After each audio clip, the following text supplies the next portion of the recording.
The Bugbear of Literacy by Ananda Coomaraswamy. Introduction. Dr. Coomaraswamy has been living and writing in the United States for the past 30 years, but the fruits of his mature thought have never before been made easily accessible to the intelligent layman. To remedy this lack, we have collected these representative essays which throw so searching a light upon the problems of the present crisis of the human race. To certain readers, Coomaraswamy's ideas may seem highly controversial and destructive of commonly accepted assumptions. Such antagonists may object that his indictment of modern Western civilization is based upon obstinate, age-old Oriental prejudices. But Ananda Coomaraswamy is not merely, quote, an eminent Orientalist, as Aldous Huxley characterizes him in The Perennial Philosophy, nor is he merely an authority on Oriental art. The ideas he formulates in these essays and reviews are expressed with the authority of a lifetime of scholarship. He writes, as he has elsewhere explained, quote, from a strictly orthodox point of view, endeavoring to speak with mathematical precision, but never employing words of our own, or making any affirmations for which authority could not be cited by chapter and verse. In this way, making even our technique characteristically Indian, end quote. Since Dr. Coomaraswamy deprecates personality and personalism and condemns the contemporary mania for exhibitionary self-exploitation, he is the most reticent of men in furnishing biographical details. Yet, for lay readers, such details and an outline of his crowded career seem necessary for an understanding of the broad foundations of his thought.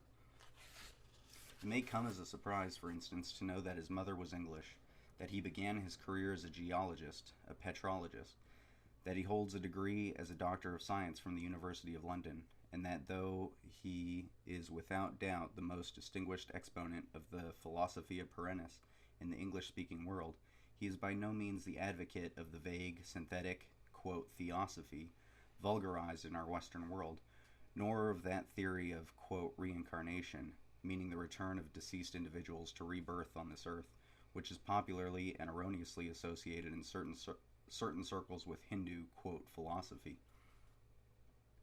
In the hope of clearing the air of such prejudices and misconceptions, I have collected the following biographical details.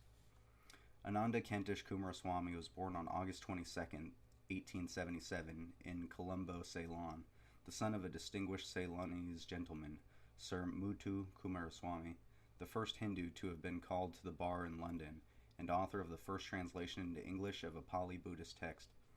Sir Muthu died before his son was 2 years old, and the child was brought up in England by his British mother, who survived until 1942. Ananda Coomaraswamy did not return to his native land until nearly a quarter of a century later. He was educated first at Whitecliff College, at Stonehouse in Gloucestershire, and later at the University of London, although, without doubt, the Ceylonese youth felt the all-pervading influences of John Ruskin and William Morris.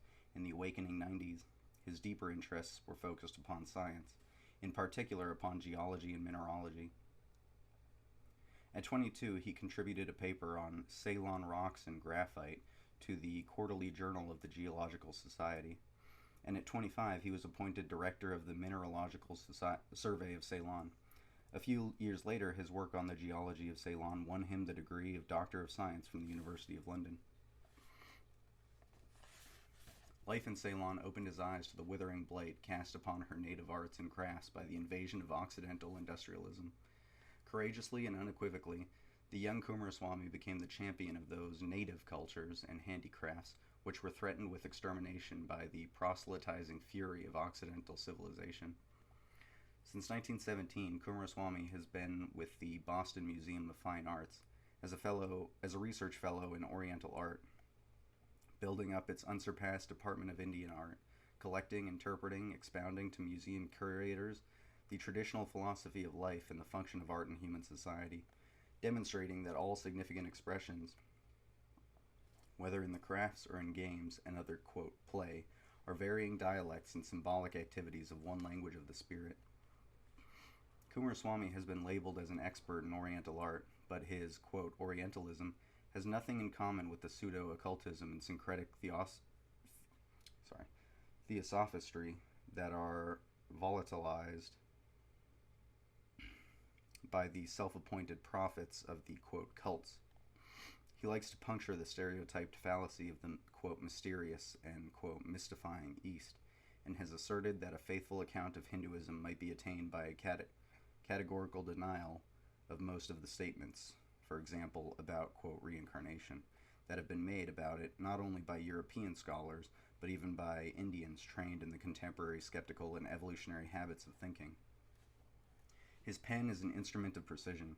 His closely and tightly woven fabric of thought is the very model of explicit denotation, a virtue of written expression that is nowadays being rediscovered.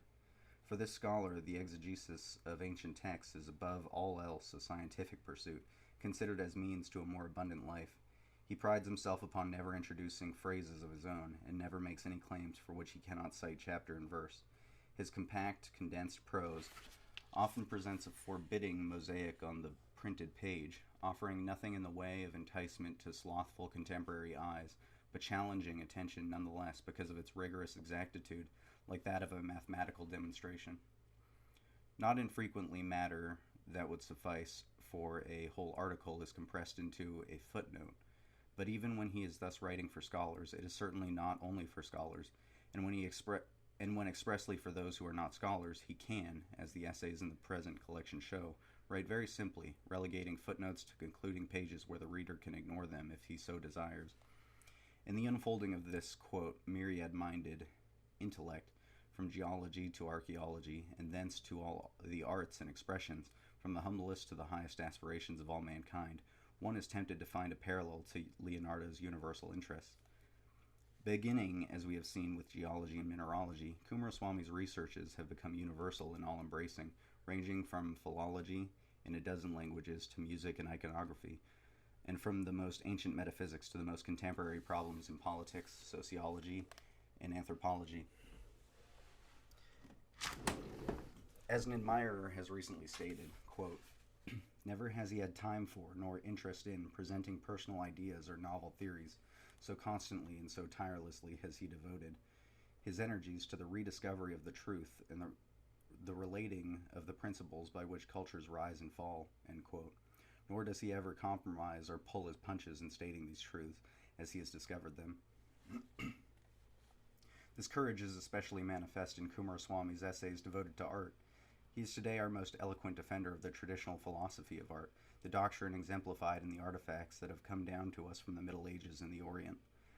This philosophy Coomaraswamy has interpreted many times and with a wealth of explicit reference, and in contrast he has pointed out the pathological aspects of our contemporary aesthetes, who collect the exotic and the primitive with the greediness of the magpie snatching up bits of colored ribbon with which to, quote, decorate its nest.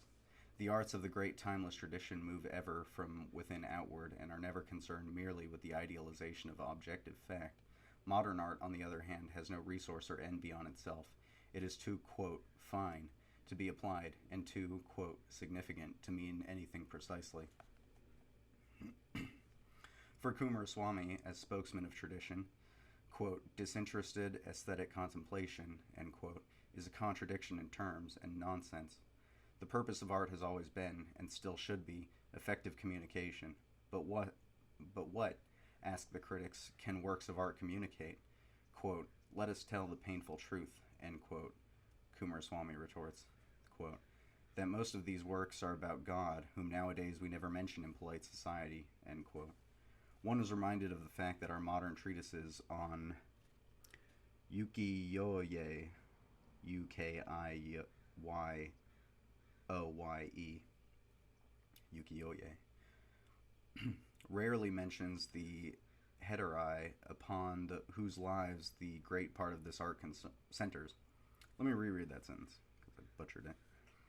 One is reminded of the fact that our modern treatises on ukiyo-e rarely mention the heteri upon whose lives the great part of this art centers.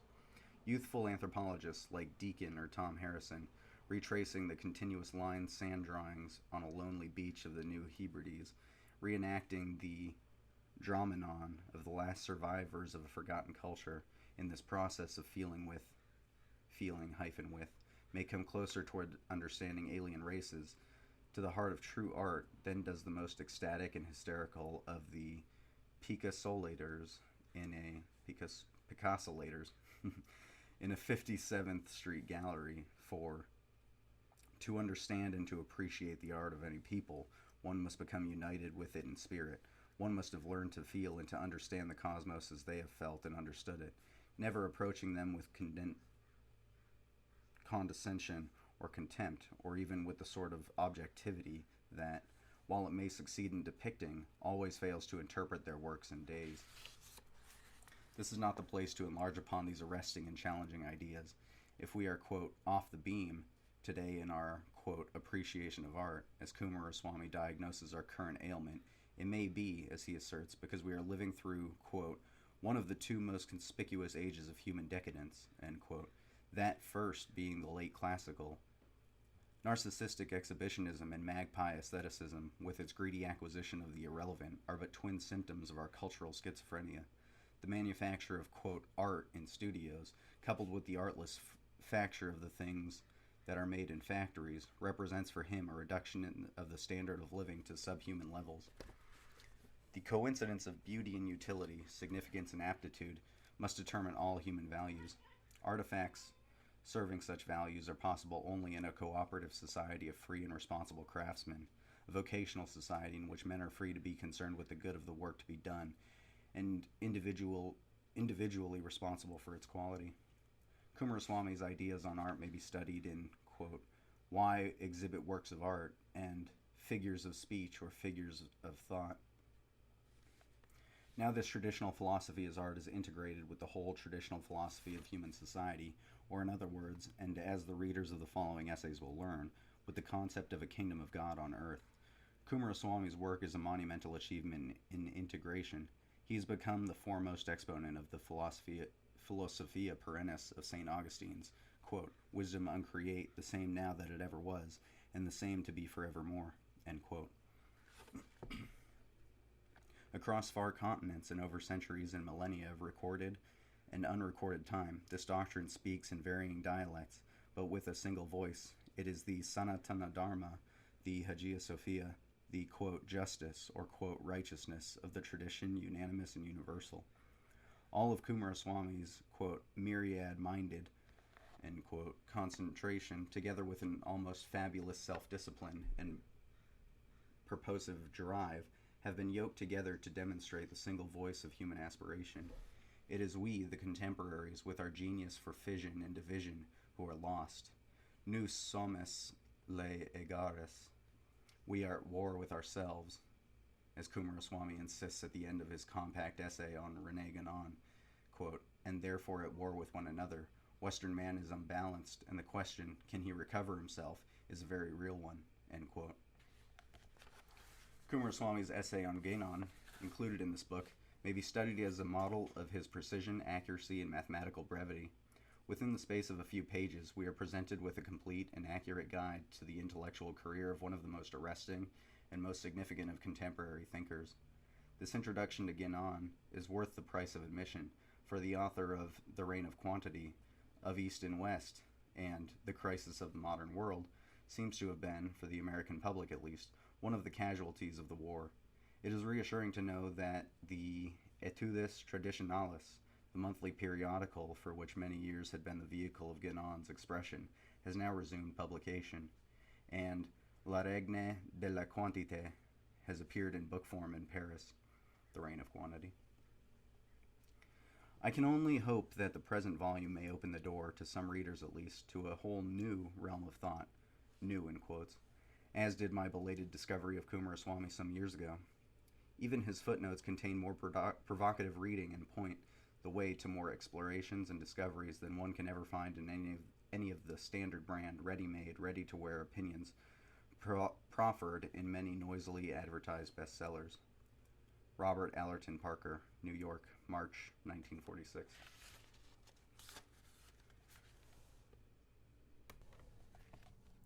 The Bugbear of Literacy by Ananda Coomaraswamy. Chapter 1. Am I my brother's keeper? Cain, who killed his brother Abel, the herdsman, and built himself a city, prefigures modern civilization, one that has been described from within as, quote, a murderous machine with no conscience and no ideals, end quote. Neither human nor normal nor Christian, and in fact, quote, an anomaly, not to say a monstrosity, quote, end quote. It has been said, the values of life are slowly ebbing. There remains the show of civilization without any of its realities. Criticisms such as these could be cited without end. Modern civilization, by its divorce from any principle, can be likened to a headless corpse, of which the last motions are convulsive and insignificant. It is not, however, of suicide, but of murder that we propose to speak. The modern traveler, quote, thy name is Legion, end quote, proposing to visit some lost paradise such as Bali, often asks whether or not it has yet been spoiled. It makes a naive and even tragic confession, for this man does not reflect that he is condemning himself, that what his question asks is whether or not the sources of equilibrium and grace in the other civilizations have yet been poisoned by contact with men like himself and the culture of which he is a product. The Balinese, as Covarrubias says, have lived well under a self-sufficient cooperative system, the foundation of which is reciprocal assistance, with money used only as a secondary commodity. Being extremely limited in means to obtain the cash, scarcer every day, to pay taxes and satisfy new needs, it is to be feared that the gradual breaking down of their institutions, together with the drain on their national wealth, will make coolies, thieves, beggars, and prostitutes of the proud and honorable Balinese of this generation, and will, in the long run, bring a social and moral catastrophe. It would be futile to recommend measures to prevent the relentless march of westernization. Tourists cannot be kept out, the needs of trade will not be restricted for sentimental or moral reasons, and missionary societies are often powerful. End quote. Sir George Wyatt in 1912 wrote that, quote, however much Indian art may be injured, or individuals suffer, progression in line with the manufacturing enterprise of civilization must be allowed free course, end quote. In the same year, Gandhi said that India is being ground down, not under the English heel, but under that of modern civilization, end quote. In an open letter to Gilbert Murray, the late Rabindranath Tagore said, quote, there is no people in the whole of Asia which does not look upon Europe with fear and suspicion, end quote. When I said to a working woman that what the Germans were doing in Belgium was very dreadful, she retorted, quote, yes, too bad the Belgians should be treated as if they were Congo Negroes, end quote. Modern civilization takes it for granted that people are better off the more things they want and are able to get. Its values are quantitative and material. Here, how much is he worth means, how much money has he got? A speaker at Boston College lately described modern Western civilization as a, quote, curse to humanity, end quote, and those who now recognize its reflection in the Japanese mirror are evidently of the same opinion. Nevertheless, Henry A. Wallace, then vice president, in a well-meant speech, promised that when the war should be over, quote, older nations will have the privilege to help younger nations get started on the path to industrialization, as their masses learn to read and write, and as they become productive mechanics, their standard of living will double and treble, end quote. He did not speak of the price to be paid, or reflect that an incessant, quote, progress, never-ending in contentment means the condemnation, the hyphen, got messed up. Never-ending in contentment means the condemnation of all men to a state of irredeemable poverty. In the words of St. Gregory Nazianzen, quote, could you from all the world all wealth procure, more would remain, whose lack would leave you poor, end quote. As for reading and writing, we shall only say that the association of these with, quote, productive mechanics and the chain belt that suggests the chain gang is significant, since these arts are only of paramount importance to the masses in quantitative culture, where one must be able to read both warnings and advertisements if one is to earn money safely and, quote, raise one's standard of living, end quote.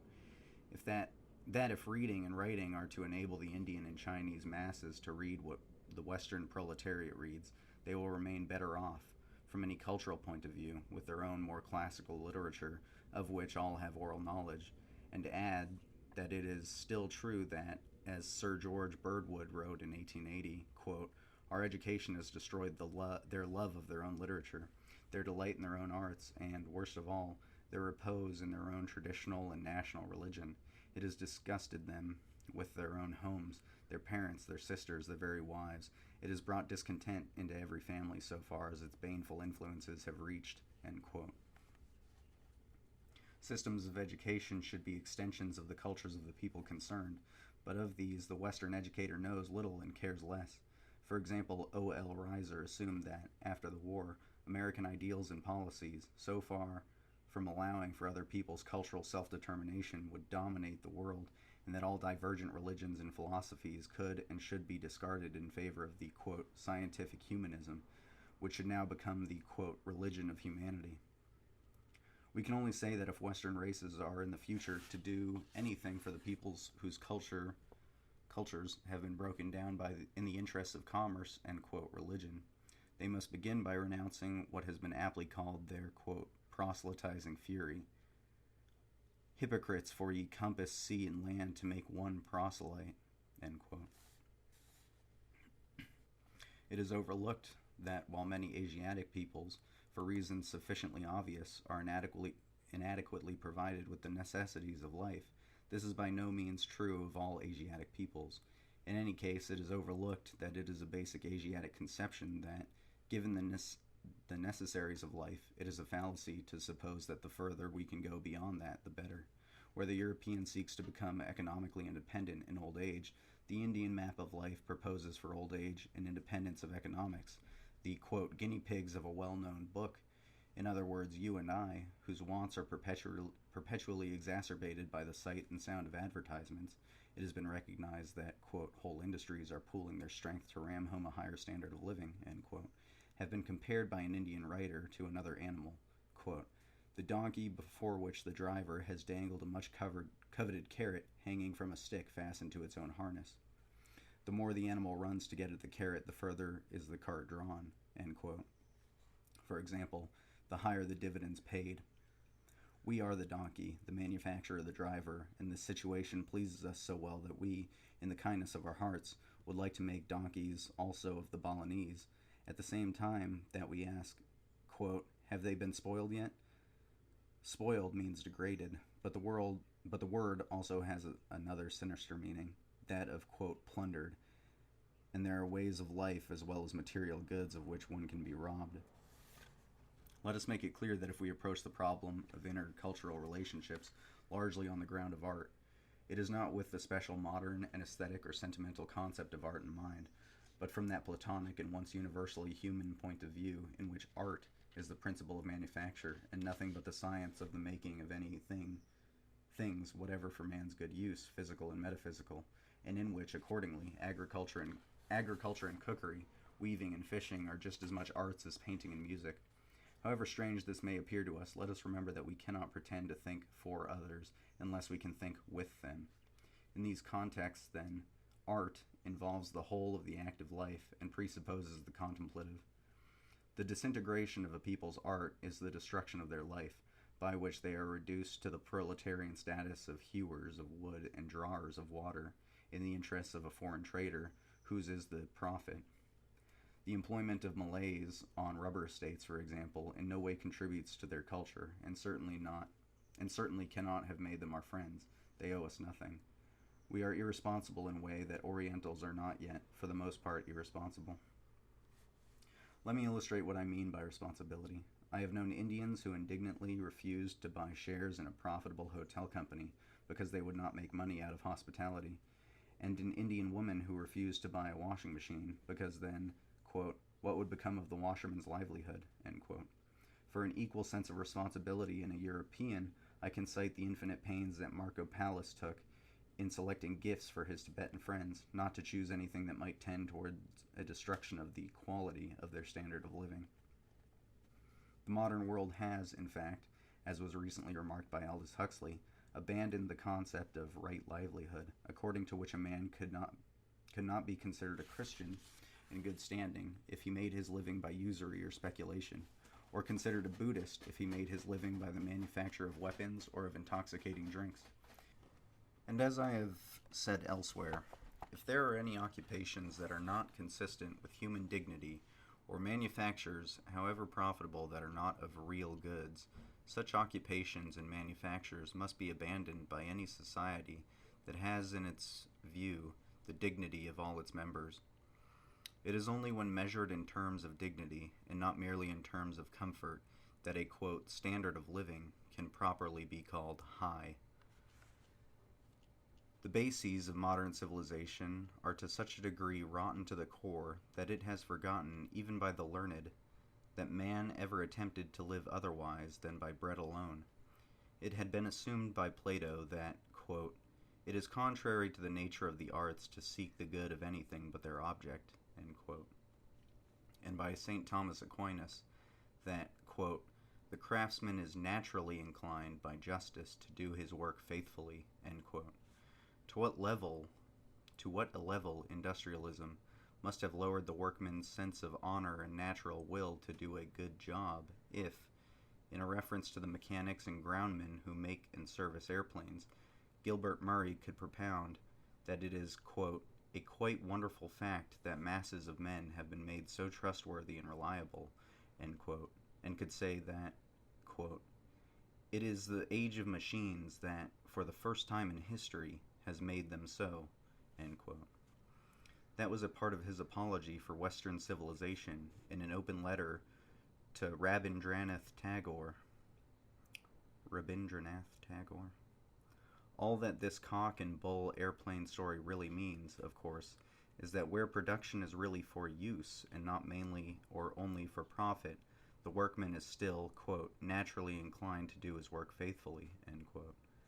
Even today, as Mrs. Handy has remarked, quote, technical perfection remains the ideal of the Marquesas Island craftsman, end quote. In Europe, the instinct of workmanship has not been extinguished in human nature, but only suppressed in human beings working irresponsibly. Anthropologists, as impartial observers who do not attempt to consider the arts in vacuo, but in their relation to the whole structure of society, mince no words in their description of the effects of Western contacts on traditional cultures. Mrs. Handy's record of the Marquesas Islanders that, quote, the external aspects of their culture have been almost wiped out by the white man's devastating activities, end quote, is typical of what could be cited from 100 other sources. Of the, quote, savages of New Guinea, Raymond Firth says that, quote, their art as an expression of complex social values is of basic importance, end quote. But that under European influence, quote, in nearly every case the quality of their art has begun to fall off, end quote. C.F. Ickley writes that due to the influence of the Western world, quote, which is so ready to flood the remainder of our globe with inferior mass products, thus destroying among native peoples the concepts of quality and beauty, together with the joy of creation, it is a question whether the beautiful art of ikat weaving can long survive in the Dutch East Indies, end quote. It is true that we have learned to appreciate the, quote, primitive arts, but only when we have collected them. We preserve, quote, folk songs, at the same time that our way of life destroys the singer. We are proud of our museums where we display the damning evidence of a way of living that we have made impossible. These museum treasures were originally the everyday productions of live men, but now, quote, due to the breakdown of culture in the islands where the objects were made, they may be studied more satisfactorily in museums, end quote. While at their source, these highly developed and beautiful techniques have died or are dying. Dying because, in the words of the knighted fatalist, quote, progression in line with the manufacturing enterprise of modern civilization must be allowed free course, end quote. To which we can only rejoin that if it must be that offenses come, quote, woe unto them through whom they come, end quote. What indeed has lately happened to the cities that Cain built? Let us not assume that it can't happen here. Our love of art and appreciation of primitive art, as we call whatever art is abstract and impersonal rather than self-expressive or exhibitionist, has not aroused in our hearts any love for the primitive artist himself.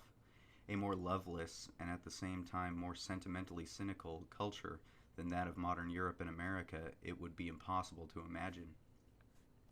Seeing through, as it supposes, everything, it cares for nothing but itself.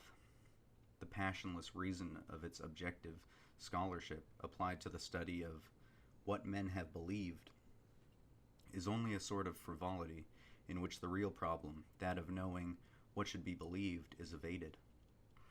Values are to such an extent inverted that action, properly means to an end, has been made an end in itself, and contemplation, prerequisite to action, has come to be disparaged as an escape from the responsibilities of activity. In the present essay, we are concerned not with the political or economic, but with the cultural relations that have actually subsisted, and on the other hand should subsist, as between the peoples who call themselves progressive and those whom they call backward, a type of nomenclature that belongs to the genus of, quote, the lion painted by himself, end quote. Not that we overlook the sinister relationships that connect your cultural activities abroad with your political and economic interests, but that there is the imminent danger that even when you have made up your minds to establish political and economic relations with others on a basis of justice, you will still believe that you have been entrusted with a, quote, civilizing mission. There is more than political and economic interest behind the proselytizing fury. Behind all this, there is a fanaticism that cannot away with any sort of wisdom that is not of its own date and kind and the product of its own pragmatic calculations. Quote, there is a rancor, as Hermes Trismegistus said, quote, that is contemptuous of immortality and will not let us recognize what is divine in us. That is why the export of your, quote, education is even more nefarious than your traffic in arms. What was attempted by the English in India when they proposed to build up a class of persons, quote, Indian in blood and color, but English in tastes, in opinion, in morals, and in intellect, end quote, by Lord Macaulay, is just what Middleton, substituting American for English, would like to do today. It is what the British tried to do in Ireland, where, quote, in 30 years Irish was killed off so rapidly that the whole island contained fewer speakers in 1891 than the small province of Connaught alone did 30 years before. The amount of horrible suffering entailed by this policy counted for nothing with the Board of National Education, compared with their great object of the attainment of one Anglified uniformity.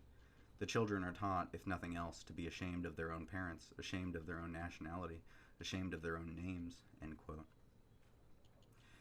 Everyone will recognize the pattern, repeated alike in the case of the, quote, English-educated Indian, and in that of the American Indian, who has been subjected to the untaught ignorance of public school teachers who cannot speak his mother tongue.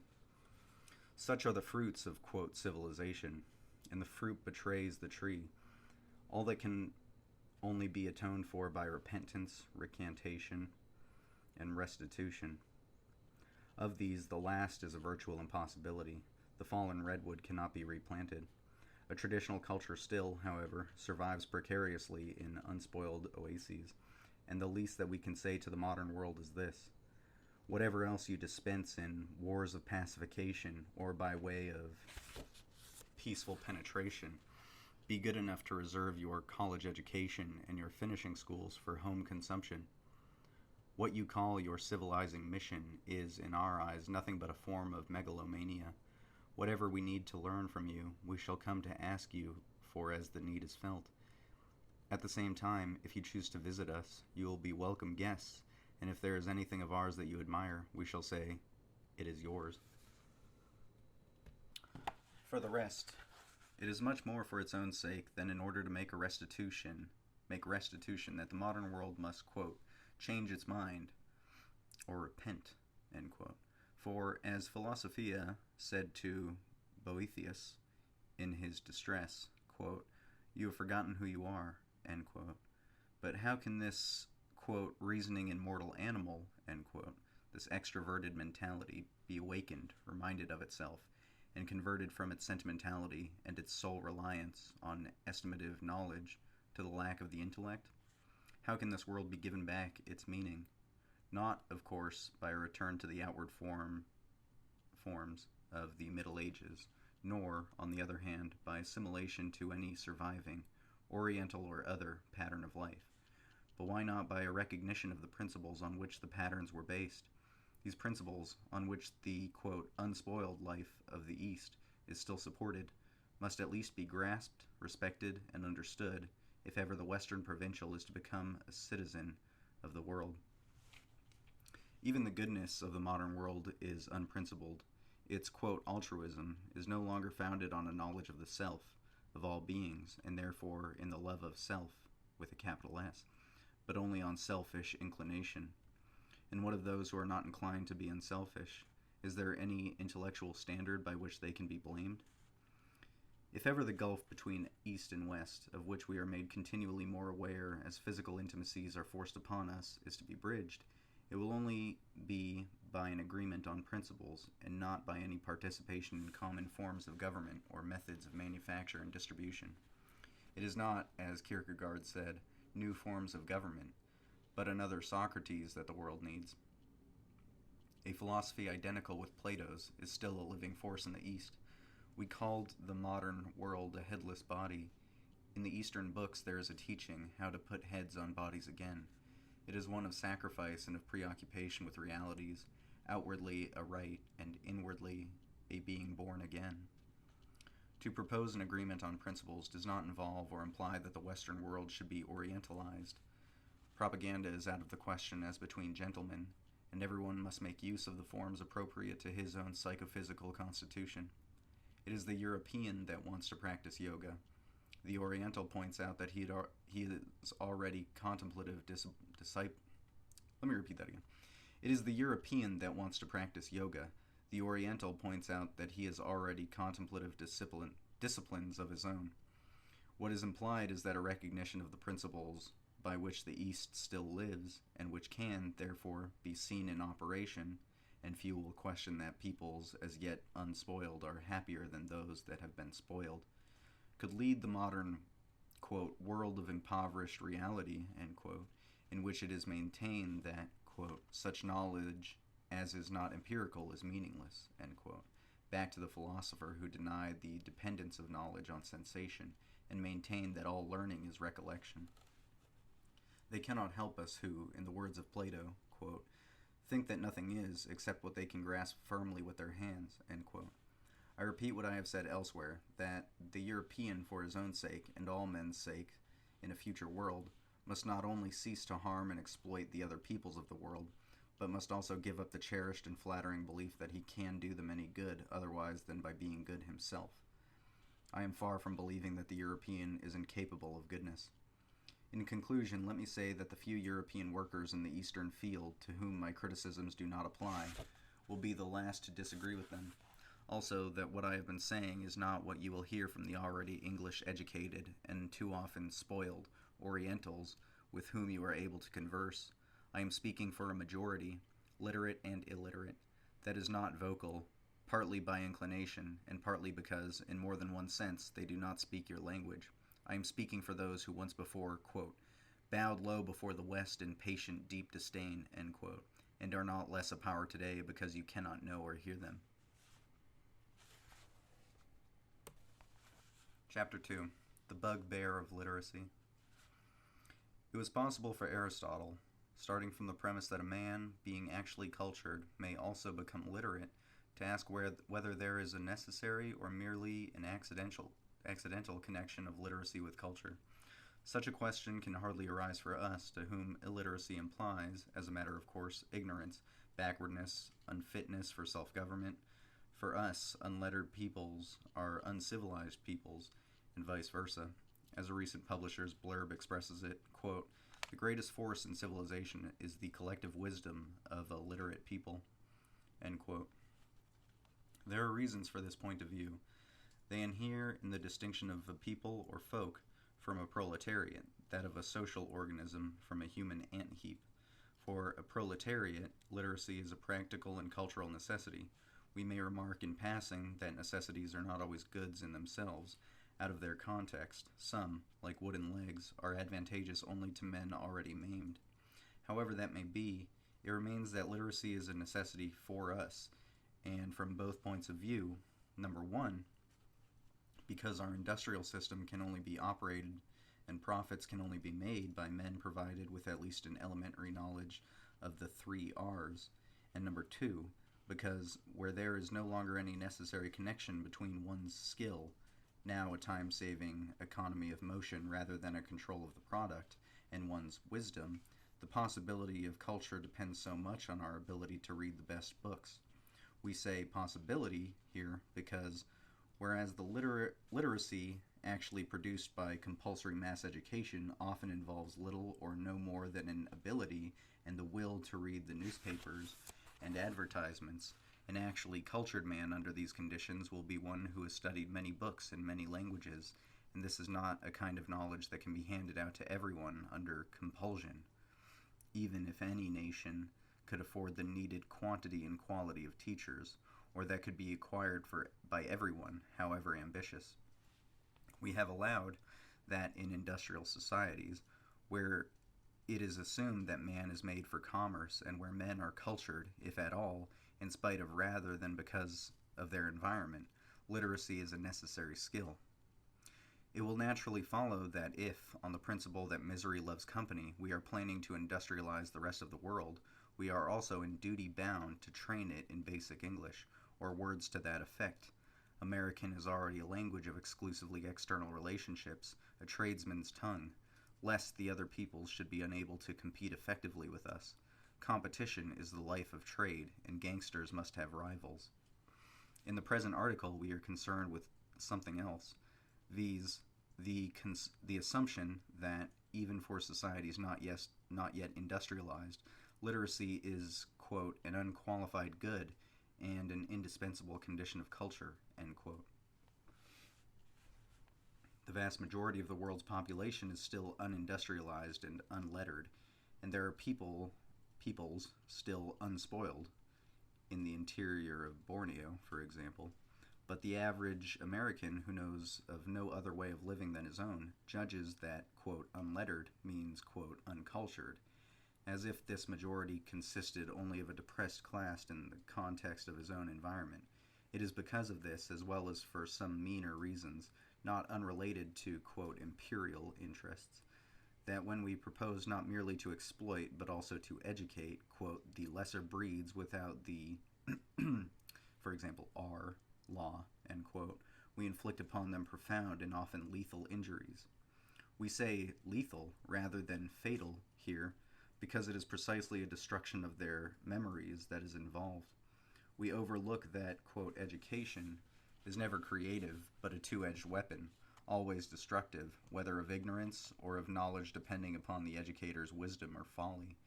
Too often fools rush in where angels might fear to tread. As against the complacent prejudice, we shall essay to show, number one, that there is no necessary connection of literacy with culture, and number two, that to impose our literacy and our contemporary literature upon a cultured but illiterate people is to destroy their culture in the name of our own. For the sake of brevity, we shall assume without argument that quote, culture implies an ideal quality and a good form that can be realized by all men, irrespective of condition. And, since we are treating of culture chiefly as expressed in words, we shall identify culture with, quote, poetry, not having in view the kind of poetry that nowadays babbles of green fields or that merely reflects social behavior or our private reactions to passing events, but with reference to that whole class of prophetic literature that includes the Bible, the Vedas, the Edda, the great epics, and in general the world's, quote, best books. And the most philosophical, if we agree with Plato that, quote, wonder is the beginning of philosophy, end quote. Of these, quote, books, many existed long before they were written down, many have never even been written down, and others have been or will be lost. We shall have now to make some quotations from the works of men whose, quote, culture cannot be called in question, for while the merely literate are often very proud of their literacy, such as it is only by men who are, quote, not only literate but also cultured, end quote, that it has been widely recognized that, quote, letters, at their best, are only a means to an end, and never an end in themselves, or indeed that, quote, the letter kills, end quote. A, quote, literary man, if ever there was one, the late Professor G.L. Kittredge writes, quote, "It requires a combined effort of the reason and the imagination to conceive a poet as a person who cannot write, singing or reciting his verses to an audience that cannot read. The ability of oral tradition to transmit great masses of verse for hundreds of years is proved and admitted. To this oral literature, as the French call it, education is no friend. Culture destroys it, sometimes with amazing rapidity. When a nation begins to read, what was once the possession of the folk as a whole becomes the heritage of the illiterate only, and soon, unless it is gathered up by the antiquary, vanishes altogether. Mark, too, that this oral literature once belonged, quote, to the whole people, the community whose intellectual interests are the same from the top of the social structure to the bottom, end quote, while in the reading society it is accessible only to the antiquaries, and is no longer bound up with everyday life. A point of further importance is this, that the traditional oral literatures interested not only all classes, but also all ages of the population. While the books that are nowadays written expressly, quote, for children, end quote, are such as no mature mind could tolerate, it is now only the comic strips that appeal alike to children who have been given nothing better, and at the same time to, quote, adults who have never grown up. It is in just the same way that music is thrown away. Folk songs are lost to the people at the same time that they are collected and, quote, put in a bag. And in the same way that the, quote, preservation of a people's art in folk museums is a funeral rite, for preservations are only necessary when the patient has already died. Nor must we suppose that, quote, community singing can take the place of folk song. Its level can be no higher than that of the basic English in which our undergraduates must be similarly drilled, if they are to understand even the language of their elementary textbooks. In other words, quote, universal compulsory education of the type introduced at the end of the last century has not fulfilled expectations by producing happier and more effective citizens. On the contrary, it has created readers of the yellow press and cinema goers, end quote, by Carl Otten. A master who can himself not only read, but also write good classical Latin and Greek, remarks that, quote, there is no doubt of the quantitative increase in literacy of a kind, and amid the general satisfaction that something is being multiplied, it escapes enquiry whether the something is profit or deficit, end quote. He is discussing only the worst effects of enforced literacy, and concludes, quote, learning and wisdom have often been divided. Perhaps the clearest result of modern literacy has been to maintain and enlarge the gulf, end quote. Douglas Hyde remarks that, quote, in vain have disinterested visitors opened wide eyes of astonishment at schoolmasters who knew no Irish being appointed to teach pupils who knew no English. Intelligent children endowed with a vocabulary and everyday use of about 3,000 words enter the schools of the chief commissioner, to come out at the end with their natural vivacity gone, their intelligence almost completely sapped, their splendid command of their native language lost forever, and a vocabulary of 500 or 600 English words, badly pronounced and barbarously employed, substituted for it. Story, lay, poem, song, aphorism, proverb, and the unique stock in trade of an Irish speaker's mind is gone forever, and replaced by nothing. The children are taught, if nothing else, to be ashamed of their own parents, ashamed of their own nationality, ashamed of their own names. It is a remarkable system of, quote, education, end quote. This system that you, quote, civilized and literate Americans have inflicted upon your own Amerindians, and that all imperial races are still inflicting upon their subjected peoples, and would like to impose upon their allies, the Chinese, for example. The problem involved is both of languages and what is said in them. As for language, let us bear in mind, in the first place, that no such thing as a, quote, primitive language, in the sense of one having a limited vocabulary fitted only to express the simplest external relationships, is known. Much rather, that is a condition to which, under certain circumstances, and as the result of, quote, nothing morist, end quote, philosophies, languages tend, rather than one from which they originate. For example, 90% of our American literacy is a two-syllabled affair.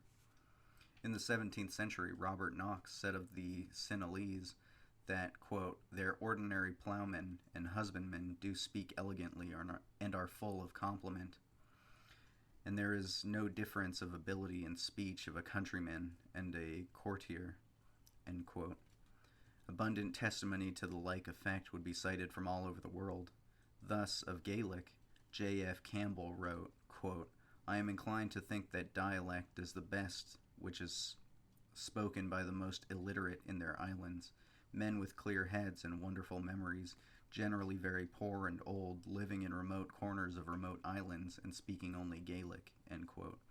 And he quotes Hector McLean, who says that the loss of their oral literature is due, quote, partly to reading, partly to bigoted religious ideas, and partly to narrow utilitarian views, end quote, which are, precisely, the three typical forms in which modern civilization impresses itself upon the older cultures.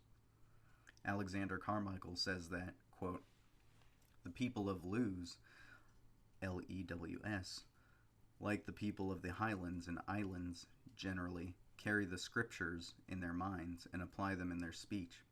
Perhaps no people had a fuller ritual of song and story, of secular rite and religious ceremony, than the ill-understood and so-called illiterate Highlanders of Scotland, end quote. St. Barbe Baker tells us that in Central Africa, quote, my trusted friend and companion was an old man who could not read or write, though well versed in stories of the past.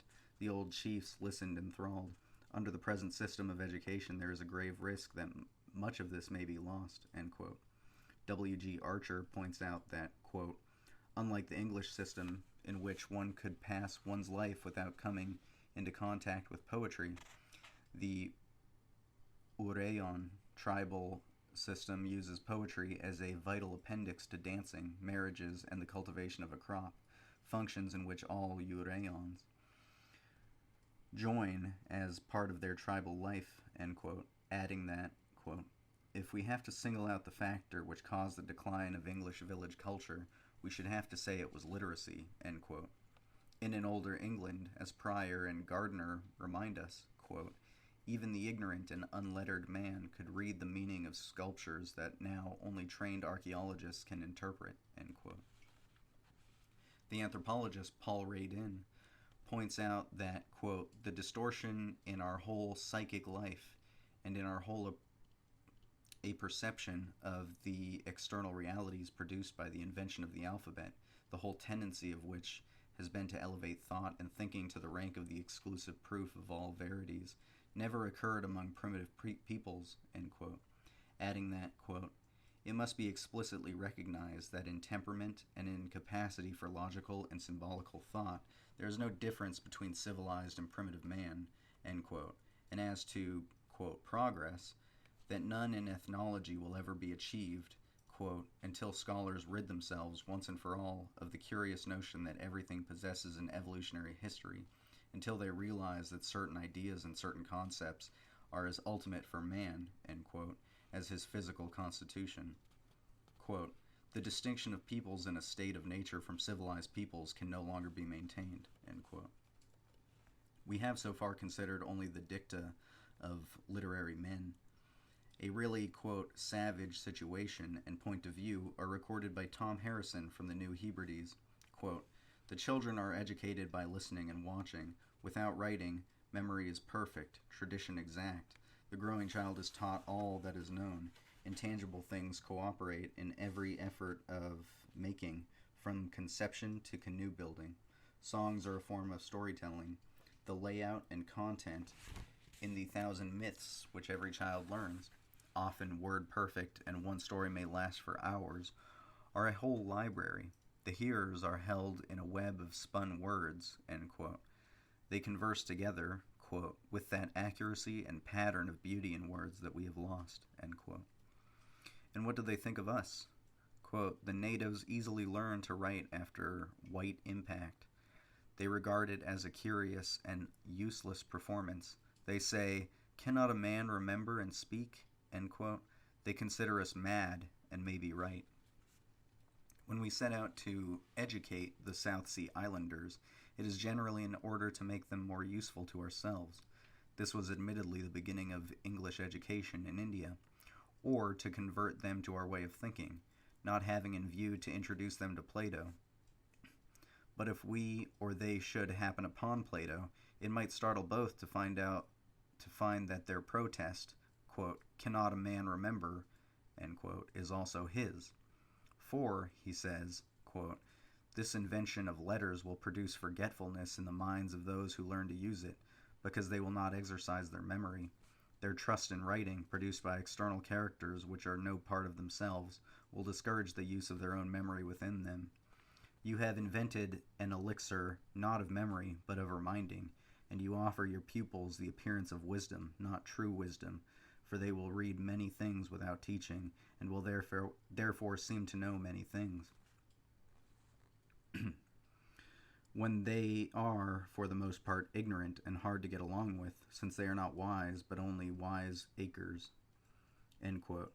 He goes on to say that there is another kind of word, of higher origin and greater power than the written, or as we should say, the printed word, and maintains that the wise man, quote, when in earnest, will not write in ink, end quote, dead words that cannot teach the truth effectively, but will sow the seeds of wisdom in souls that are able to receive them, and so, quote, to pass them on forever, end quote. There is nothing strange or peculiar in Plato's point of view. It is one, for example, with which every cultured Indian unaffected by modern European influences would agree wholly. It will suffice to cite that great scholar of Indian languages, Sir George A. Grierson, who says that, quote, the ancient Indian system by which literature is recorded not on paper but on the memory and carried down from generation to generation of teachers and pupils is still, in 1920, in complete survival in Kashmir. Such fleshly tables of the heart are often more trustworthy than birch bark or paper manuscripts.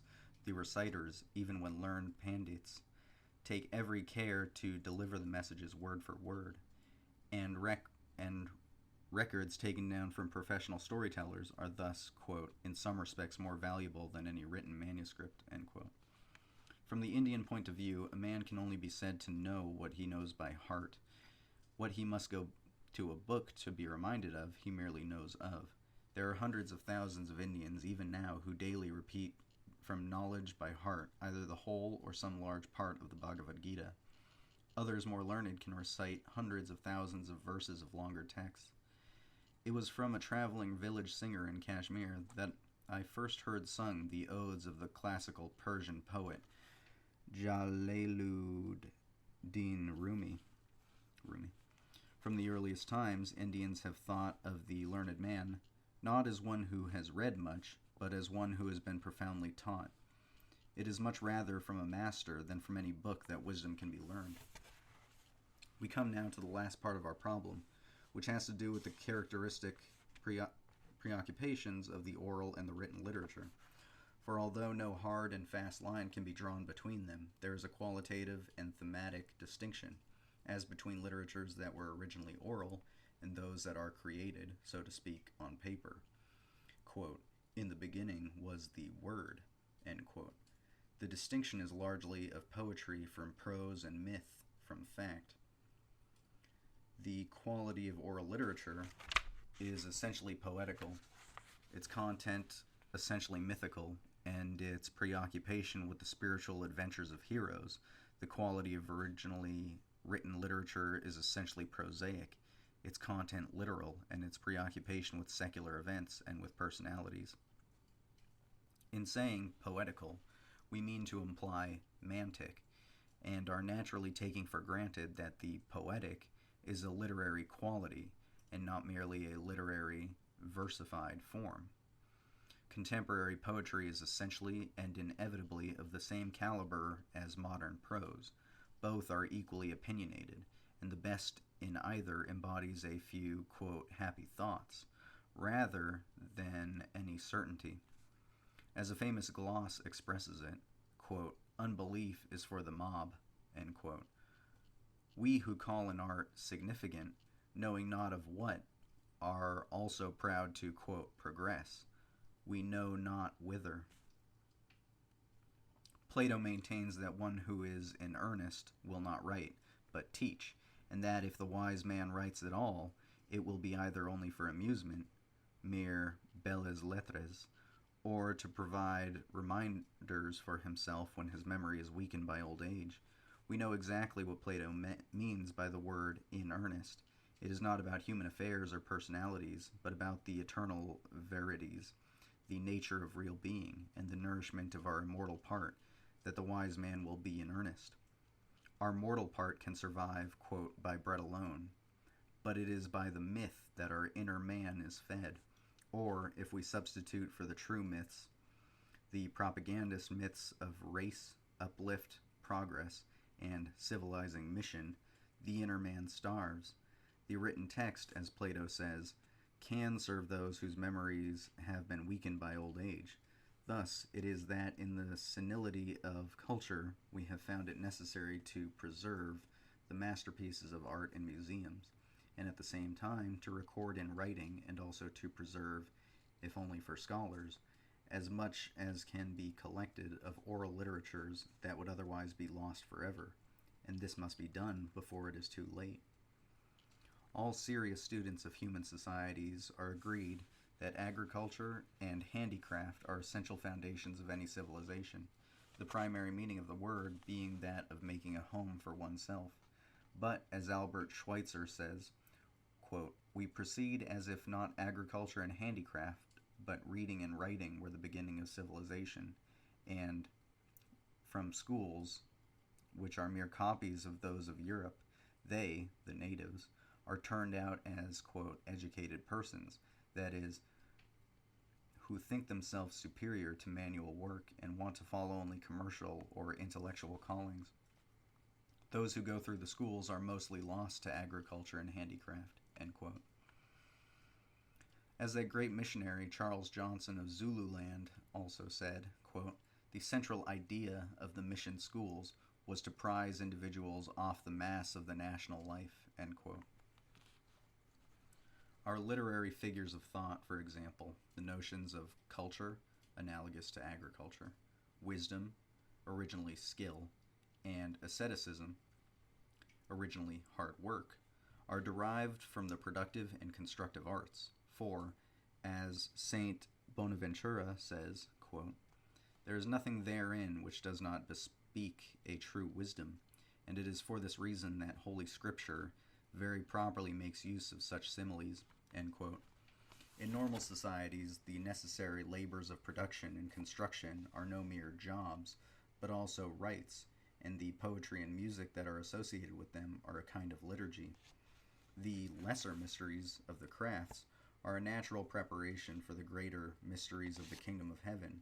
But for us, who can no longer think in terms of Plato's divine justice, of which the social aspect is vocational, that Christ was a carpenter and the son of a carpenter was only an historical accident, we read, but do not understand that where we speak of primary matter as wood, we must also speak of him, quote, through whom all things were made, as a, quote, carpenter.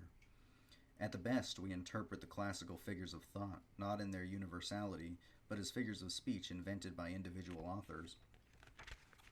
Where literacy becomes an only skill, quote, the collective wisdom of a literate people, end quote, may be only a collective ignorance, while, quote, backward communities are the oral libraries of the world's ancient cultures, end quote.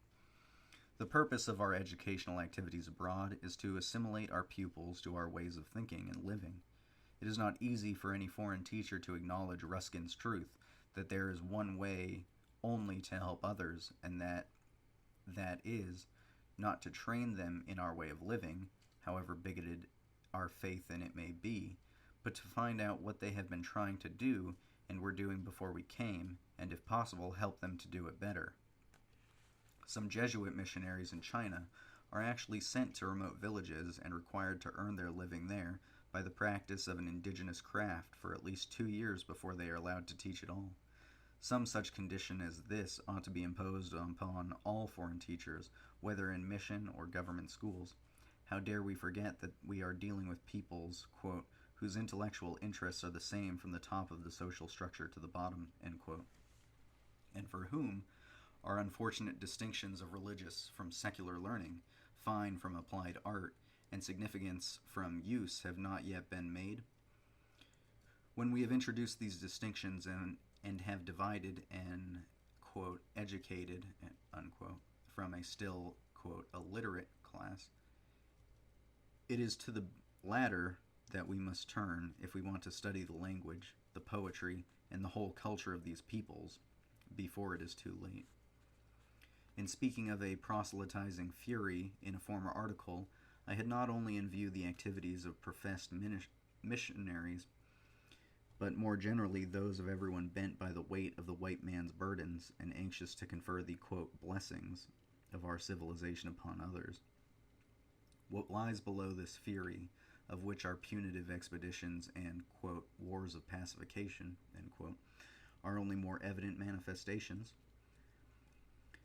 It would not be too much to say that our educational activities abroad, a word that must be taken to include the American Indian reservations, are motivated by an intention to destroy existing cultures, and that is not only, I think, because of our conviction of the absolute superiority of our Kultur in the German, and consequent contempt and hatred for whatever else we have not understood, in parentheses, all those for whom the economic motive is not decisive, but grounded in an unconscious and deep-rooted envy of the serenity and leisure that we cannot help but recognize in people whom we call unspoiled. It irks us that these others who are neither, as we are, industrialized, nor, as we are, democratic in quotes, should nevertheless be contented. We feel bound to discontent them, and especially to discontent their women, who might learn from us to work in factories or to find careers.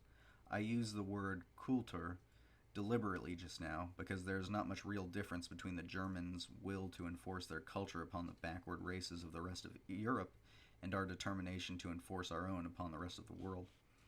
The methods employed in their case may be more evidently brutal, but the kind of will involved is the same. As I implied above, that, quote, misery loves company, is the true and unacknowledged basis of our will to create a brave new world of uniformly literate mechanics. This was recently repeated to a group of young American workmen, one of whom responded, quote, and are we miserable, end quote. But however we may be whistling in the dark when we pride ourselves upon, quote, the collective wisdom of a literate people, end quote, regardless of what is read by the literates, the primary concern of the present essay is not with the limitations and defects of modern Western education in situ, but with the spread of an education of this type elsewhere. Our real concern is with the fallacy involved in the attachment of an absolute value to literacy, and the very dangerous consequences that are involved in the setting up of literacy as a standard by which to measure the cultures of unlettered peoples. Our blind faith in literacy not only obscures for us the significance of other skills, so that we care not under what subhuman conditions a man may have to learn his living, if only he can read, no matter what, in his hours of leisure. It is also one of the fundamental grounds of interracial prejudice and becomes a prime factor in the spiritual impoverishment of all the, quote, backward people whom we propose to, quote, civilize. Chapter 3. Paths that lead to the same summit. It begins with two quotes. The first by William Blake. There is no natural religion, as all men are alike, though infinitely various, so all religions, as all similars, have one source. And the second quote by William Law. There is but one salvation for all mankind, and that is the life of God in the soul. End quote.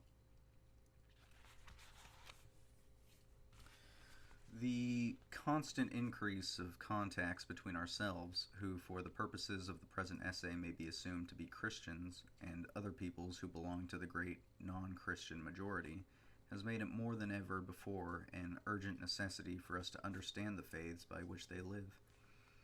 Such an understanding is at the same time intrinsically to be desired, and indispensable for the solution by agreement of the economic and political problems by which the peoples of the world are at present more divided than united. We cannot establish human relationships with other peoples if we are convinced of our own superiority or superior wisdom, and only want to convert them to our way of thinking. The modern Christian, who thinks of the world as his parish, is faced with the painful necessity of becoming himself a citizen of the world. He is invited to participate in a symposium and a convivium, not to preside, for there is another who presides unseen, but as one of many guests. It is no longer only for the professed missionary that a study of other religions than his own is required. This very essay, for example, is based upon an address given to a large group of school teachers in a series entitled, quote, How to Teach About Other Peoples, end quote, sponsored by the New York School Board and the East and West Association. It has, too, been proposed that in all the schools and universities of the post-war world, stress should be laid on the teaching of the basic principles of the great world religions as a means of promoting international understanding and developing a concept of world citizenship. The question next arises, by whom can such teaching be properly given?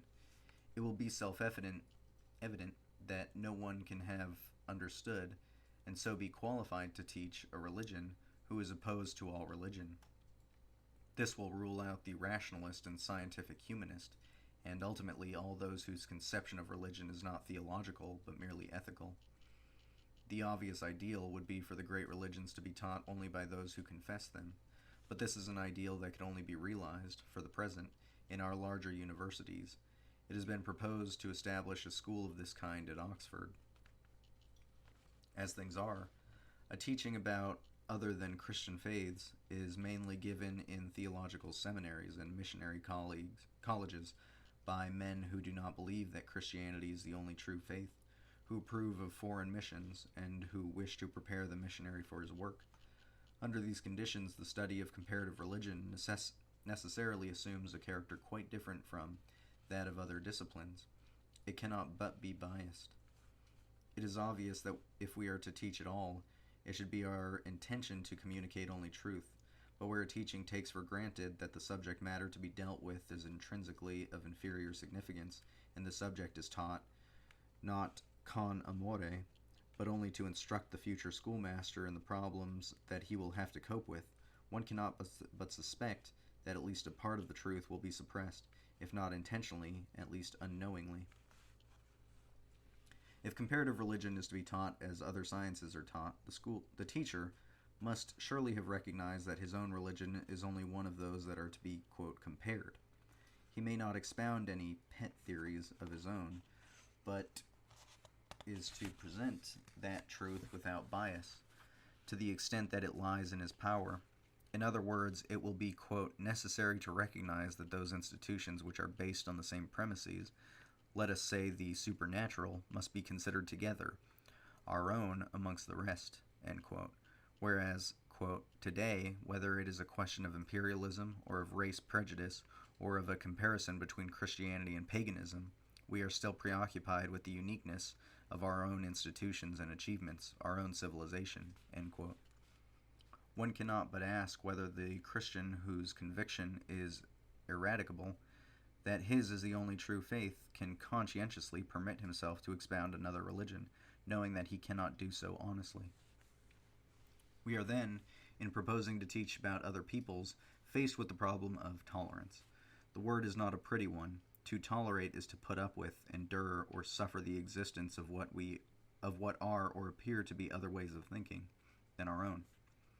And it is neither very pleasant merely to put up with our neighbors and fellow guests, nor very pleasant to feel that one's own deepest institutions and beliefs are being patiently endured.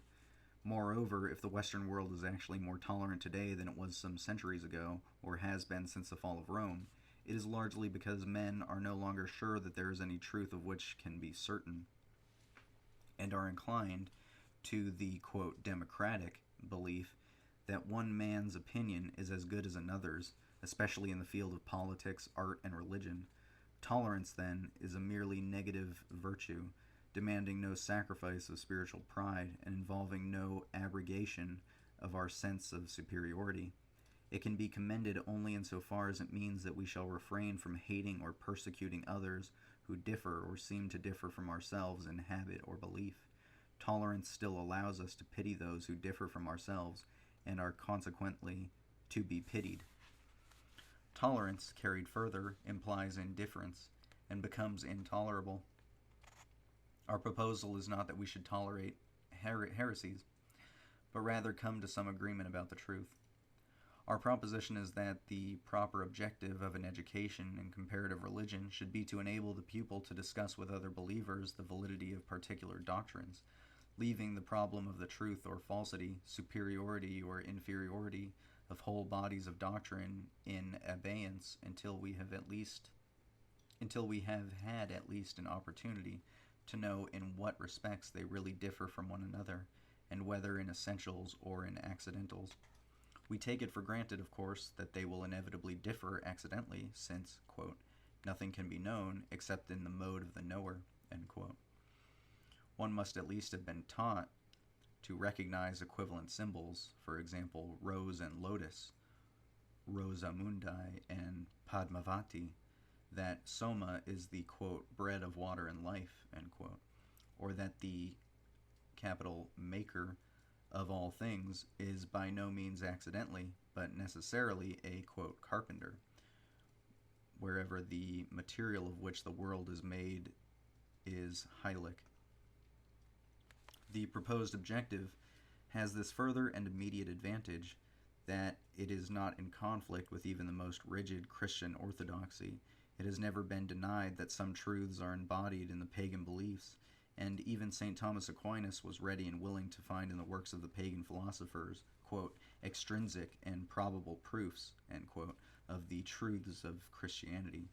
He was, indeed, acquainted only with the ancients and with the Jews and some Arabians, but there is no reason why the modern Christian, if his mental equipment is adequate, should not learn to recognize or be delighted to find in, let us say, Vedantic, Sufi, Taoist, or American Indian formulations extrinsic and probable proofs of the truth as he knows it. It is even more than probable, indeed, that his contacts with other believers will be of a very great advantage to the Christian student in his exegesis and understanding of Christian doctrine, for though himself a believer, this is in spite of the nominalist intellectual environment in which he was born and bred, and by which he cannot but be to some degree affected, while the Oriental, to whom the miracles attributed to Christ present no problem, is still a realist, born and bred in a realistic environment, and is therefore in a position to approach Plato or St. John, Dante or Meister Eckhart more simply and directly than the Western scholar, who cannot but have been affected to some extent by the doubts and difficulties that force themselves upon those whose education and environment have been, for the greater part, profane. Such a procedure as we have suggested provides us immediately with a basis for a common understanding and for cooperation. What we have in view is an ultimate, quote, reunion of the churches, end quote, in a far wider sense than that in which this expression is commonly employed, that being the substitution of active alliances, let us say of Christianity and Hinduism or Islam, on the basis of commonly recognized first principles and with a view to an effective cooperation in the application of these principles to the contingent fields of art, in parentheses manufacture, and prudence, for what is at present nothing better than a civil war between the members of one human family, children of one and the same God, whom, as Philo said, quote, with one accord all Greeks and barbarians acknowledge together, end quote. It is with reference to this statement that Professor Goodenough remarks that, quote, so far as I can see, Philo was retelling the simple truth about paganism as he saw it, not as Christian propaganda has ever since misrepresented it, end quote. It need not be concealed that such alliances will necessarily involve an abandonment of all missionary enterprises such as they are now. Interdenominational conferences will take the place of those proselytizing expeditions of which the only permanent result is the secularization and destruction of existing cultures and the pulling up of individuals by their roots.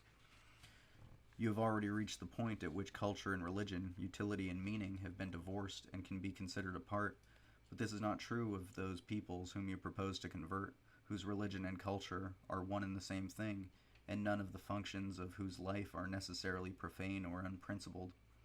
If ever you should succeed in persuading the Hindus that their revealed scriptures are valid only, quote, as literature, you will have reduced them to the level of your own college men who read the Bible, if at all, only as literature. Christianity in India, as Sister Nivedita, in parentheses, Patrick Geddes, distinguished pupil and author of The Web of Indian Life, once remarked, quote, carries drunkenness in its wake, end quote. For if you teach a man that what he has thought right is wrong, he will be apt to think that what he has thought wrong is right. We are all alike in need of repentance and conversion, a, quote, change of mind, and a, quote, turning round. Not, however, from one form of belief to another, but from unbelief to belief. There can be no more vicious kind of tolerance than to approach another man, to tell him that, quote, we are both serving the same God, you in your way and I in his, end quote. The, quote, compassing of sea and land to make one proselyte, end quote, can be carried on as an institution only for so long as our ignorance of other people's faith persists. The subsidizing of educational or medical services accessory to the primary purpose of conversion is a form of simony and an infringement of the instruction, quote, heal the sick, provide neither gold nor silver nor brass in your purses, nor scrip for your journey, but go forth as sheep in the midst of wolves, end quote. Wherever you go, it must not be as masters or superiors, but as guests, or as we might say nowadays, exchange professors. You must not return to betray the confidences of your host by any libel. Your vocation must be purged of any notion of a, quote, civilizing mission. For what you think of as the white man's burden here is a matter of white shadows in the South Seas there. Your, quote, Christian civilization is ending in disaster, and you are bold enough to offer it to others. Realize that, as Professor Plumer has said, quote, the surest way to betray our Chinese allies is to sell, give, or lend-lease them our American standard of living, end quote, and that the hardest task you could undertake for the present and immediate future is to friend of mine in correspondence speaks of Sri Ramakrishna as convinced the Orient that the civilization of Europe is in any sense a Christian civilization, or that there are really reasonable, just, and tolerable Europeans amongst the, quote, barbarians of whom the Orient lives in terror. The word heresy means choice, the having opinions of one's own and thinking what we like to think. We can only grasp its real meaning today when thinking for oneself is so highly recommended, with the proviso that the thinking must be 100%.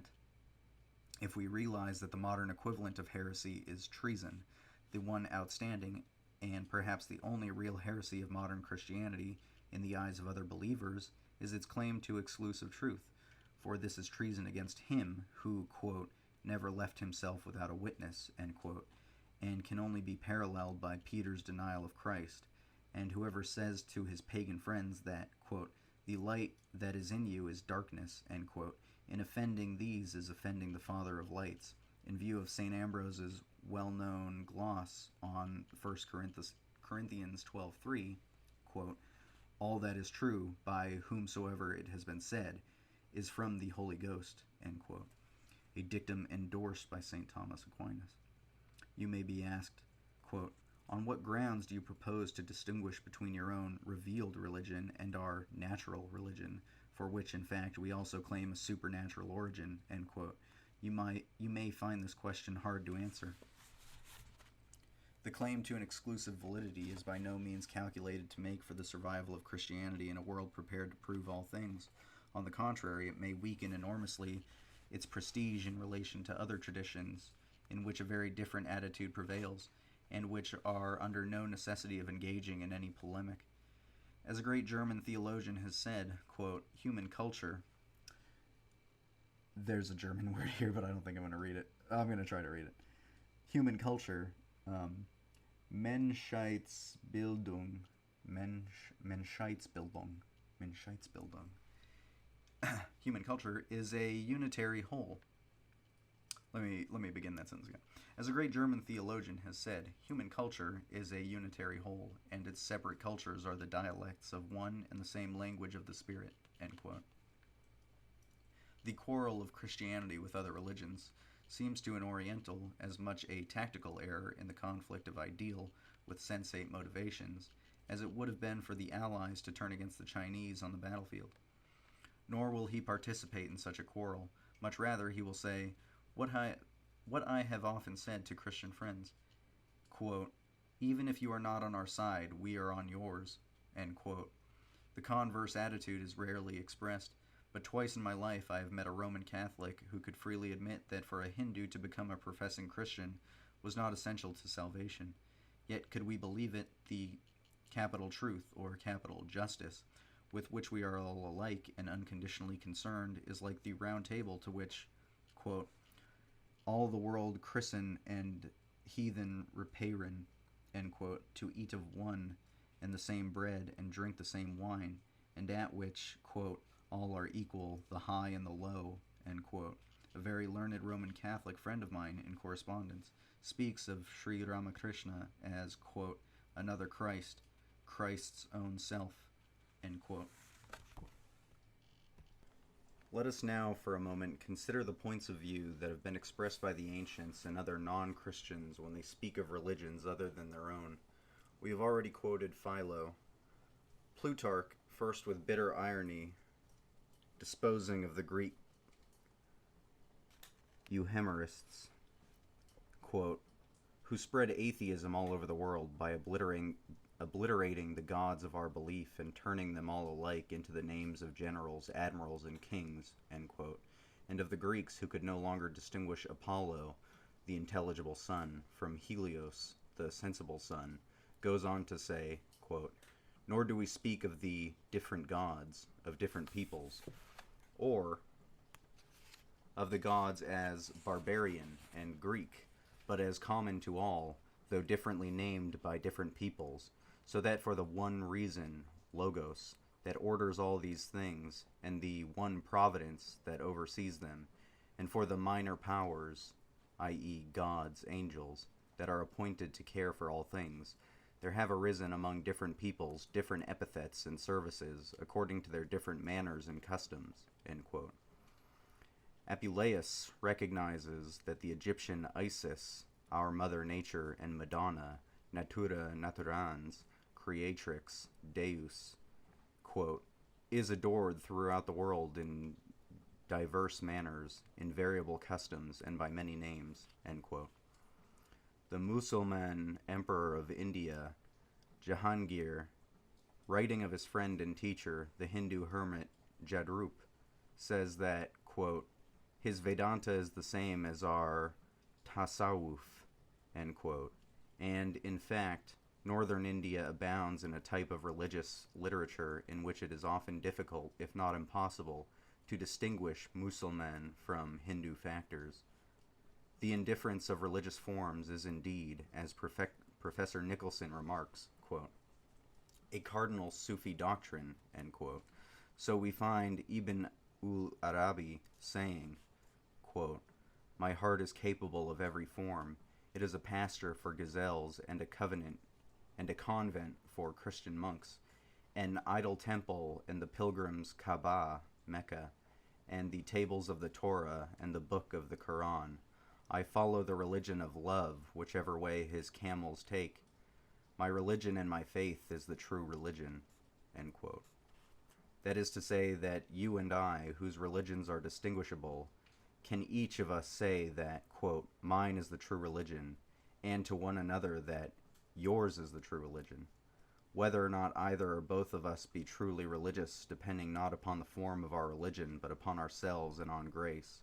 So too, Shams-e Tabriz, quote, If the notion of my beloved is to be found in an idol temple, 'twere mortal sin to circumscribe the Kaaba is but a church, if there his trace be lost. My Kaaba is whatever, quote, church, in which his trace is found, capital his, end quote. Similarly, in Hinduism, the Tamil poet Saint Tayumanavar, for example, says in a hymn to Shiva, quote, Thou didst fittingly inspire as teacher millions of religions. Thou didst in each religion, while it, like the rest, showed in splendid fullness of treatises, disputations, sciences, make each its tenet to be the truth, the final goal. End quote. The Bhakta Kalpadruma of Pratapa Simha maintains that, quote, every man should, as far as in him lieth, help the reading of the scriptures, whether those of his own church or those of another, end quote. In the Bhagavad Gita 7:21, Sri Krishna proclaims, quote, if any lover whatsoever seeks with faith to worship any form of God whatever, it is I who am the founder of his faith, end quote. And 4:11, however men, quote, however men approach me, even do I reward them, for the path men take from every side is mine, end quote. We have the word of Christ himself, that he came to call, not the just, but sinners, Matthew 9:13. What can we make out of that, but that, as St. Justin said, quote, God is the word of whom the whole human race are partakers, and those who lived according to reason are Christians, even though accounted atheists. Socrates and Heraclitus, and of the barbarians, Abraham and many others, end quote. So too Meister Eckhart, greatest of the Christian mystics, speaks of Plato, whom the Moslem Jili saw in a vision, quote, filling the world with light, as that great priest, and as having, quote, found the way ere ever Christ was born, end quote. Was St. Augustine wrong when he affirmed that the very thing that is now called the Christian religion was not wanting amongst the ancients from the beginning of the human race, until Christ came in the flesh, after which the true religion, which already existed, began to be called Christian? Had he not retracted these brave words, the blood-stained history of Christianity might have been otherwise written. We have come to think of religion more as a set of rules of conduct than as a doctrine about God, less as a doctrine about what we should be than one of what we ought to do, and because there is necessarily an element of contingency in every application of principles to particular cases, we have come to believe that theory differs as practice must. This confusion of necessary means with transcendent ends, as if the vision of God could be earned by works, has had unfortunate results for Christianity, both at home and abroad. The more the Church has devoted herself to, quote, social service, the more her influence has declined. An age that regards monasticism as an almost immoral retreat is itself unarmed. It is mainly because religion has been offered to modern men in nauseatingly sentimental terms, be good, sweet child, etc., and no longer as an intellectual challenge that so many have been revolted, thinking that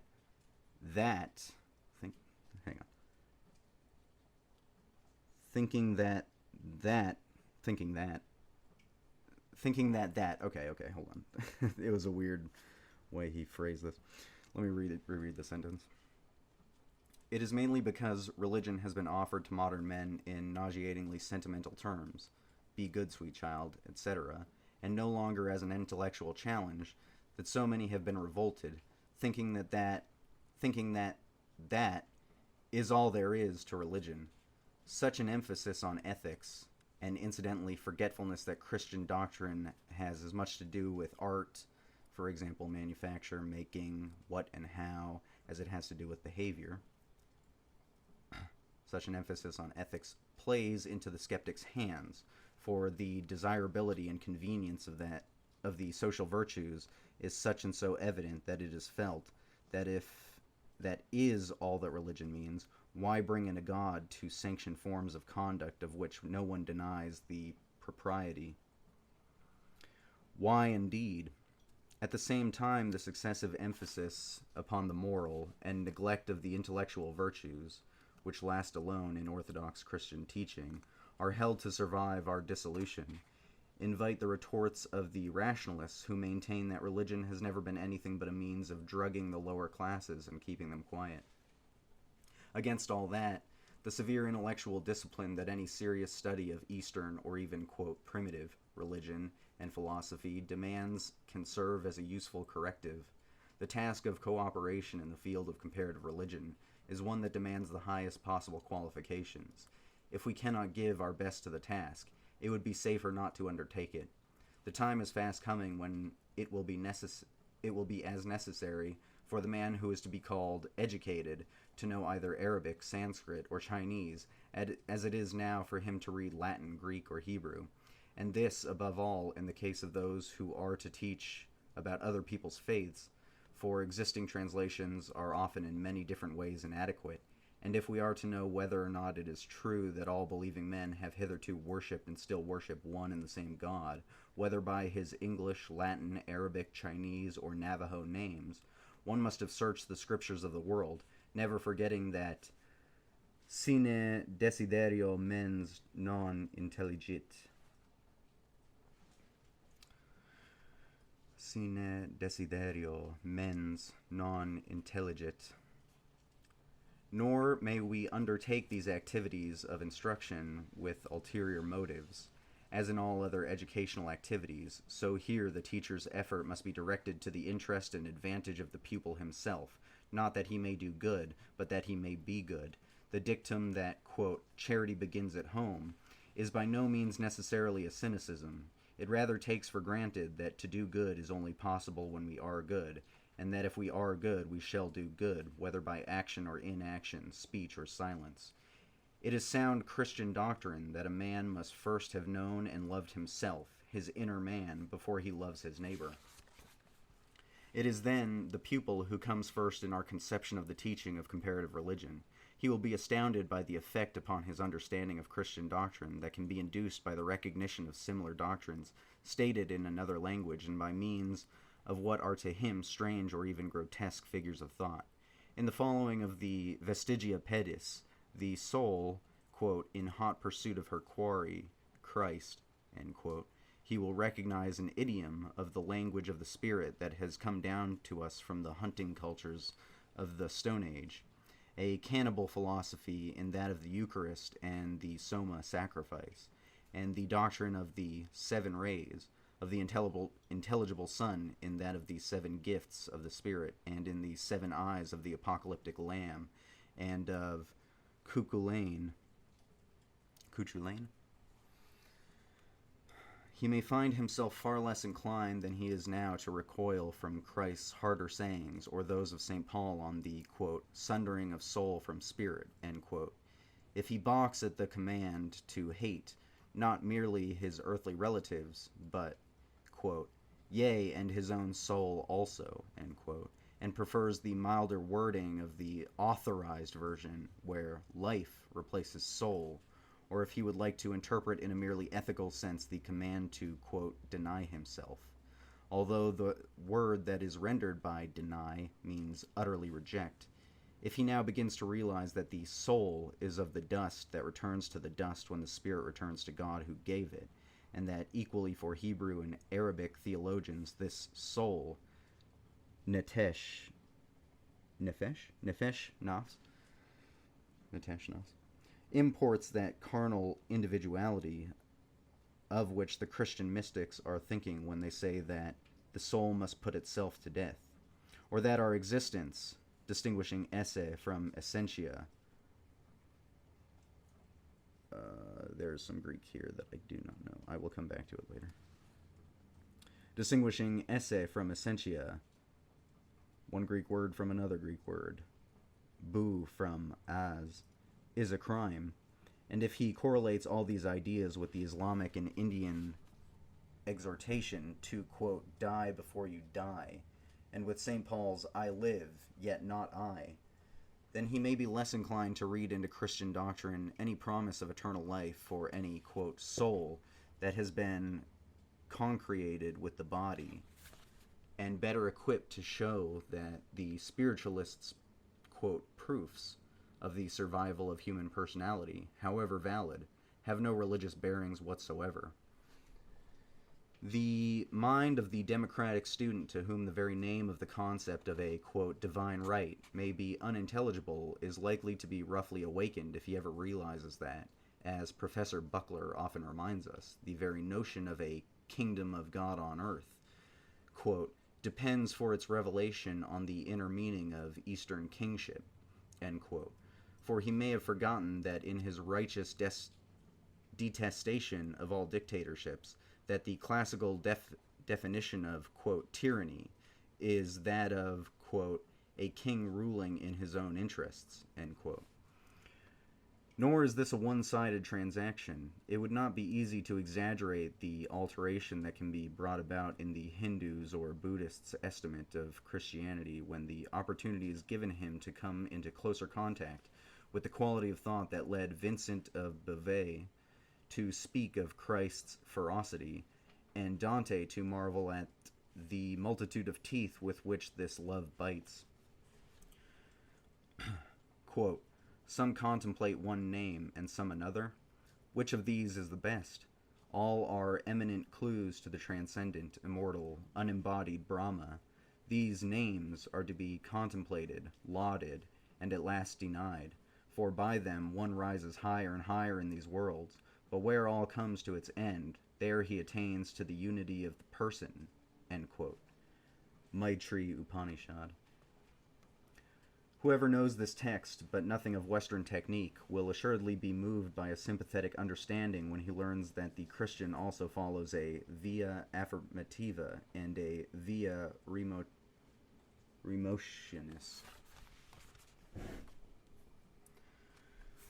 Whoever has been taught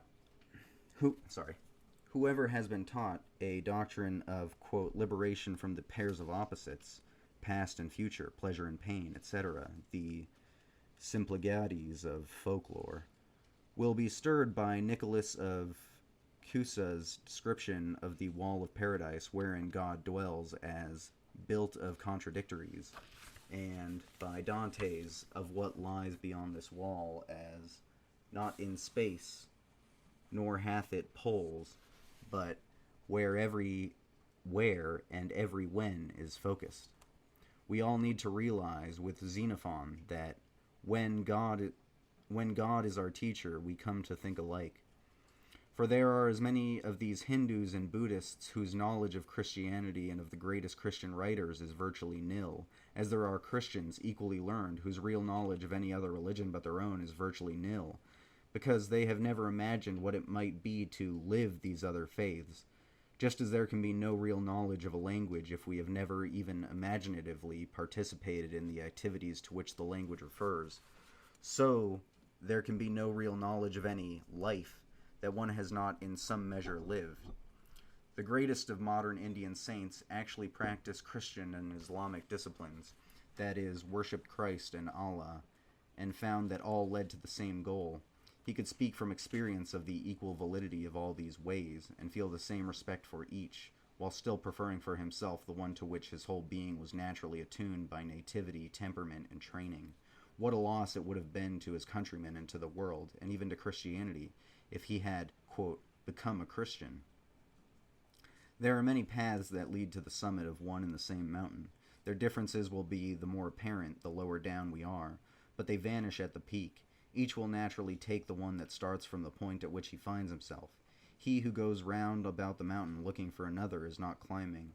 Never let us approach another believer to ask him to become one of us, but approach him with respect as one who is already one of his, who is, and from whose invariable beauty will, and who, one of his, who is, and from whose invariable beauty all contingent being depends.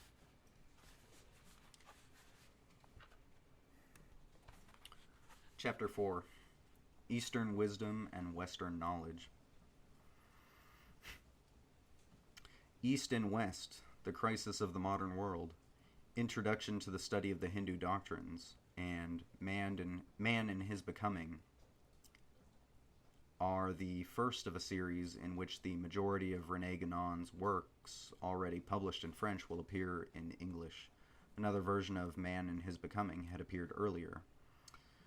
M. René Guénon is not an Orientalist, but what the Hindus would call a master, formerly resident in Paris and now for many years in Egypt, where his affiliations are Islamic.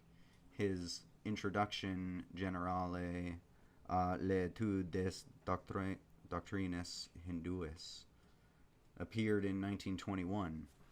As a preliminary to his further expositions of the traditional philosophy, sometimes called the Philosophia Perennis, et Universalis must be understood, for this philosophy has been the common inheritance of all mankind without exception. Guénon cleared the ground of all possible misconception in two large and rather tedious, but by no means unnecessary volumes. L'erreur spirite, for example, or i.e. Fallacy of Spiritualism, a work for which Bhagavad Gita 17:4, quote, men of darkness are they who make a cult of the departed and of spirits, end quote, might have served as a motto. And Le Théosophisme, Histoire d'une pseudo-religion. These are followed by L'homme et son devenir selon le Vedanta and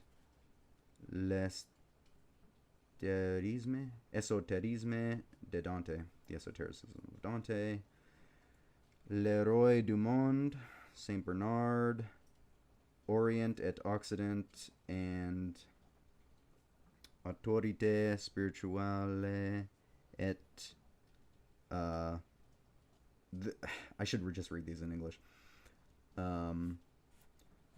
So first, the Theosophies, History of a Pseudo-Religion. Oh, no, wait. Yeah, Theosophy. Yeah, the Theosophies. So the Theosophists. History of a Pseudo-Religion, followed by L'homme et son devenir selon le Vedanta.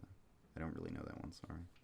The Esotericism of Dante, Le Roi du Monde, Saint Bernard, The Orient and Occident, and Spiritual Authority and Temporal Power. Also, the Symbolism of the Cross. These are just all Guénon's books. Les états multiples de l'être, the many états of the letter. I'm not sure about that one. And the Oriental Metaphysic. More recently, M. Guénon has published in mimeographed and subsequently printed editions The Reign of Quantity and The Sign of the Times, and these are all in Latin, so I'm sorry, I'm going to be butchering, or French, I'm not sure. Yeah, French.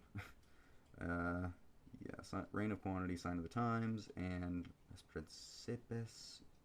The Principles of Infinitesimal Calculus is another one of his books that's mentioned here.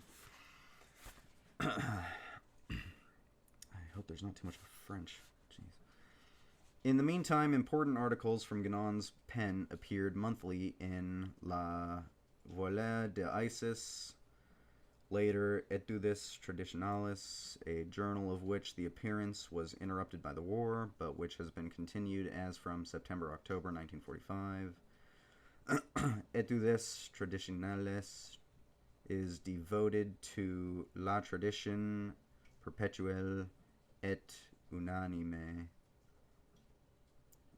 the perpetual tradition of the one, I would assume, révélée tant par les dogmes et les rites des religiones orthodoxes que par la lingua universelle des symboles initiatiques. Of articles that have appeared elsewhere, attention may be called to l'ésotérisme islamique in Kabirs du Sud excerpts from Ganon's writings with some comment have appeared in Triveni,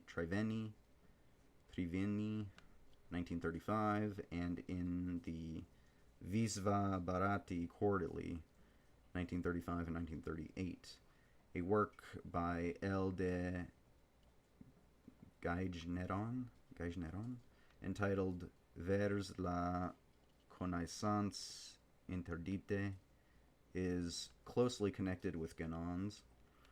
It is presented in the form of a discussion in which the Atman, spiritus, mentali, reason, in the current, not the Platonic sense, and a Roman abbe, take part. The, quote, forbidden knowledge is that of the gnosis which the modern church and the rationalist alike reject, though for very different reasons. The former, because it cannot tolerate a point of view which considers Christianity only as one amongst other orthodox religions, and the latter because, as a great Orientalist, Professor A.B. Keith, has remarked, quote, such knowledge as is not empirical is meaningless to us and should not be described as knowledge, end quote. An almost classical confession of the limitations of the scientific, quote, position, quote, scientific position.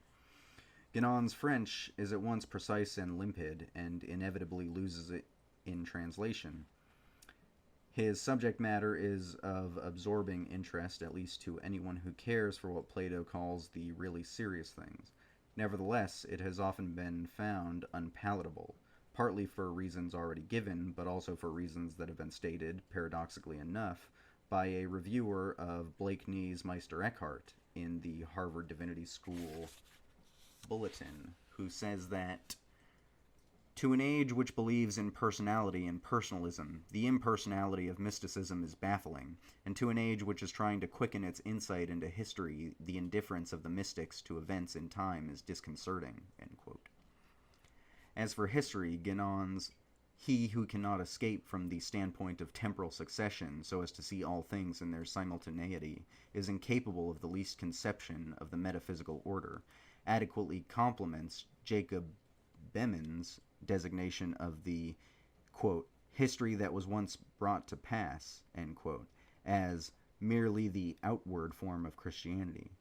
For the Hindu, the events of the Rig Veda are now ever and dateless, and the Krishna Lila not an historical event, and the reliance of Christianity upon supposedly historical facts seems to be its greatest weakness.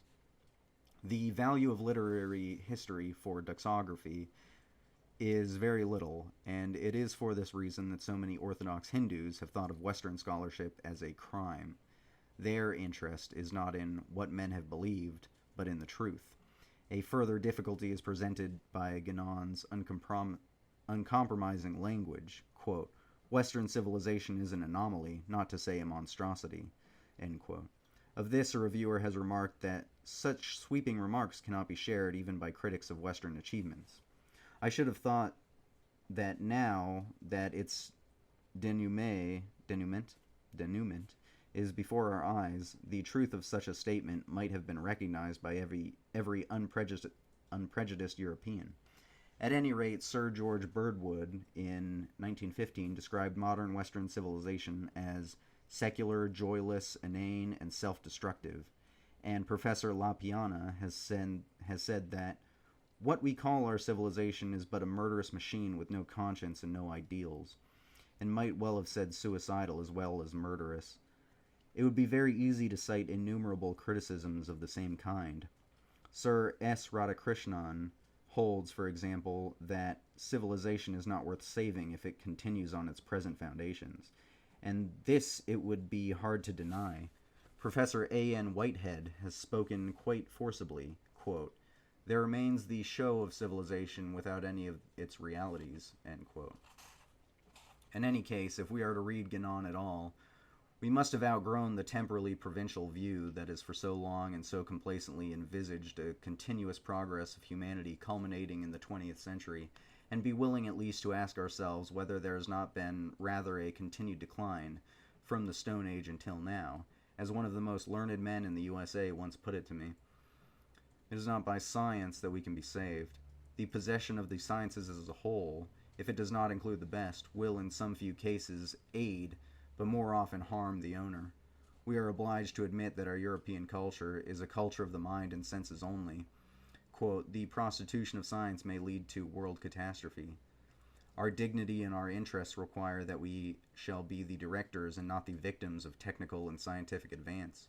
Few will deny that the 20th century thus far has brought us bitter disappointment. We are now faced with the prospect of complete bankruptcy in every department of life. End quote. Those were all quotes by different people. Got to buy the book to find out, because I'm not going to tell you. It's at the back of the chapter. The references. Eric Gill speaks of the monstrous inhumanity of industrialism and of the modern way of life as neither human nor normal nor Christian. It is our way of thinking that is odd and unnatural. This sense of frustration is perhaps the most encouraging sign of the times. We have laid stress on these things because it is only to those who feel this frustration, and not to those who still believe in progress, that Guénon addresses himself. To those who are complacent, everything that he has to say will seem to be preposterous. The reactions of Roman Catholics to Guénon are illuminating. One has pointed out that he is a, quote, serious metaphysician, end quote, i.e., one convinced of the truth he expounds and eager to show the unanimity of the Eastern and scholastic traditions, and observes that in such matters belief and understanding must go together. Cred ut intelligas is a piece of advice that modern scholars would indeed do well to consider. It is perhaps just because we have not believed that we have not yet understood the East. The same author writes of East and West. Quote, René Guénon is one of the few writers of our time whose work is really of importance. He stands for the primacy of pure metaphysics over all other forms of knowledge, and presents himself as the exponent of a major tradition of thought, predominantly Eastern, but shared in the Middle Ages by the scholastics of the West. Clearly, Guénon's position is not that of Christian orthodoxy, but many, perhaps most, of his theses are, in fact, better in accord with authentic Thomist doctrine than are many opinions of devout but ill-instructed Christians, end quote. We should do well to remember that even St. Thomas Aquinas did not disdain to make use of, quote, intrinsic and probable proofs, end quote, derived from the pagan philosophers. Gerald Van, on the other hand, makes the mistake which the title of his review, René Guénon's Orientalism, announces. For this is not another ism, nor a geographical antithesis, but one of modern empiricism and traditional theory. Van springs to the defense of the very Christianity in which Guénon himself sees almost the only possibility of salvation for the West. Only possibility, not because there is no other body of truth, but because the mentality of the West is adapted to and needs a religion of just this sort. But if Christianity should fail, it is just because its intellectual aspects have been submerged. It has become a code of ethics rather than a doctrine from which all other applications can and should be derived. Hardly 2 consecutive sentences of some of Meister Eckhart's sermons would be intelligible to an average modern congregation, which does not expect doctrine, but only expects to be told how to behave. If Guénon wants the West to turn to Eastern metaphysics, it is not because they are Eastern, but because this is metaphysics. If, quote, Eastern metaphysics differed from a, quote, Western metaphysics, as true philosophy differs from what is often so called in our modern universities, one or the other would not be metaphysics. It is from metaphysics that the West has turned away in its desperate endeavor to live by bread alone, an endeavor of which the Dead Sea fruits are before our eyes. It is only because this metaphysics still survives as a living power in Eastern societies, insofar as they have not been corrupted by the withering touch of Western, or rather modern, civilization. For the contrast is not of East or West as such, but of, quote, those paths that the rest of mankind follows as a matter of course, end quote, with those post-Renaissance paths that have brought us to our present impasse. And not to orientalize the West, but to bring back the West to a consciousness of the roots of her own life, and of values that have been transvalued in the most sinister sense, that Guénon asks us to turn to the East. He does not mean, and makes it very clear that he does not mean, that Europeans ought to become Hindus or Buddhists, but much rather that they, who are getting nowhere by the study of the Bible as literature, or that of Dante as a poet, should rediscover Christianity. Or what amounts to this same thing. Plato, that great priest as Meister Eckhart calls him. I often marvel at men's immunity to the Apology and Phaedo, or the 7th chapter of the Republic. I suppose it is because they would not hear, quote, though one rose from the dead, end quote. The issue of East and West is not merely a theoretical. We must remind the modern reader that from the standpoint of the traditional philosophy, theoretical is anything but a term of disparagement, but also an urgent practical problem. Pearl Buck asks, quote, why should prejudices be so strong at this moment? The answer, it seems to me, is simple. Physical conveyance and other circumstances have forced parts of the world, once remote from each other, into actual intimacy for which peoples are not mentally or spiritually prepared. It is not necessary to believe that this initial stage must continue. If those prepared to act as interpreters will do their proper work, we may find that within another generation or two, or even sooner, dislike and prejudice may be gone. This is only possible if prompt and strong measures are taken by peoples to keep step mentally with the increasing closeness to which the war is compelling us, end quote. But if this is to happen, the West will have to abandon what Guénon calls its proselytizing fury, an expression that must not be taken to refer only to the activities of Christian missionaries, regrettable as these often are, but to those of all the distributors of modern, quote, civilization, and those of practically all those, quote, educators, who feel that they have more to give than to learn from what are often called the, quote, backward or unprogressive peoples, to whom it does not occur that one may not wish or need to progress if one has reached a state of equilibrium that already provides for the realization of what one regards as the greatest purposes of life. It is as an expression of goodwill and of the best intentions that this proselytizing fury takes on its most dangerous aspects. To many, this fury can only suggest the fable of the fox that lost its tail, and persuaded the other foxes to cut off theirs. An industrialization of the East may be inevitable, but do not let us call it a blessing that a folk should be reduced to the level of a proletariat, or assume that materially higher standards of living necessarily make for greater happiness. The West is only just discovering, to its great astonishment, that, quote, material inducements, that is, money or the things that money can buy, end quote, are by no means so cogent a force as has been supposed. Quote, beyond the subsistence level, the theory that this incentive is decisive is largely an illusion, end quote. As for the East, as Guénon says, quote, the only impression that, for example, mechanical inventions make on most Orientals is one of deep repulsion. Certainly it all seems to them far more harmful than beneficial, and if they find themselves obliged to accept certain things which the present epoch has made necessary, they do so in the hope of future riddance. What the people of the West call rising would be called by some sinking. That is what all true Orientals think, end quote.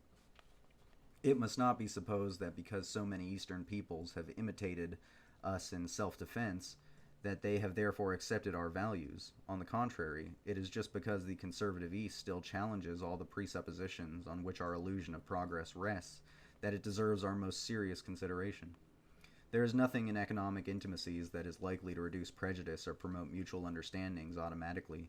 Even when Europeans live amongst Orientals, quote, economic contact between the Eastern and Western groups is practically the only contact there is. There is very little social or religious give and take between the two. Each lives in a world almost entirely closed to the other, and by closed we mean not only unknown, but more incomprehensible and unattainable, end quote. That is an inhuman relationship by which both parties are degraded. Neither must it be assumed that the Orient thinks it important that the masses should learn to read and write. Literacy is a practical necessity in an industrial society, where the keeping of accounts is all important. But in India, insofar as Western methods of education have not been imposed from without, all higher education is imparted orally, and to have heard is far more important than to have read. At the same time, the peasant, prevented by his illiteracy and poverty from devouring the newspapers and magazines that form the daily and almost the only reading of the vast majority of Western literates, is, like Hesiod's Boeotian farmers, and still more like the Gaelic-speaking Highlanders before the era of the board schools, thoroughly familiar with an epic literature of profound spiritual significance and a body of poetry and music of incalculable value. And one can only regret the spread of an, quote, education that involves the destruction of all these things, or only preserves them as curiosities within the covers of books. For cultural purposes, it is not important that the masses should be literate. It is not necessary that anyone should be literate. It is only necessary that there should be amongst the people philosophers, in the traditional, not the modern sense of the word, and that there should be preserved deep respect on the part of the layman for true learning. That is the antithesis of the American attitude to a professor. In these respects, the whole East is still far in advance of the West, and hence the learning of the elite exerts a far profounder influence upon society as a whole than the Western specialist thinker can ever hope to wield. It is not, however, primarily with the protection of the East against the subversive inroads of Western, quote, culture that Guénon is concerned, but rather with the question, what possibility of regeneration, if any, can be envisaged for the West? The possibility exists only in the event of a return to first principles and to the normal ways of living that proceed from the application of first principles to contingent circumstances. And as it is only in the East that these things are still alive, it is to the East that the West must turn. Quote, it is the West that must take the initiative, but she must be prepared really to go towards the East, not merely seeking to draw the East towards herself, as she has tried to do so far. There is no reason why the East should take this initiative, and there would still be none, even if the Western world were not in such a state as to make any effort in this direction useless. It now remains for us to show how the West might attempt to approach the East. End quote. He proceeds to show that the work is to be done in the two fields of metaphysics and religion, and that it can only be carried out on the highest intellectual levels, where agreement on first principles can be reached, and apart from any propaganda on behalf of, or even apology for, quote, Western civilization. The work must be undertaken, therefore, by an elite, and as it is here more than anywhere that Guénon's meaning is likely to be willfully misinterpreted, we must understand clearly what he means by such an elite. The divergence of the West and East being only accidental, the bringing of these two portions of mankind together and the return of the West to a normal civilization are really just one and the same thing, end quote. An elite will necessarily work in the first place, quote, for itself, since its members will naturally reap from their own development an immediate and altogether unfailing benefit, end quote.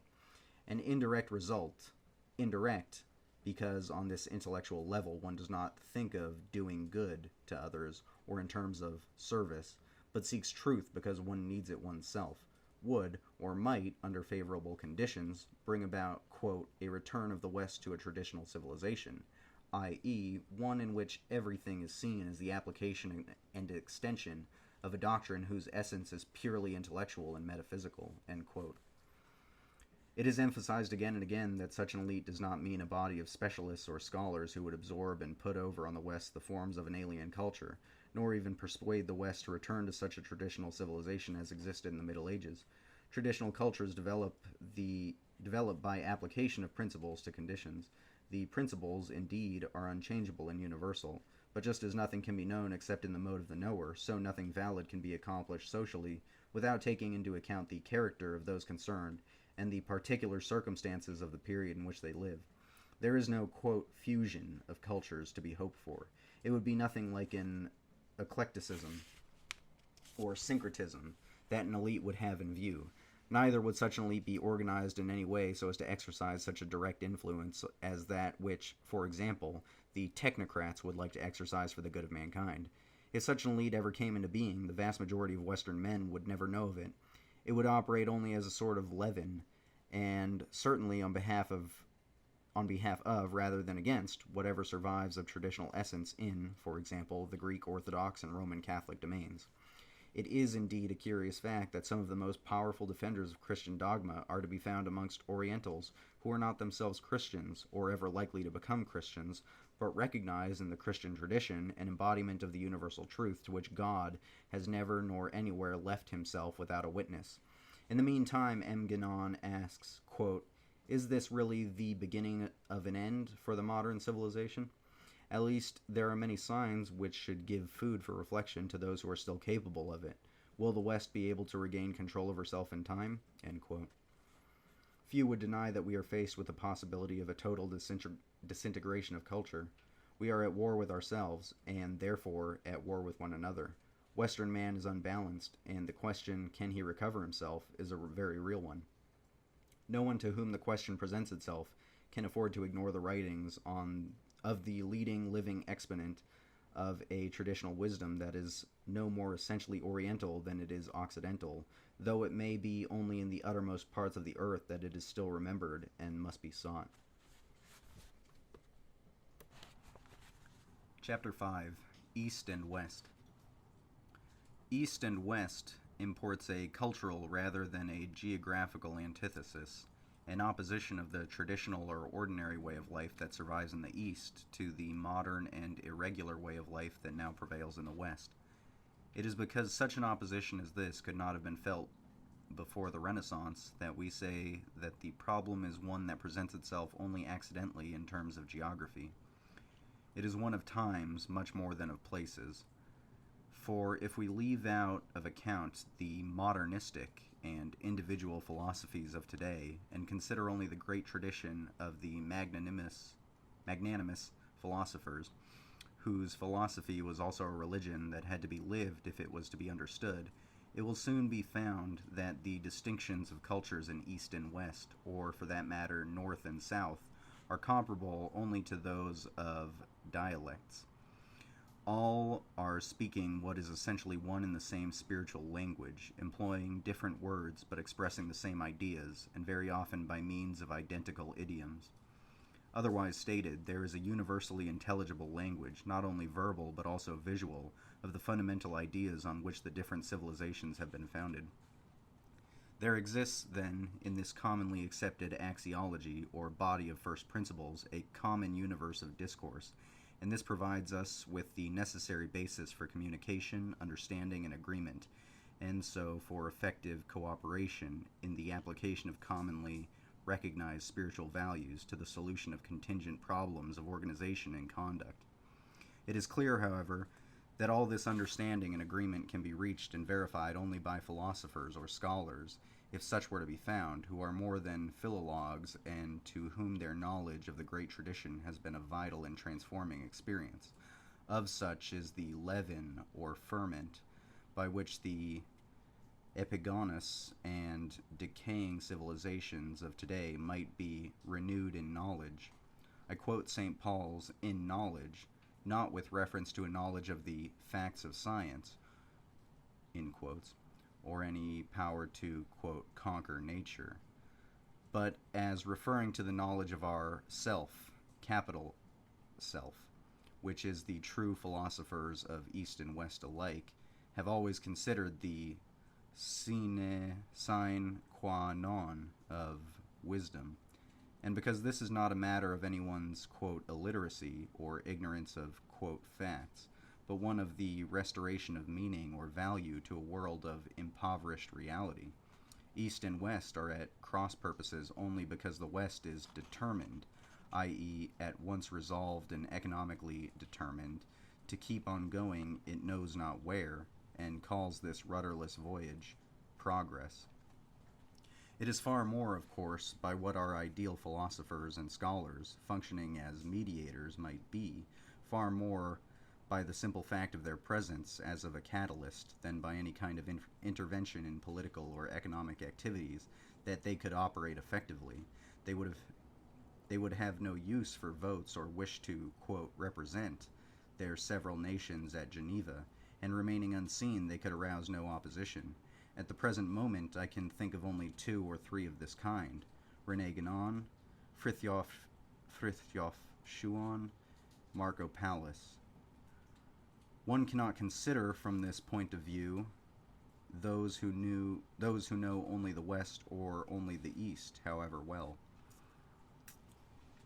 On the other hand, no mere goodwill or philanthropy will suffice, and while it is true that correct solutions will necessarily be good ones, it by no means follows that what to the altruist seems to be a good seems to be goodwill also be right. There is no room here for the proselytizing fury of any, quote, idealists. What the century of the common man actually predicates is the century of the economic man, the economically determined man whose best and worst are equally unprincipled, a man who is far too common for our ends. How many of our, quote, communists, I wonder, realize that the reference of the common man, communis homo, was originally not to the man in the street as such, but to the immanent deity, the very capital M man, in every man. In the meantime, what, quote, free enterprise means is his hand, the common man's in our sense, against every man's, and every man's hand against him, end quote. And there lie the fertile seeds of future wars. What we demand is something other than a quantitative standard of living, a form of society in which, in the words of St. Augustine, quote, everyone has his divinely coordinated place and his security and honor and content therein, and no one is envious of another's high estate and reverence and happiness, where God is sought and is found and is magnified in everything, end quote. One in which, in the words of Pius XII, quote, all work has an inherent dignity and at the same time a close connection with the perfection of the person, end quote, an almost literal summary of the true philosophy of work as it has been propounded by Plato and in the Bhagavad Gita.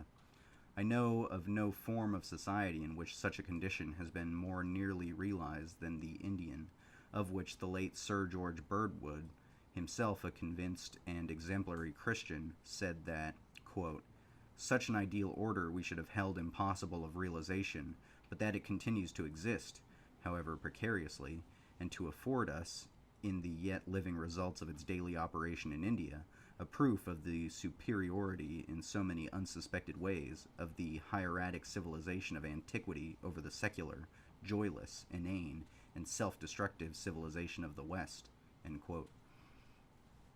We have got to reckon with the fact that almost all Western nations are either feared or hated and distrusted by almost all Eastern peoples, and to ask ourselves why this should be so, and whether the former are unchangeably of such a sort as to seem to be destroyers everywhere, makers of deserts and calling them peace.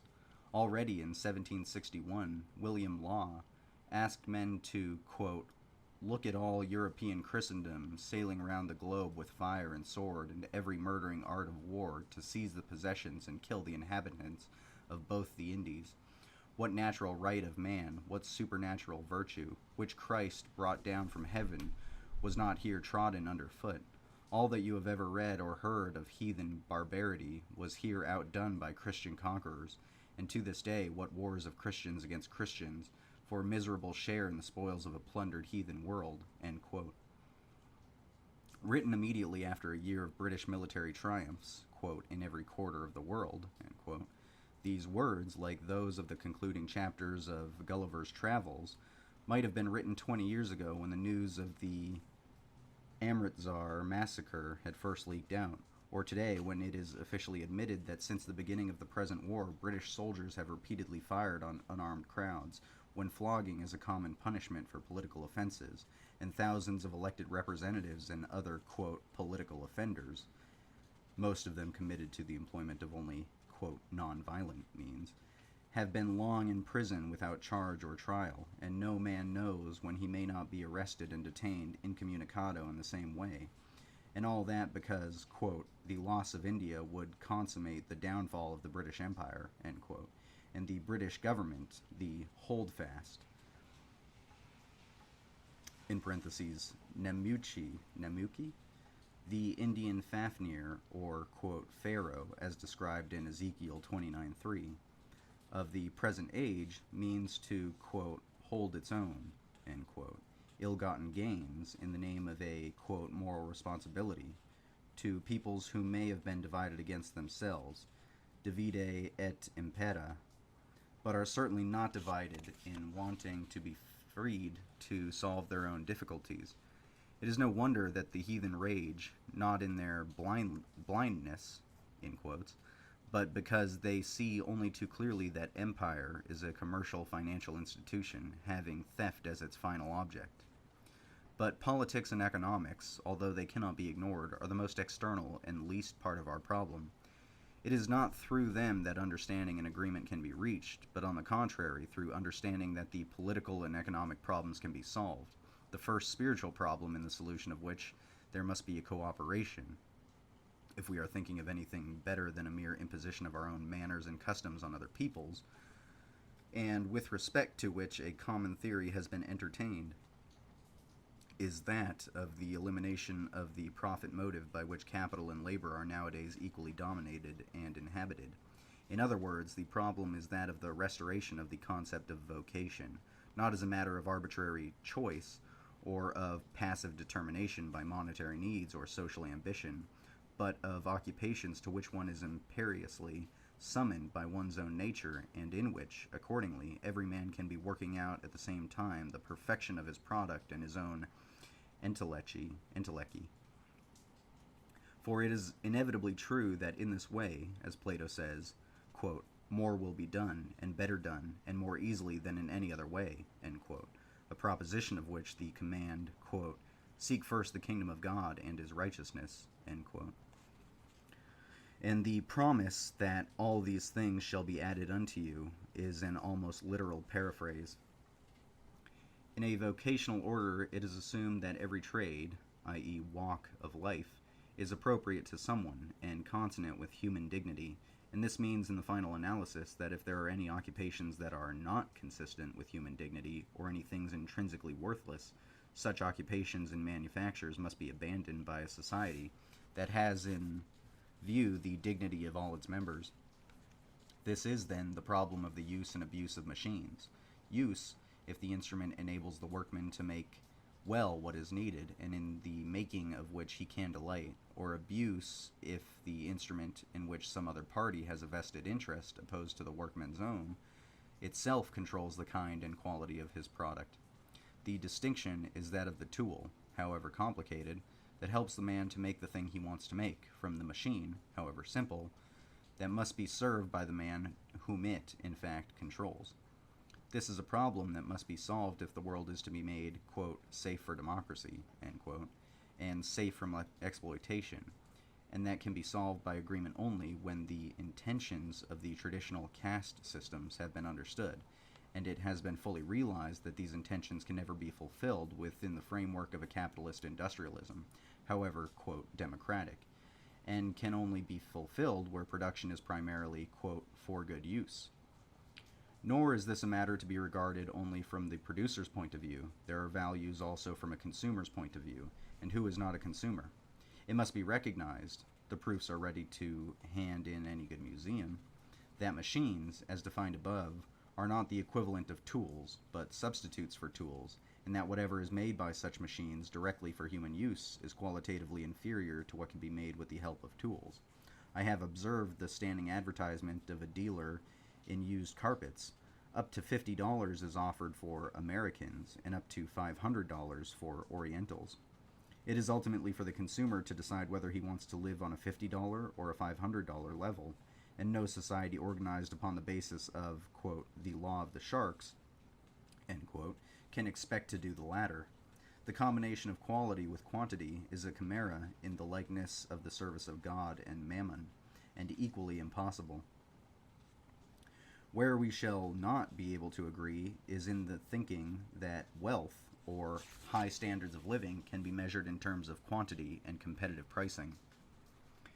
Failing in understanding and agreement on the higher levels of reference, there is the imminent danger that in bringing forth a brave new world in which all men shall fraternize, this may amount to nothing more than, if even to so much as, that they may eat, drink, and be merry together in the intervals of the so-called peace that occasionally interrupts the wars of acquisition, pacification, and education. The work of, quote, missionaries, whether of a given religion, of scientific humanism, or industrialism, is a leveling rather than an elevating force, fundamentally incompatible with anything but a reduction of the cultures of the world to their lowest common denominator. Quote, Father, forgive them, for they know not what they do, end quote. Merely to have set up elsewhere replicas of the modern institutions in which the West, for the most part still believes, although these are the very ways of living that have already bred disaster, merely to dream of mixing the oil of, quote, economic justice with the acid of a competitive, quote, world trade, is not enough for felicity. The backward East, insofar as it is still backward, is very much happier, calmer, and less afraid of life and death than the forward West has ever been or can be. To have set about to, quote, conquer nature, to have thought of discontent as, quote, divine, to have honored the discoverers of, quote, new wants, to have sacrificed spontaneity to the concept of an inevitable, quote, progress. These positions of the, quote, social gospel are none of those that the East has ever thought of as making for happiness. It emerges from what has been said above that motion toward a rapprochement must originate in the West, if only because it is the modern West that first abandoned the once common norms, while the surviving East that is still in a majority, however diminished and diminishing, still adheres to them.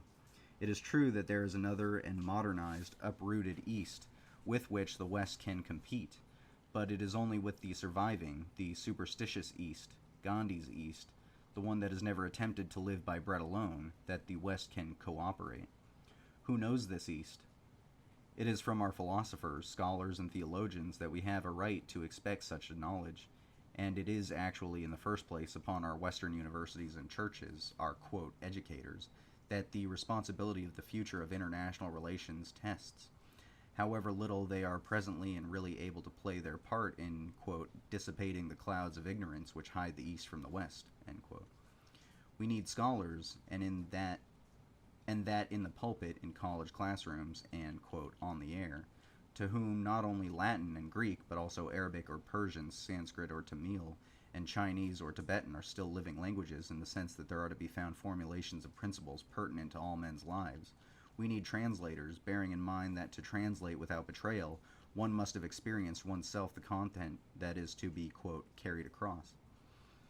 We need theologians who can think no more or less in terms of Christian than of Islamic, Hindu, or Taoist theology, and who have realized by a personal verification that, as Philo said, all men, quote, whether Greeks or barbarians, end quote, actually recognize and serve one and the same God by whatever names, or, if you prefer it, one and the same immanent, quote, Son of Man, end quote, the Son of whom Meister Eckhart spoke when he said that, quote, he who sees me sees my child, end quote. We need anthropologists of the caliber of Richard St. Barb Baker, Carl von Spice, Father W. Schmidt, and Nora K. Chadwick, and such folklorists as were the late J.F. Campbell and Alexander Carmichael. The value of such men as the late Professor A.A. MacDonald and Sir J.G. Fraser, being only that of hewers of wood and drawers of water for those who, quote, understand their material, end quote. We need mediators to whom the common universe of discourse is still a reality, men of a sort that is rarely bred in public schools or trained in modern universities, and this means that the primary problem is that of the re-education of Western literati. More than one has told me how it had taken him 10 years to outgrow even a Harvard education. I have no idea how many it might take to outgrow a missionary college education, or to recover from a course of lectures on comparative religion offered by a Calvinist. We need, quote, reactionaries, able to start over again from scratch, from an in principio, in the logical rather than any temporal sense, and very surely not merely in the anti-quo bellum sense, the point at which the education of the amnesic common man of today begins. I mean by reactionaries, men who, when an impasse has been reached, are not afraid of being told that, quote, we cannot put back the hands of the clock, end quote, or that, quote, the machine has come to stay, end quote. The real intention of my reactionaries, for whom there is no such thing as a, quote, dead past, is not to put back the hands, but to put them forward to another noonday. We need men who are not afraid of being told that, quote, human nature is unchangeable, end quote, which is true enough in its proper sense, but not if we are under the delusion that human nature is nothing but an economic nature. What should we think of a man who has lost his way and reached the brink of a precipice, and is not, quote, down a steep place into the sea, end quote, that European civilization, for all its possibly good intentions, is gliding now, and is too stupid or too proud to retrace his steps, who indeed would not now retrace his steps if only he knew how. The proof of this can be seen in the multiplicity of the current, quote, plans for a better world that men pursue, never remembering that there is only, quote, one thing needful, end quote. The modern West must be renewed in knowledge. Again, we must beware, for there are two possible and very different consequences that can follow from the cultural contact of East and West. One can, like Jawaharlal Nehru, and in his own words, quote, become a queer mixture of East and West, out of place everywhere, at home nowhere, end quote. Or, being still oneself, one can learn to find oneself in place anywhere, and at home everywhere, in the profoundest sense, a citizen of the world. The problem is educational, or in other words, one of recollection, and when it has been solved, when the West has found herself again, the capital self of all other men, the problem of understanding the, quote, mysterious East will have been solved at the same time, and nothing will remain but the practical task of putting into practice what has been remembered. The alternative is that of a reduction of the whole world to the present state of Europe. The choice lies finally between a deliberately directed movement toward a foreseen goal or, quote, destiny, and a passive submission to an inexorable progress or, quote, fate, between an evaluated and significant and a valueless and insignificant way of living. Chapter 6. Spiritual Paternity and the Puppet Complex. It begins with a quote from Walt Whitman. These are really the thoughts of all men in all ages and lands. They are not original with me. If they are not yours as much as mine, they are nothing or next to nothing. End quote. The purpose of this chapter is methodological and mainly to suggest that the anthropologist is rather too much inclined to consider the peculiarities of, quote, primitive people, Naturvölker in German, in isolation, neglecting the possibility or probability that these peculiarities may not be of local origin, but may represent only provincial or peripheral survivals of theories held by some or all of the more sophisticated communities from which the primitive peoples may have declined. The first example will be that of the belief of some Pacific and Australian peoples in a spiritual paternity. The subject is so well known to anthropologists that it will suffice to cite from a recent article by Dr. M.F. Ashley Montague, who remarks that, quote, practically everywhere in Australia, intercourse is associated with conception, but not as a cause of conception or childbirth. The belief is rather that a spirit child has entered into her. It is the official doctrine of spiritual conception that looms largely in their thinking. Intercourse serves to prepare the woman for the entry of the spirit child. End quote. Further, with reference to Roheim's data, Professor Montague remarks that, quote, it would seem probable that until the native is initiated into the social interpretation of the nature of things, he is under the impression that intercourse is closely connected with childbirth. When, however, he has been initiated into the traditional teachings, he discovers his former elementary knowledge to have been incomplete, and he gradually shifts the emphasis from a belief in material reproduction to one in favor of spiritual reproduction, end quote. In these citations, mark the words, quote, associated with, but not as a cause, end quote, official doctrine, quote, and, quote, traditional teachings, end quote. In these citations, mark the words associated with, but not as a cause, official doctrine, and traditional teachings. Before we proceed further, it should be noted that it is evidence of a rather considerable intellectual development to be able to distinguish a post hoc from a propter hoc, concomitance from causation.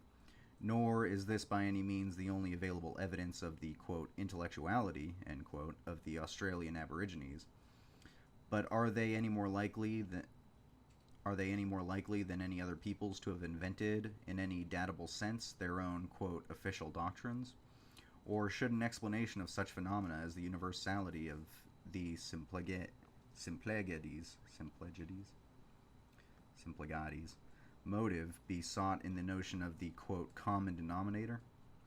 One might as well try to account for the cognate forms of words in related languages as we try to explain the distribution of cognate ideas in that way. The Pacific doctrine of spiritual conception is anything but an isolated phenomenon.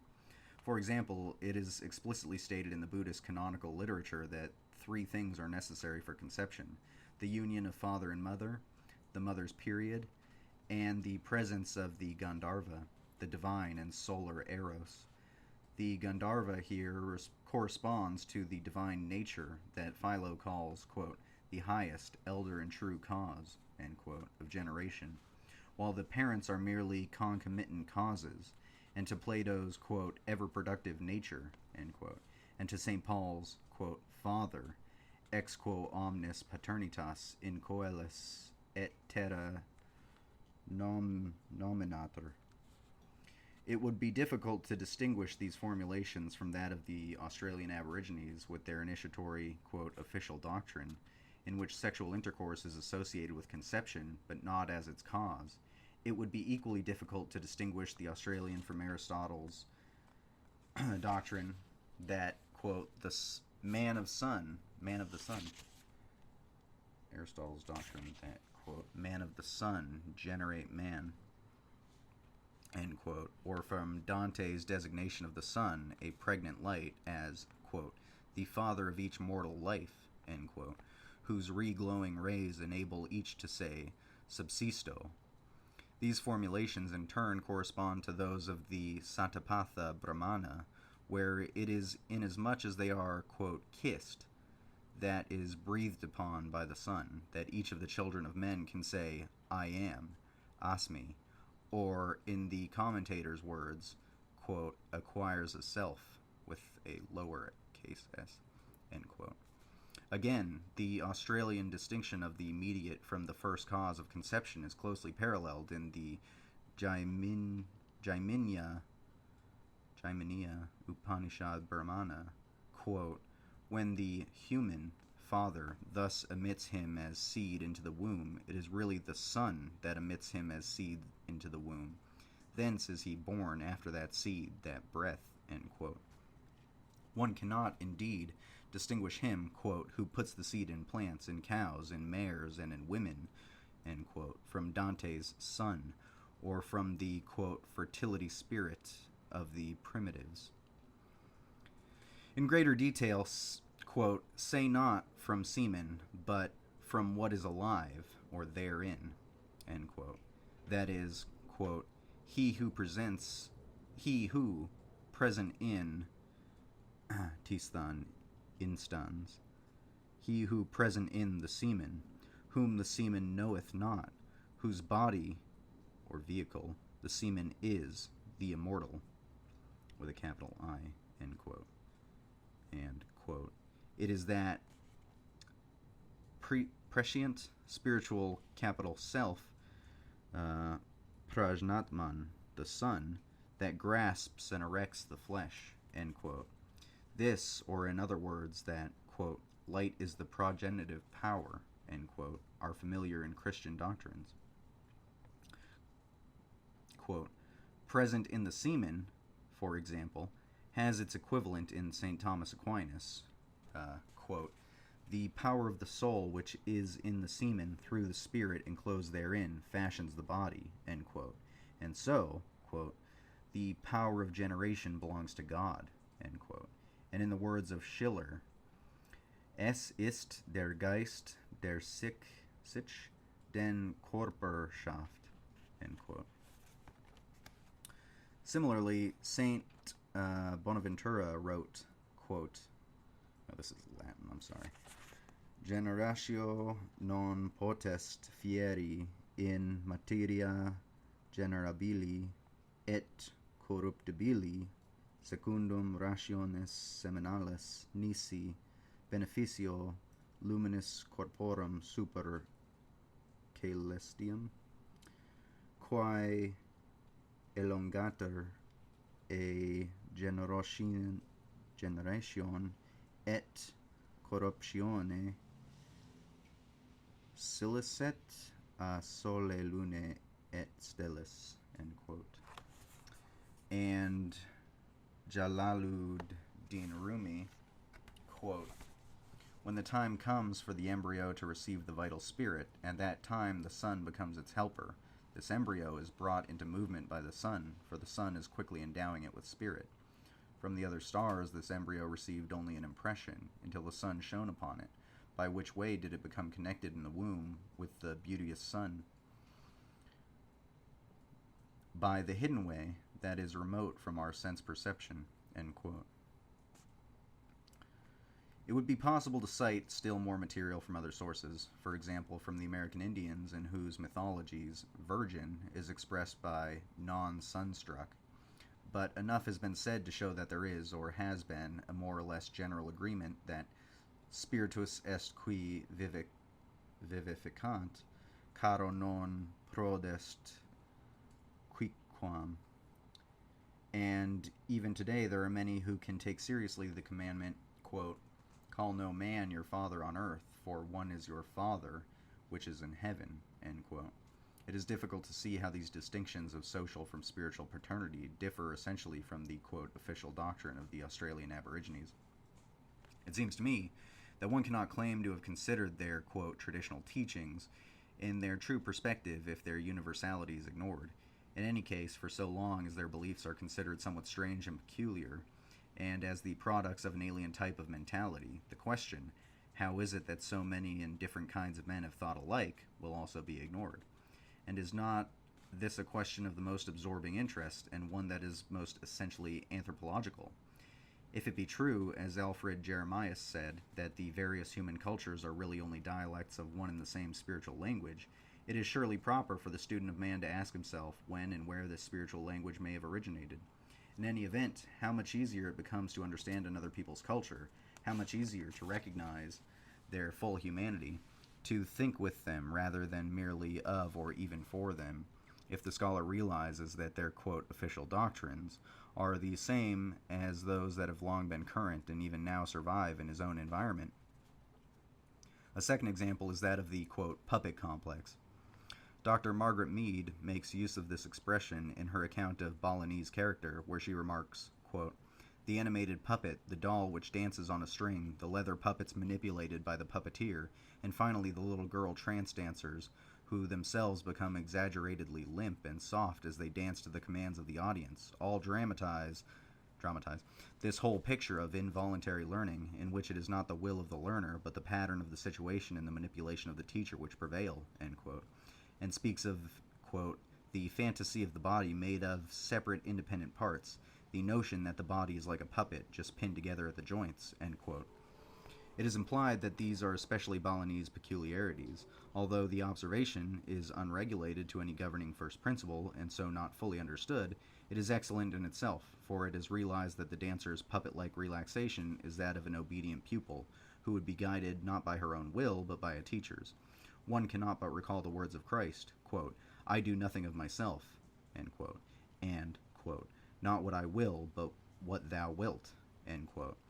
So said Bemin, quote, thou shalt do nothing but forsake thy own will, viz., that which thou callest I, or thyself, by which means all thy evil properties will grow weak, faint, and ready to die, and then thou wilt sink down again into that one thing from which thou art originally sprung, end quote. The dancer is not, in fact, expressing, quote, herself, but altogether an artist inspired. Some Greek word I don't know, I apologize. Her condition is quite properly described as one of trance or ecstasy. The whole procedure is a carrying over into art and the vital principle of resignation. Religion and culture, sacred and profane, are undivided. Actually, this, quote, complex, quote, fantasy, or, quote, notion, terms that are all employed all too condescendingly, is nothing peculiarly Balinese, but typically both Indian and Platonic, and almost as certainly of Indian origin in Bali as it is of Platonic Aristotelian derivation in Europe. It is, moreover, bound up with and implies two other doctrines, those of Lila and the Sutratman, and with the traditional symbolism of the theater. Plato sees in puppets, with their automatic, autokinetic motions, a typical example of the wonder that is the source or beginning of philosophy. It is, quote, as regards the best in us that we are really God's toys, end quote, and ought to dance accordingly, obeying only the control of that one cord by which the puppet is suspended from above, and not the contrary and unregulated pulls by which external things drag each one to and fro in accordance with its own likes and dislikes. For as Philo also says, quote, our five senses, end quote, together with the powers of speech and generation, quote, all these, as in puppet shows, are drawn by cords by their director, now resting, now moving, each in the attitudes and motions appropriate to it, end quote. For a puppet to behave as it might like were indeed against nature. The movements that are included by personal appetites are not free, but uncalculated and irregular. But, quote, nous is never wrong, end quote, and, quote, the daemon always holds me back from what I want to do, and never eggs me on, end quote. And its truth, unlike that of this man Socrates, is irrefutable. Dr. Margaret Mead refers to the puppet's joints, and these are indeed to be regarded as the cogwheels of a mechanism of which the pins are axles. But what is more important in the puppet symbolism is the thread on which its parts are strung, and without which it might fall down inanimate, as actually happens when one, quote, gives up the ghost, end quote, and is, quote, cut off, end quote. The, quote, notion that the body is like a puppet, end quote, does not depend upon a merely external resemblance, but far more upon the relation of the guiding thread or threads that the hand of the puppeteer controls, as reins are held by the driver of a vehicle. Quote, bear in mind that what pulls the string is that being hidden within us. That makes our speech. That is our speech, our life, our man, capital M, man. Something more godlike than the passions that make us literally puppets and naught else, end quote. The analogy is formulated in the Mahabharata thus, quote, human gestures are harnessed by another, as with a wooden doll strung on a thread, end quote. And so the question is asked, quote, do you know that, capital T, thread, by which and that, capital inner controller, by whom this world and the other and all beings are strung together and controlled from within, so that they move like a puppet performing their respective functions, end quote. Or to ask the same question in other words, know him, questi ne cor mortali e per motore, know him, questi la terra in se stringe. Elegant wooden shafts, well and newly painted, fastened by threads and pins, such is the likeness of these limbs of ours, end quote. Who made this wooden doll? Where is its maker? Whence has it arisen? How will it perish? The answers to all these questions had long since been given. Quote, the sun is the fastening to which these worlds are linked. He strings these worlds to himself by a thread, the thread of the gale, end quote. So it is that, quote, all this universe is strung on me, capital M, me, like rows of gems on a thread, end quote.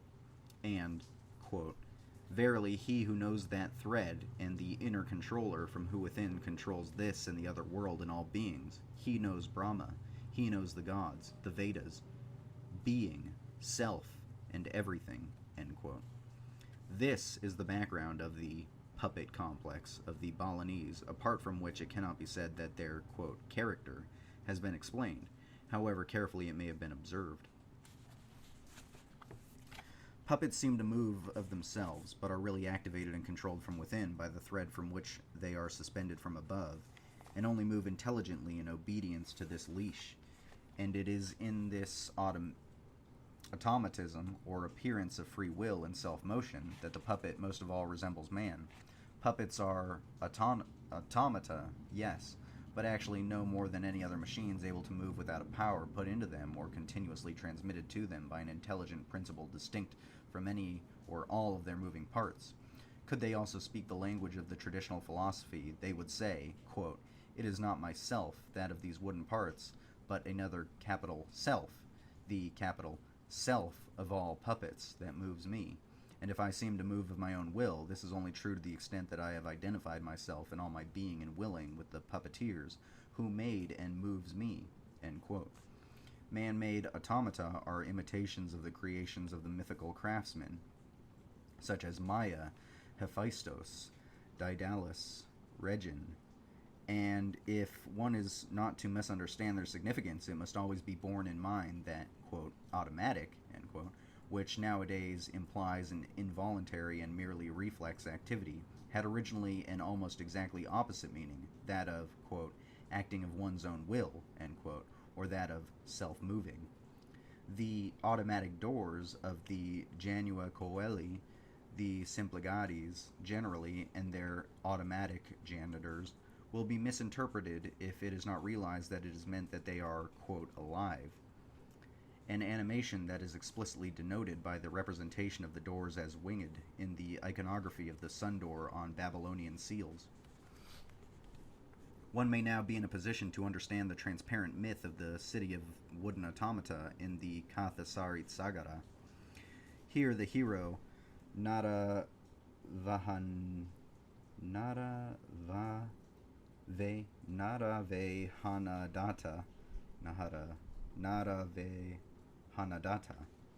Theodore, reaches a marvelous city, in which the whole citizenry consists of wooden engines or automata, all behaving as if alive, although recognizable as lifeless by their want of speech, and this arouses his wonder.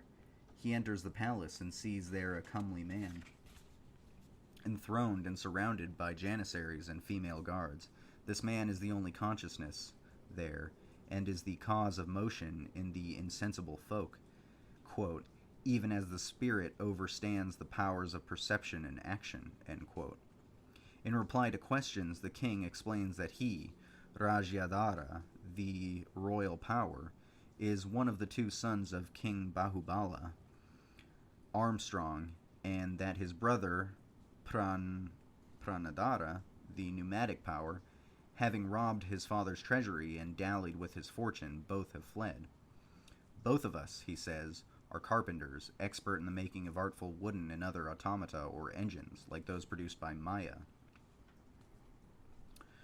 Rajyadhara continues in saying, quote, I finally reached this empty city and entered the palace, end quote. There in the heart of the palace he is fed by invisible hands, and, quote, all these automata are no mere products of my imagination, for I made them.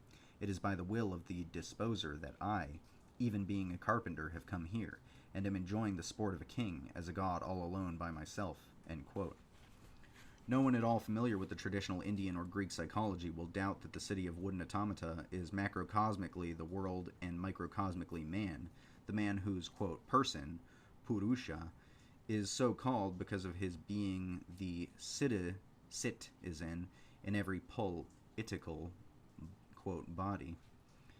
The, quote, Golden Palace is the heart of the Golden City, the center from which all its operations are directed.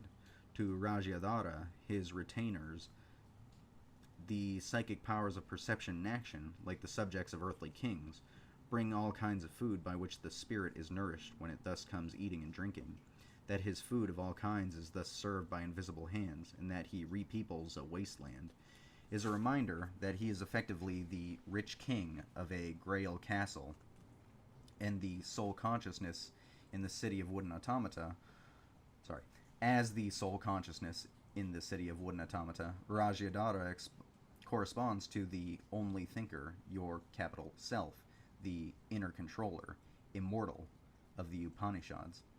The original robbery referred to is that of the sources of life, the Indian rape of Soma, and the Greek Promethean theft of fire.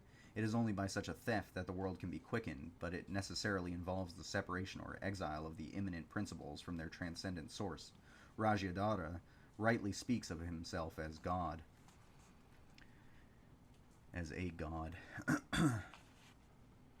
If there could be any doubt that these are the real meanings of the story of the Golden City, or that this would have been obvious to almost any Indian hearer, it can be dissipated not only by a consideration of the parallel wordings of the scriptural passages already cited, but also by a comparison with the Tripura Rahasya, where it is again the question of a city and its citizens, city in quotes, and it is told that the migrant, capital M, migrant, which I believe is Prajapati, or precedent Prakara, though single, quote, yeah, it is Prajapati, though single, quote, multiplies himself, manifests as the city and its citizens, and pervades them all, protects and holds them, end quote. And that, quote, without him they would all be scattered and lost like pearls without the string of the necklace, end quote. And it is perfectly clear that, as the text itself later explains, the capital migrant is the breath or life, prana, and the city, the body, of which the parts are strung on him. All these formulations, furthermore, clarify the meanings of the term sutradhara as stage manager and carpenter or architect, for these are one and the same in divinis, and so far as the puppet play is concerned, may be one and the same in human practice. One does not have to suppose with Pichel that the Indian drama originated in a puppet play of unknown antiquity. Sorry, that's not the word.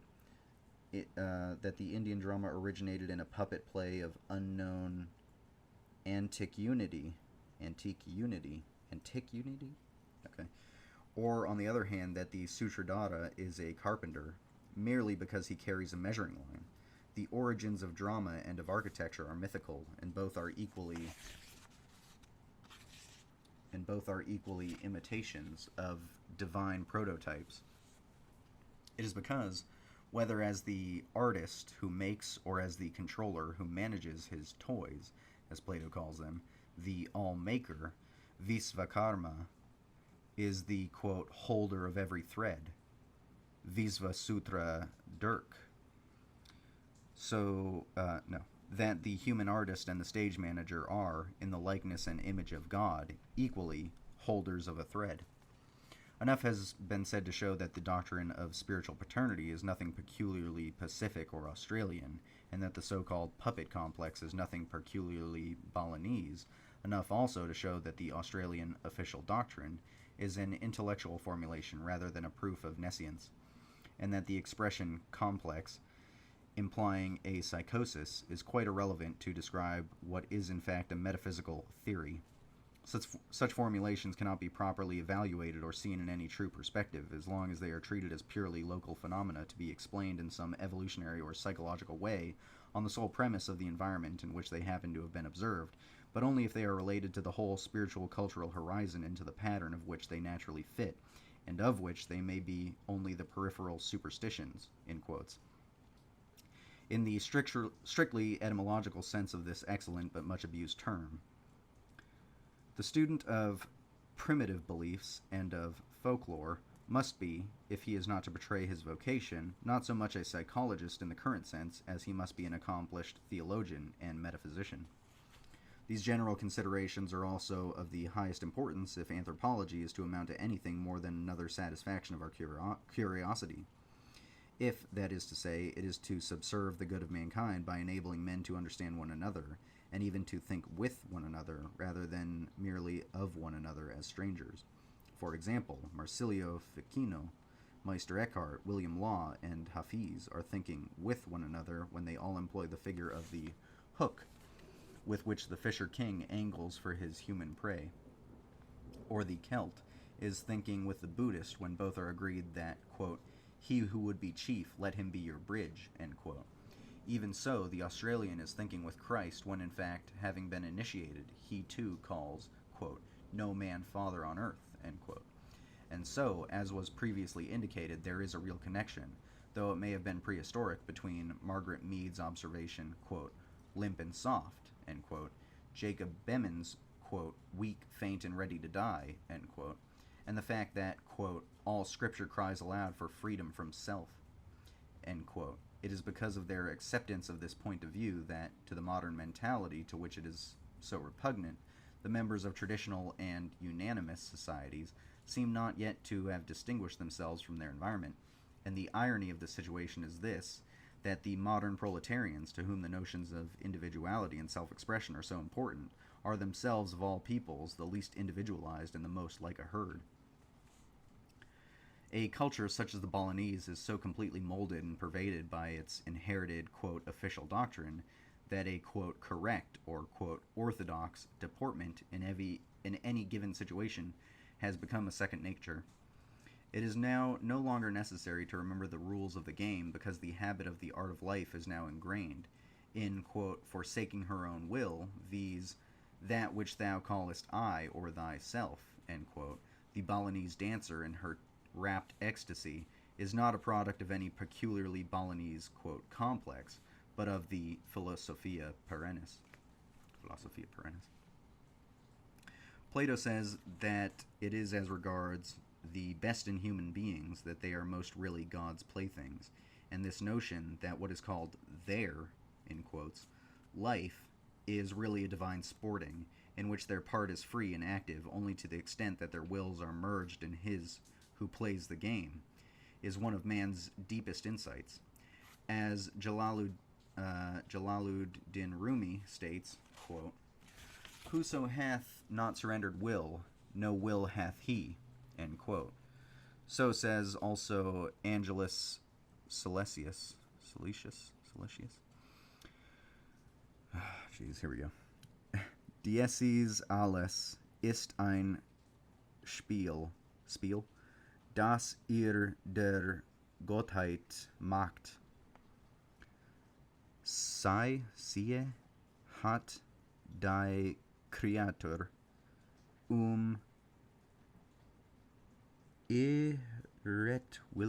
ihretwillen gedacht.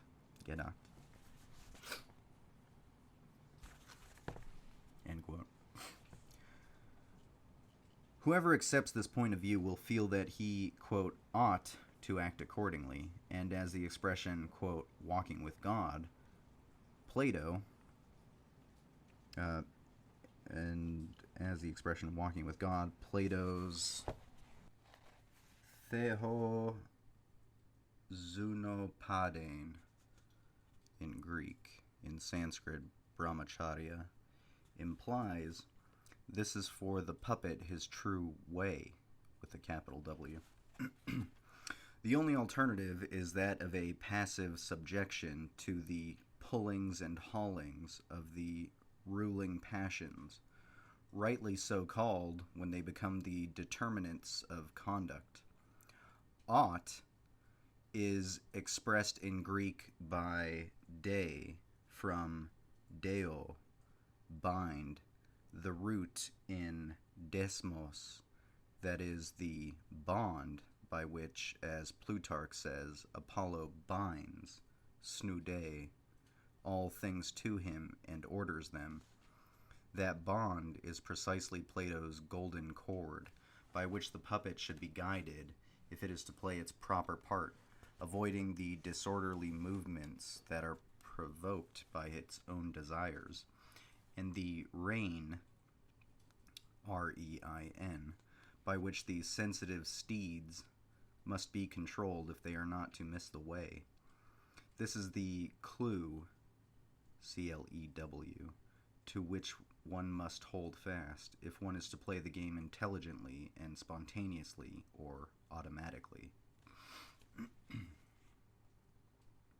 In the Tripura Rahasya, the picture is drawn of an ideal city-state, that of a characteristically Indian utopia, and at the same time very like Plato's Republic. The prince, instructed by his wife, has become a free man, Jivan Mukta, liberated in this life, here and now, from all the knots of the heart, and above all from the strongest of these, that of the identification of the flesh with the capital self, which identification, in its turn, gives rise to the incessant flux of happiness and misery. And being liberated, he performs his royal duties efficiently but absent-mindedly, and, like an actor on the stage, Following his example and instruction, all the citizens attain a like liberty and are no longer motivated by their passions, although still possessing them. The consequences are by no means antisocial. On the contrary, worldly affairs are still carried on in this ideal free state in which its citizens continue to play their parts by force of former preoccupation, but now, quote, without thinking of past good or evil fortune, or counting on future joys or pains.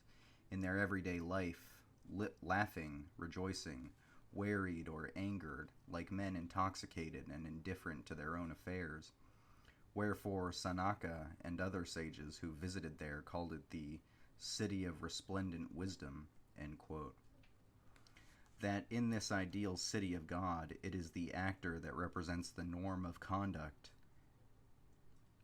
is especially pertinent in the present context.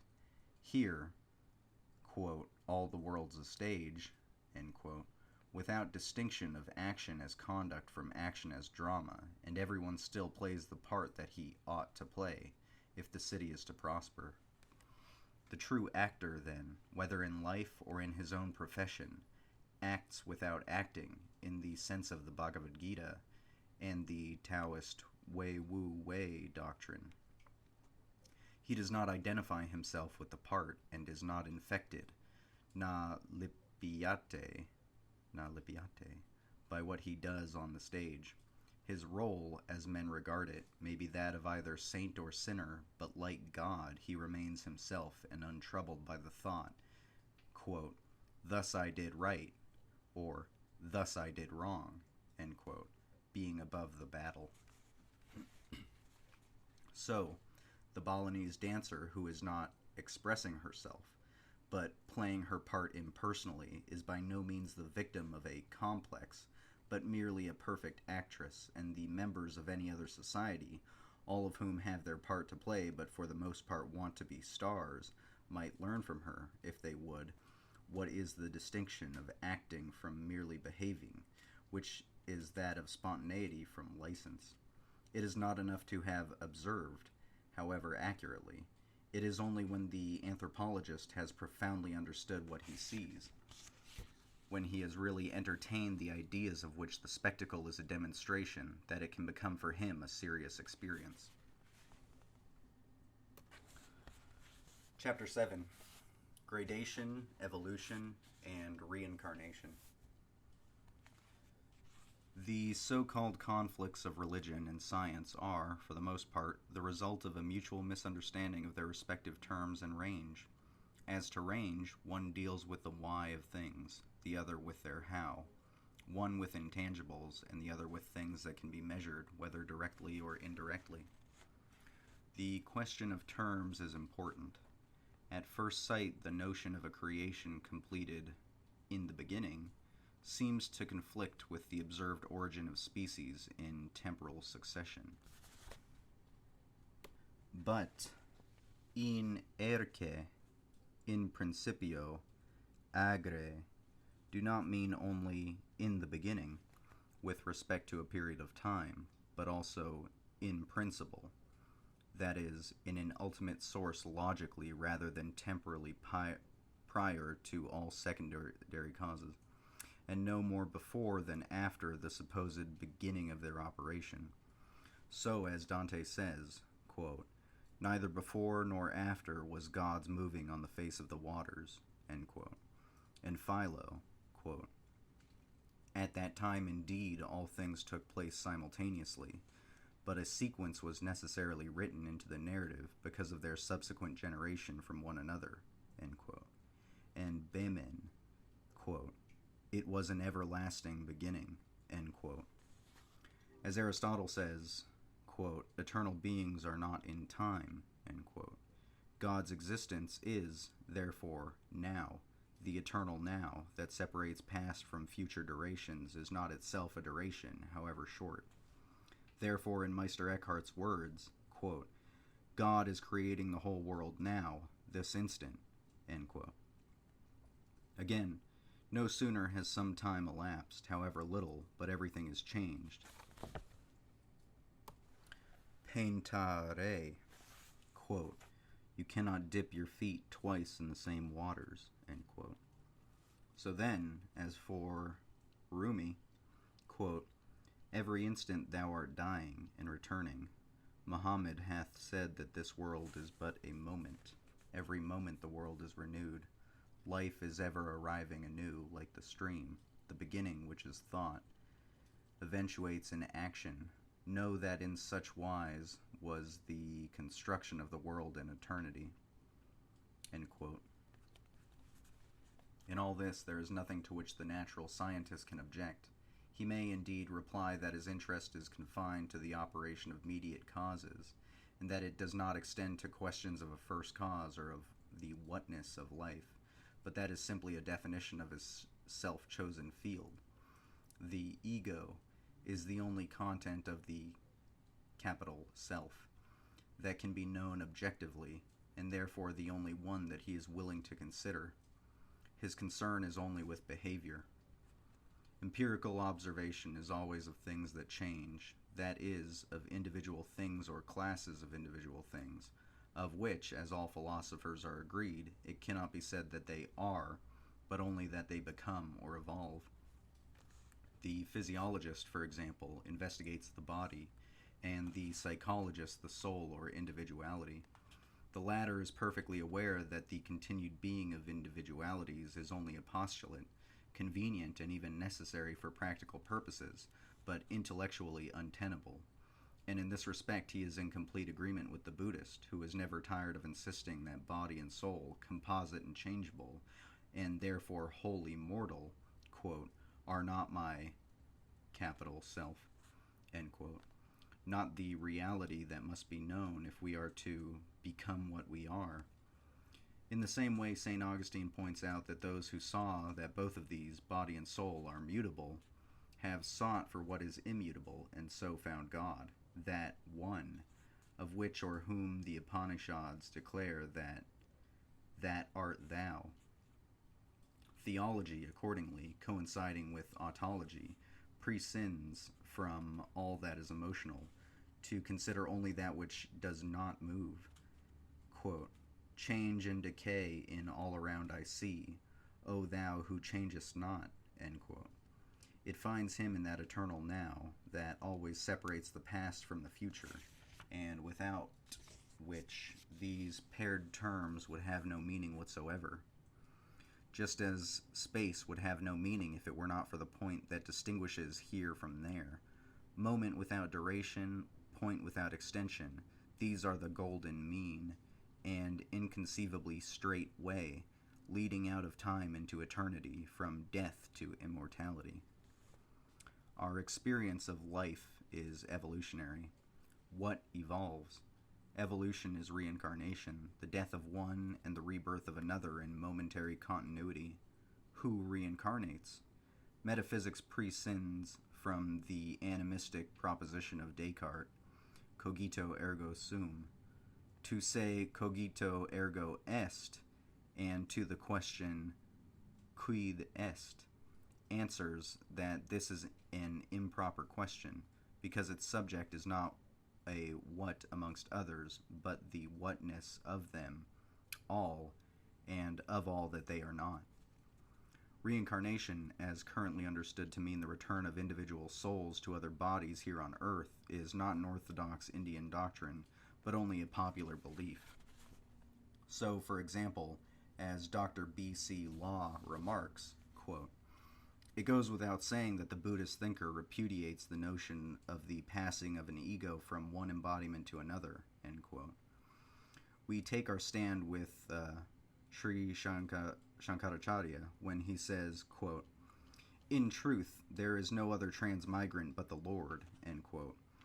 He who is both transcendently himself and the immanent capital self in all beings, but never himself becomes anyone, for which there could be cited abundant authority from the Vedas and Upanishads.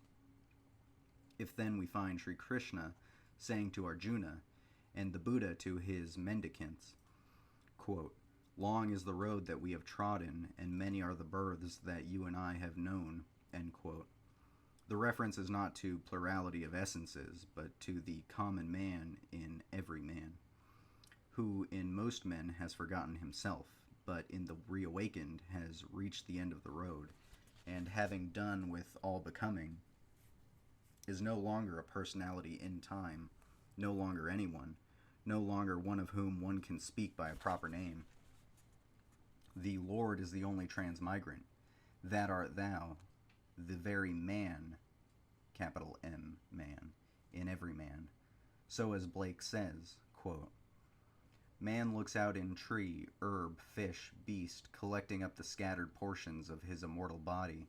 Wherever a grass grows or a leaf buds, the eternal man is seen, is heard, is felt, and all his sorrows, till he reassumes his ancient bliss, end quote. Manika Vakagar, quote, grass, shrub was I, worm, tree, full many a sort of beast, bird, snake, stone, man, and demon. In every species born, great Lord, this day I've gained release, end quote. Ovid writes, quote, the spirit wanders, comes now here, now there, and occupies whatever frame it pleases. From beasts it passes into human bodies, and from our bodies into beasts, but never perishes, end quote. Taliesin writes, quote, I was in many a guise before I was disenchanted. I was the hero in trouble. I am old and I am young, end quote. Empedocles writes, quote, before now I was born a youth and a maiden, a bush and a bird, and a dumb fish leaping out of the sea, end quote. Rumi writes, quote, first came he from the realm of the inorganic. Long years dwelt he in the vegetable state, passed into the animal condition, thence towards humanity, whence again there is another migration to be made, end quote. Aitareya Aranyaka is quoted as, he who knows the higher self, capital S self, more and more clearly is more and more fully manifested. In whatever plants and trees and animals there are, he knows the higher self, more and more fully manifested. For in plants and trees only the plasm is seen, but in animals intelligence. In them the higher self becomes more and more evident. In man the higher self is yet more and more evident, for he is most endowed with providence. He says what he has known. He sees what he has known. He knows the morrow. He knows what is and is not mundane. And by the mortal seeks the immortal. But as for the others, animals, hunger and thirst are the degree of their discrimination, end quote. In sum, in the words of Fariduddin Attar, quote, pilgrim, pilgrimage, and road was but myself toward myself, end quote. This is the traditional doctrine, not of reincarnation in the popular and animistic sense, but of the transmigration and evolution of the ever-productive nature. It is one that in no way conflicts with or excludes the actuality of the process of evolution as envisaged by the modern naturalist. On the contrary, it is precisely the conclusion to which, for example, Erwin Schrödinger is led by his inquiry into the facts of heredity in his book entitled, What is Life?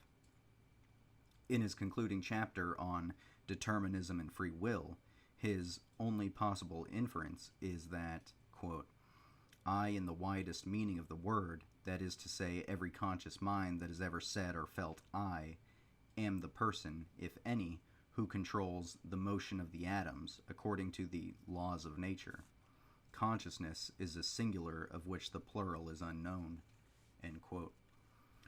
Schrödinger is perfectly aware that this is the position enunciated in the Upanishads, and most succinctly in the formulas, that art thou, other than whom there is no other seer, hearer, thinker, or agent.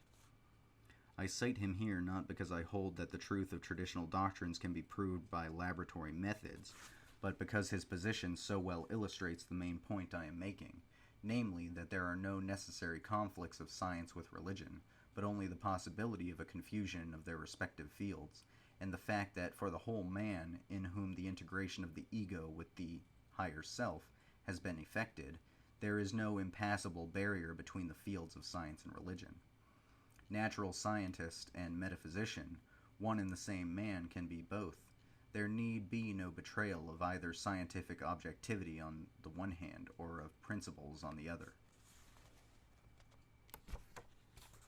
Chapter 8. The Bugbear of Democracy, Freedom, and Equality. Of all the forces that stand in the way of a cultural synthesis, or as I would rather say, in the way of a mutual understanding indispensable for cooperation, the greatest are those of ignorance and prejudice. Ignorance and prejudice underlie the naive presumption of a, quote, civilizing mission, to which the, quote, backward peoples, against whom it is directed and whose cultures it proposes to destroy, appear a simple impertinence and a proof of the provincialism of the modern West, which regards all imitation as sincerest flattery, even when it amounts to caricature, at the same time that it is ready to take up arms in self-defense of if the imitation becomes so real as to involve a rivalry in the economic sphere. Actually, if there is to be any growth of goodwill on earth, the white man will have to realize that he must live in a world predominantly colored, and, quote, colored for him usually means, quote, backward, i.e., unlike himself. And the Christian will have to realize that he is living in a world predominantly non-Christian. These things will have to be realized and accepted without indignation or regret.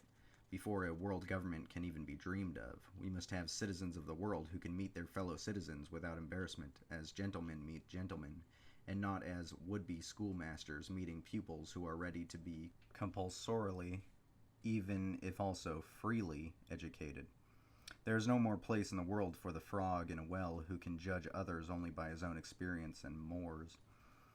We have got to realize, for example, that as El Glaoui, the Pasha of Marrakesh, lately said, quote, "The Muslim world does not want the wondrous American world or the incredible American way of life. We, Muslims, want the world of the Quran," end quote. And that, mutatis mutandis, the like holds good for the majority of Orientals, a majority that includes not only all those who are still, quote, cultured and illiterate, end quote, but also a far larger number of those who have spent years of life and study in the West than might be supposed. For it is among these that many of the most convinced reactionaries are to be found. Sometimes, the more we see of democracy, the more we value monarchy. The more we see of equality, the less we admire that monster of modern growth, the financial commercial state, in which the majority lives by its jobs, and the dignity of a vocation or profession is reserved for the very few, and where, in the words of Eric Gill, quote, "On the one hand we have the artist concerned solely to express himself, on the other is the workman, deprived of any self to express," end quote. I have long had in my mind to write a series of essays on bugbears, Am I My Brother's Keeper, which appeared in Asia and the Americas, March 1943, may be regarded as the preface. The Bugbear of Literacy The Bugbear of Literacy appears in the February 1944 issue of the same journal. Others projected include The Bugbear of Scholarship, The Bugbear of Women's Emancipation, by my wife, I guess she wrote that, The Bugbear of World Trade, and The Bugbear of Spiritual Pride, the last with special reference to the improper use of such pejorative terms as, quote, natural religion, and, quote, idolatry. Perhaps these will never be written, for I, too, have a vocation, which is much rather one of research in the field of the significance of the universal symbols of the Philosophia Perennis, than one of apology for or polemic on behalf of doctrines that must be believed if they are to be understood, and must be understood if they are to be believed. In the present article, I propose to discuss the prejudices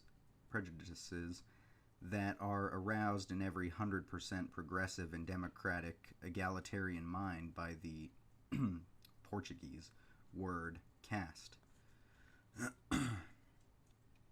Dr. Niebuhr, for example, calls the Indian caste system, quote, the most rigid form of class snobbishness in history, end quote.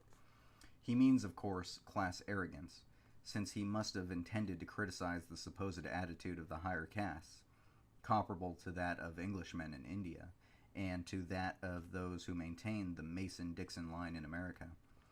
While it is by dictionary definition only an inferior that can be a snob, but how can there be either arrogance or snobbishness where there is no social ambition? It is in a society whose members aspire to, quote, white-collar jobs, and must, quote, keep up with the Joneses, that these vices prevail.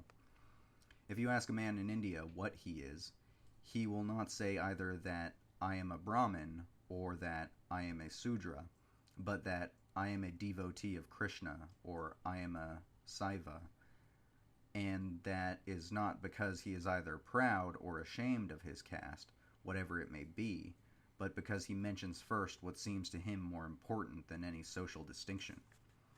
For H.N. Brailsford, whose sincerity and courage I respect, author of Subject India, caste is indeed a bugbear. It offends him that men's lives should be hedged round from infancy by a network of prohibitions and commandments, and that an Indian can become a Protestant or a rebel only by an effort of which none but the strongest natures are capable. He scarcely reflects that it may take a stronger nature to obey than to rebel, or that a strict pattern of good form is no more necessarily deplorable than is the fact that no one can compose a sonnet in free verse. Caste, he says, makes, in quotes, makes of the individual a unit submissive in mind and body to a degree which startles and shocks the European observer, end quote, who is himself, of course, an untouchable, and possibly a little startled by the implied disparagement. And yet, what admissions Mr. Brailsford makes when he comes to speak of caste in practice, one of the religious prohibitions or taboos, save among the more degraded castes, is of drink.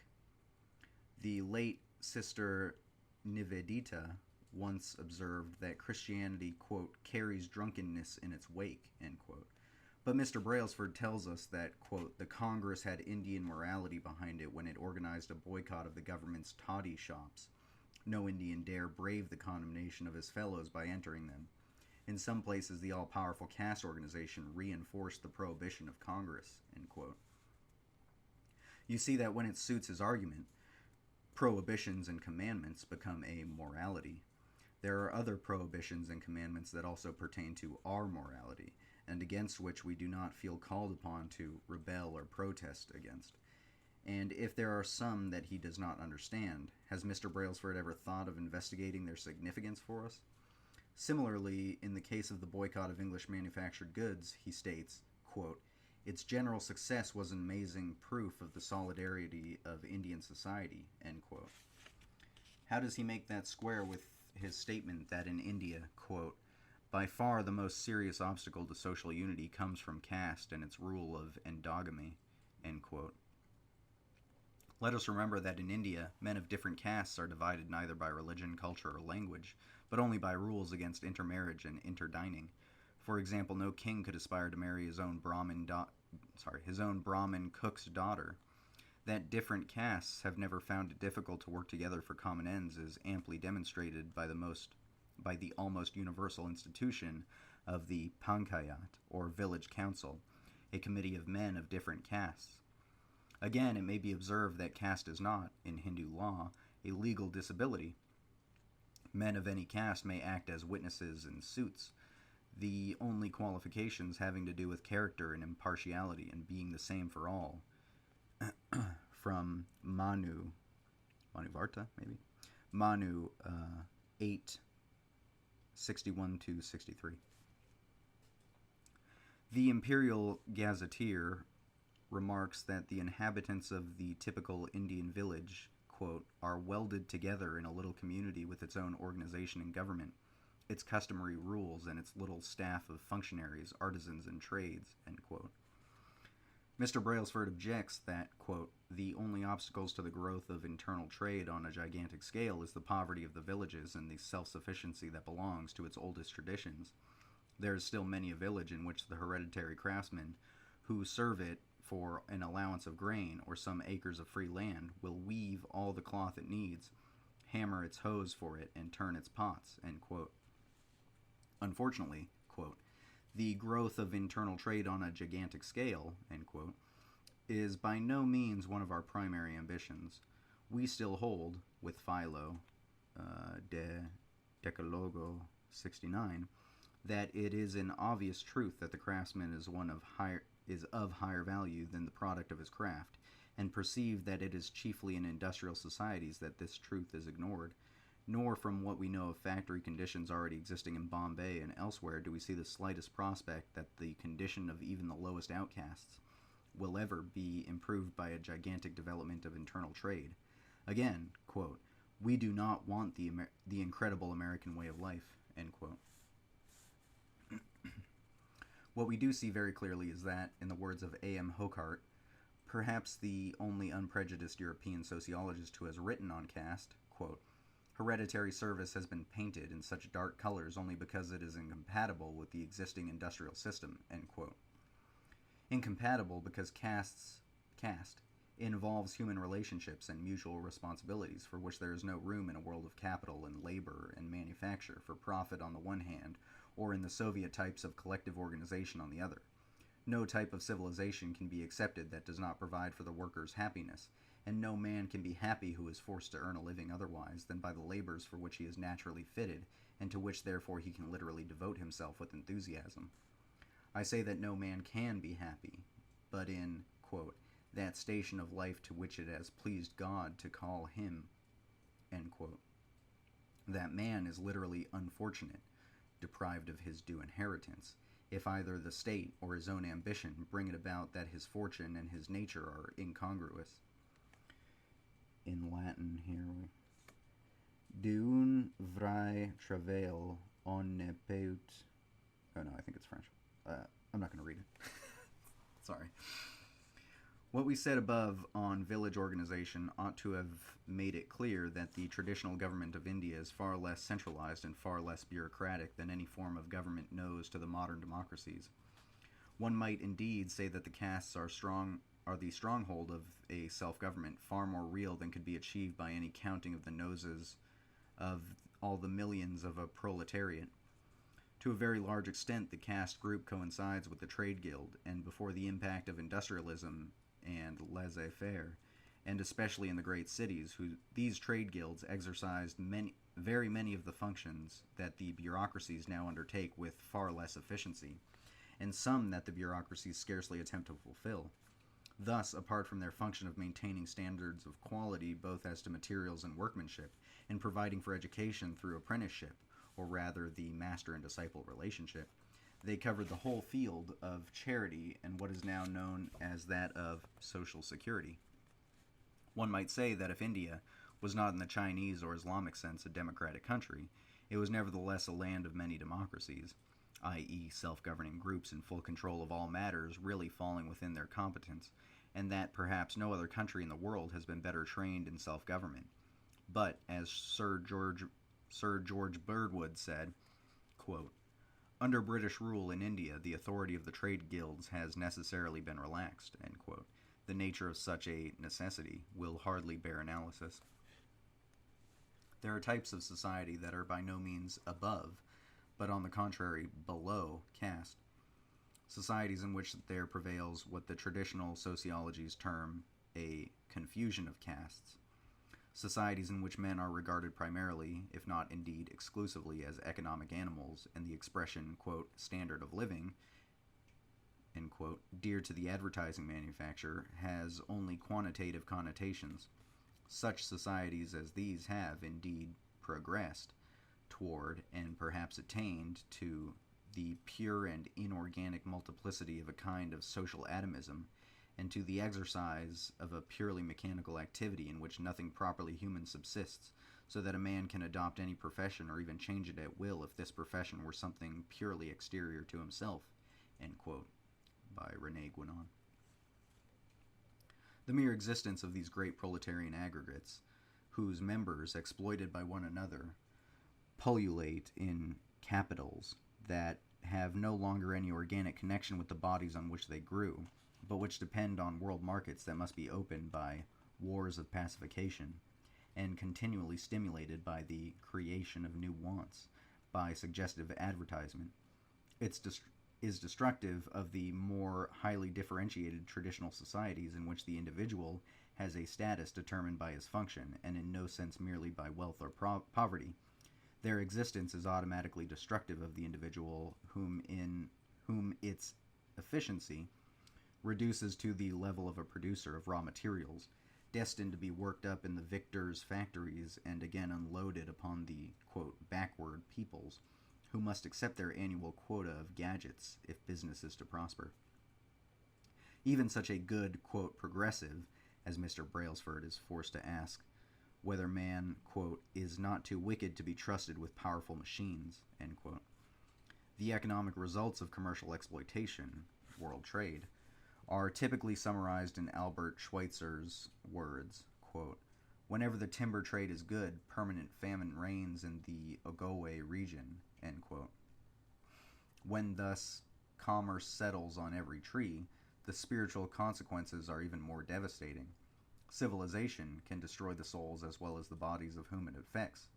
Of course, I am aware that there are plenty of westernized Orientals who are perfectly willing and even anxious to welcome the donofferentes of industry without for a moment hesitating to examine these gift horses. But strange as it may appear to the Wallaces, who would like to, quote, get us started on the path of industrialization, end quote, it is precisely from the standpoint of the caste system that an Indian can most confidently and effectively criticize modern Western civilization. Among the most severe of these critics are to be found some of those deceptively westernized Orientals who have themselves lived and studied longest in Europe and America. To such people, it is clear that in the undifferentiated social antheaps of the Western world, the, quote, common man finds his labors so detestable that he is always hankering after a leisure state, that this common man is in fact a mass product in a world of uniform mass productions and universal compulsory education, that the collective wisdom of illiterate Western people is little better than a collective ignorance, and that there can be no comparison between the proletarian common man of the West with the cultured but illiterate peasant of the traditional community whose intellectual interests are the same from the top of the social structure to the bottom. By G.L. Kittredge. He sees that it is precisely in the most individualistic societies that the fewest individuals are to be found. It certainly does not surprise him to find native observers saying that in the West, quote, there remains the show of civilization without any of its realities, by A.N. Whitehead, or admitting that while inventions and mechanical devices have been developed to a tremendous extent, there has been no moral or spiritual development among men to equal that process, by J.C. Hambro. Describing modern society as, quote, a murderous machine with no conscience and no ideals, G. La Piana, that was his quote, or recognizing that civilization as we now have it can only end in disaster. Just what is it that you, who are so conscious of your civilizing mission, have to offer us? Can you wonder that, as Rabindranath Tagore said, quote, there is no people in the whole of Asia which does not look upon Europe with fear and suspicion, end quote, or that we dread the prospect of an alliance of the imperialistic powers whose Atlantic Charter was not meant to apply to India and will not be applied to China if it can be avoided? An aphorism several times repeated in Buddhist scripture runs, quote, war breeds hatred because the conquered are unhappy, end quote. And that is even more true of economic than of military wars, for in the former no holds whatsoever are barred, and there are no truces of any intention to make peace. In any discussion of the caste system, just as would be the case if it were a matter of kingship, We have always to deal with a host of errors that are constantly repeated, even by otherwise well-informed Western writers. One of the chief of these is a view that is stated as a fact by the authors of the 20th Century India, Institute of Public Relations, 1944, viz. That, quote, the caste system is peculiar to Hinduism, end quote. On this subject, let me quote Hocard again. He says in his preface that something, at least, will have been accomplished, quote, if the reader can be persuaded that the Indian caste system is not, as is generally believed, an isolated phenomenon, but belongs to a widely diffused social category, genre. And since it is not an isolated phenomenon, it cannot be understood if we isolate it, end quote. Rather, less than half of this book has to do with India. The remainder deals with Persia, the Hebrews, South Sea Islands, Greece, and Egypt, and one may add that considerable space might have been given to Japan and to the feudal system in Europe.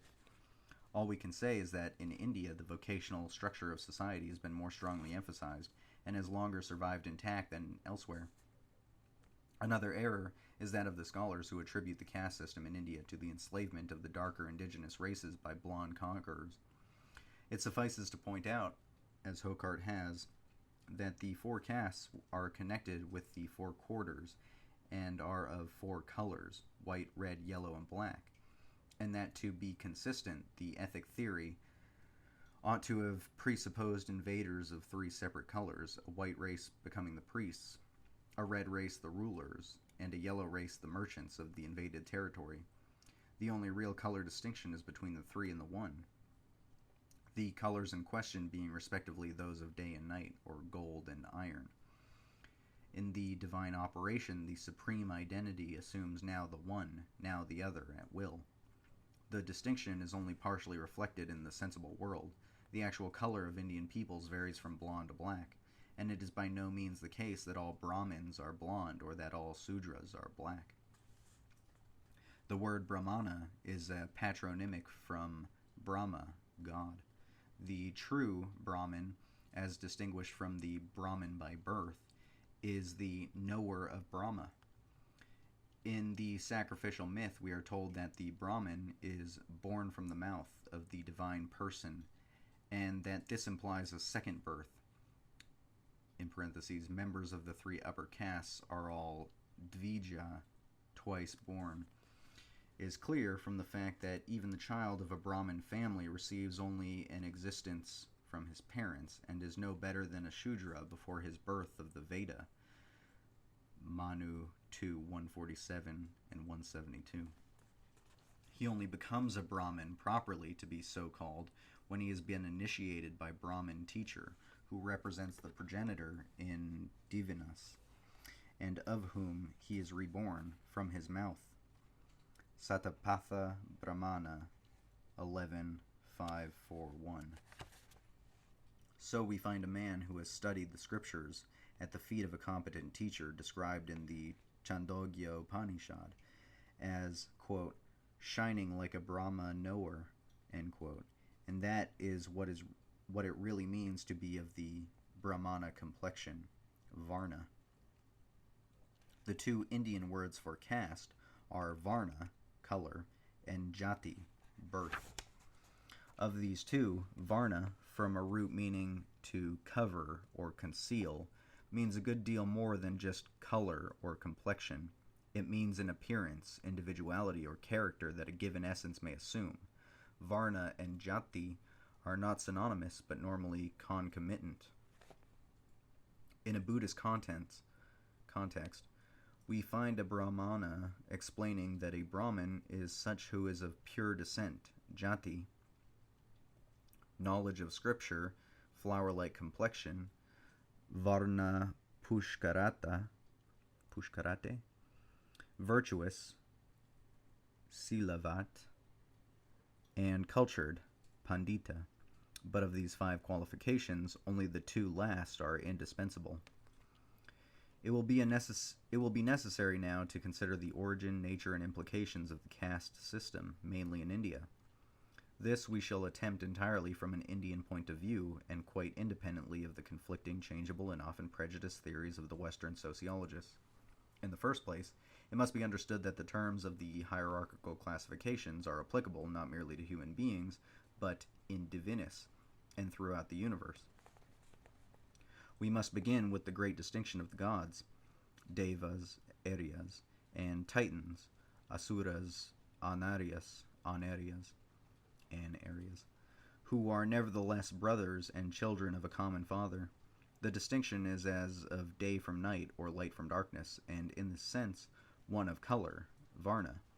The opposition is due to the fact that the Titans are the original possessors of the source of life, and of the light, and of the world itself, all of which must be wrested from them if there is to be a world in which gods and men shall be enabled to fulfill their destiny.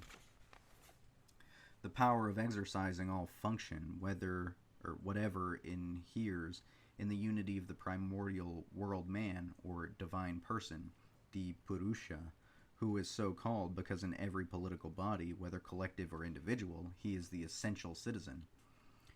Just as for Philo, the deity is monos politikos, from the sacrificial division of his functions, at the same time that, having been one, he becomes a plurality of citizens, arise the two groups of the four castes, Brahmana, Kshatriya, Vaishya, and Shudra, by a distribution of qualities and functions. From the Rig Veda 1090 and Bhagavad Gita 4:13, etc. The classes of the gods are those of the sacerdotium, regnum, and commons, corresponding to the three first of the castes just mentioned, while the asuras are the shudras.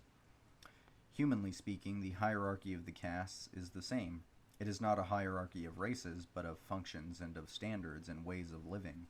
Very many things are allowed a Shudra which a Brahmin may not do. In law, for the same offense, a Brahmin's punishment is to be 64 times that of a Shudra. We are not for a moment pretending that the untouchability of the lower and outcasts, which is so offensive to modern minds, is in any sense an excrescence upon the caste system. Neither shall we defend it by a citation of English or American parallels, since two wrongs would not make a right, and in any case we are not apologizing for, but rather explaining the caste system. Nor indeed would such a comparison be really valid, for the caste taboos are not based on racial or color prejudice as such. A fallen Brahmin, however well born or fair, is under the same disabilities as an outcast by birth.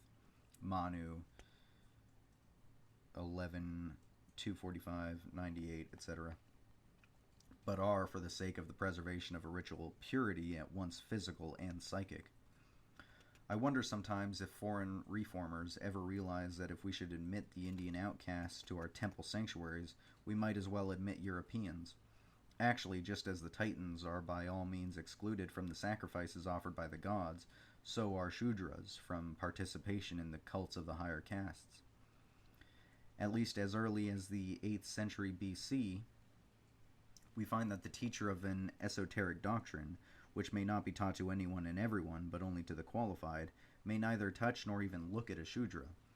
But this does not mean that the lower castes, or even the outcast, is in any way deprived of a religion. In the first place, he has cults of his own, intimately connected with his own métier, and these are by no means extraneous to, but only a phase of, Hinduism as a whole. Distinctions of cult in India are not a matter of other gods, but of convenience. The way of works and of devotion is open to all, and actually not a few of India's greatest saints have been of Shudra or even Chandala birth.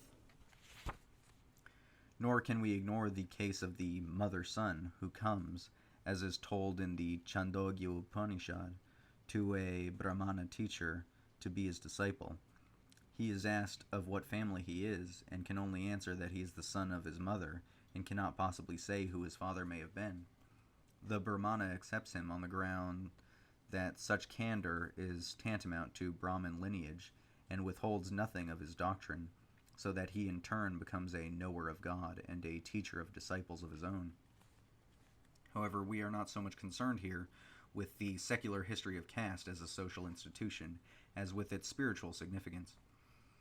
At the back of all Indian metaphysics lies the conception that the existent world in all its variety originates in a primordial differentiation of one into many, and that it can only be preserved in a state of well-being by an extension of the thread of sacrifice, i.e., by its ritual perpetuation, whereby the process of creation is continued, just as a human line can only be extended by a perpetuation of father-mother relationships, which are also to be regarded as ritual acts. Now the archetypal sacrificer is often called the all-worker, Visvakarman, and its human mimesis, in fact, demands a cooperation of all the skills that men possess, or in other words, that of all kinds of men, since in vocational societies the artist is not a special kind of man, but every man is a special kind of artist. Hence, if the sacrifice, i.e. in Christian terms the Mass, is to be correctly, that is, perfectly performed, which is essential to the success of its purpose, which are those of present well-being and future beatitude, the sacrificial society must include all kinds of artists. In this sense, it is literally true that, as the Indian phrase would run, the vocations are, quote, born of the sacrifice. Conversely, the vocations themselves are sanctified, and even when the craftsman is working for the benefit of other men and not obviously to provide the essentials of a divine service, his operation, karman, is a rite, as in Rigveda 9:11d1, where the works of priests, physicians, and carpenters are all alike, vratani. One might add, with reference to the free actus primus, in which the idea of the thing to be made is conceived in an imitable form before the servile actus secundus of manual operation is undertaken, that the artist may be called, like any other contemplative dhira, yogi, or sadhaka, and that the iconographic prescriptions of the technical books are referred to as dhyana mantrams, i.e. contemplative formulas. Contemplative formulas. Illustrations of the sacred quality of the traditional arts could be cited from India and many other cultures. For example, Japan, where a carpenter still builds according to Shinto tradition. He dons a priestly costume at a certain stage of his work, performs rites and chants invocations, and places the new house under the protection of the gods. But the occupation of the swordsmith was in old days the most sacred of the crafts. He worked in priestly garb and practiced Shinto rites of purification while engaged in the making of a good blade. Before his smithy was then suspended the rope of rice straw, which is the oldest symbol of Shinto. None even of his family might enter there or speak to him. And he ate only of food cooked with holy fire. From Lafcadio Hearn, Japan, 1905, page 169. Similarly, in the Marquesas Islands, when a new canoe was to be built, liturgical service is first performed in which the whole of the work is referred to the archetypal process of creation, and while the work itself is being carried on, the craftsmen and their assistants live and work together in a sacred precinct, protected by taboos, observing a strict continence and cooking their own food. From W.C. Handy, L'Art des Illes Marquesas, 1938. It will be self-evident that while, from the missionary point of view, all such superstitious practices must be suppressed in the interests of their own, quote, true religion, and in fact the French, in the course of their Ouvre Civilstratis, keep wanting to read it with a Latin accent, have forbidden them. They are quite incompatible with the existing industrial system and must be abandoned if the Marquesas Islanders are to, quote, progress.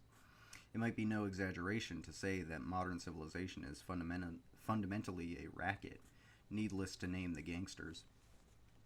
The traditional arts and crafts are, in fact, mysteries with secrets that are not merely tricks of the trade, of economic value, like the so much abused European patents, but pertain to the worldwide and immemorial symbolism of the techniques, all of which are analogies or imitations of the creative nature in operation. The universe itself, for example, being a tissue, of which the warp threads are formal rays of the uncreated image-bearing light, the woof, the primary matter in contact with which the aforesaid illumination becomes a color, and the pattern their progeny. The knowledge of these analogies is that of the lesser mysteries, and these are a property of the métier, into which an apprentice is not simply admitted, but initiated. Let us now turn for a moment to the word karman, which has been cited above. The meanings of the verbal root kar, present also in the Latin crear and the Greek kreno, are to make, do, and effect. And significantly, just as the Latin facere is originally sacra facere, literally make sacred, and as the Greek psaeo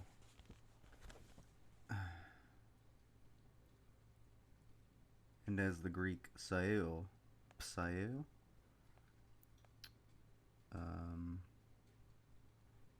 aeropoeo, poeo equaling hieropoeo. So karman is originally and very often not merely work or making, but synonymous with vajna, sacrifice, and also with vrata, sacred operation, obedience, sphere of activity, function, and especially as in the Bhagavad Gita with dharma, justice or natural law. In other words, the idea is deeply rooted in our humanity that there is no real distinction of work from holy works and no necessary opposition of profane to sacred activities, and it is precisely this idea that finds such vivid expression in the well-known Indian philosophy of action, the way of works, karma marga of the Bhagavad Gita. In the following citations from the Bhagavad Gita, it must be understood that while we render karma by action, it is actually impossible to make any essential distinction of the meaning sacrificial operation for that of operation or duty. This is, indeed, in full agreement with several texts of the Upanishads in which all the activities of life are sacrificially interpreted. It is precisely such an interpretation, by which activities are referred to their paradigms in divinis, that marks the difference between the comprehensor, evamvit, and the mere behaviorist. Siddhi, rendered by perfection, is a hard word to translate. The root implies the achievement of whatever ends one has in view, also to be set right, to be healed or matured. The sense in our context is as nearly possible as that of the Greek teleosis. With these premises, we cite from this Indian sermon as follows. Quote, "The four colors arise from me, capital Me, who am the distributor of qualities and actions. The activities proper to each have been distributed according to the qualities that predominate in the nature, svabhava, of each. There is nothing whatsoever in this whole universe that I needs must do, not that I lack or might obtain that is not already mine, and yet I participate in action. Else would these worlds upset, and I should be the author of confusion of colors, and a destroyer of my children. So even as the ignorant act because of their attachment to activity, so should the comprehensor act, but without attachment for the holding together of the world. Skill in actions is what is meant by yoking, yoga. Better is one's own duty, svadharma, however mean, than that of others, however highly praised. Better to die in the doing of one's own duty than to desert. Another's duty is a fearsome thing. He who is a doer of actions determined by his own nature, svabhava, incurs no sin. One should never abandon the work to which one is born. sahajam karma, for man reaches perfection when each is in love with abhirata, his own work. It finds perfection in that in his own work he is praising him, capital Him, from whom is the sending forth of all beings, and by whom all this universe has been extended.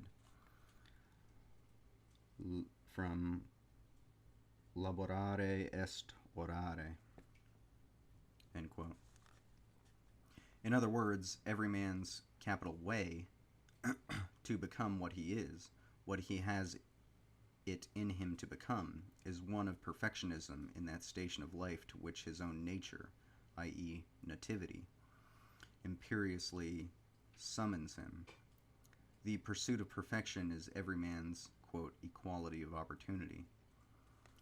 And the goal is the same for all, for the minor and the professor alike, because there are no degrees of perfection.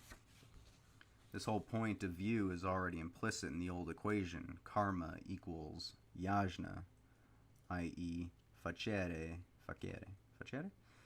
equals sacra facere. For it is again and again insisted upon in the ritual text that the sacrifice must be perfectly performed, nothing too little or too much, if the sacrificer's purpose, is to be attained. And this, of course, implies that whatever is done in or made for the sacrifice must be perfectly done or made. It is a striking illustration of this perfectionism, and one that vividly reminds us of the Shaker philosophy of work, that in a Buddhist context, Anguttara Nikaya 111-365, in which the entelechies of the monk,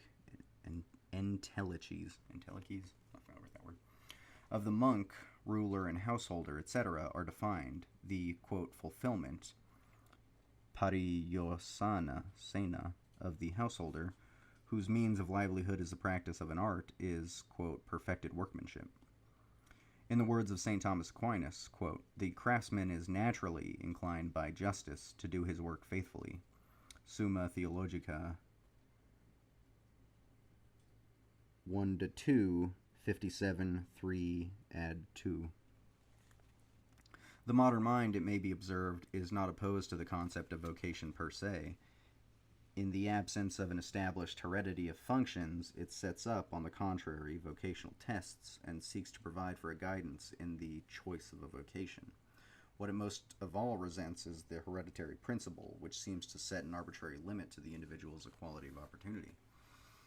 This resentment is natural enough in the case of a proletarian society in which a confusion of castes has already taken place, and where the constitution of traditional civilization based on first principles, and, quote, in which all is ordered and in a hierarchy consistent with these principles, end quote, René Guénon, can hardly be imagined. As to this, let us say in the first place that while such principles are immutable in themselves, their application to circumstances of time and place is contingent, or rather, a matter of convenience, using this excellent term in its strict sense. Accordingly, if one were to imagine a caste system imposed upon the existing American scene, it would not necessarily have to be a hereditary system. If it were really provided for that even a majority of men could earn their living by doing what they would rather be doing than anything else in the world. If the workmen's unions were at once ready and able to insist upon the workmen's human responsibility both for the production of the necessities of life and for their quality, even supposing that the traditional caste systems in practice fall short, or for the sake of argument very far short of their theory, would it not be better if the social reformer, instead of attacking a theory, of which he very rarely has any real understanding, were to ask himself whether the traditional systems were not in fact designed to realize a kind of social justice that cannot be realized in any competitive industrial system where all production is primarily for profit, where the consumer is a guinea pig, and where for all but a fortunate few, occupation is not a matter of free choice, but economically, and in that sense arbitrarily determined? It is not then to apologize for the caste system, but to explain it, that we write in the hope that the reader will put such questions as these to himself. Let us then explain the significance of the hereditary principle in a society in which the castes are not yet confused. The inheritance of functions is a matter of rebirth, not in the current misinterpretation of the word, but as rebirth is defined in Indian scriptures and in accordance with the traditional assumption that the father himself is reborn in his son.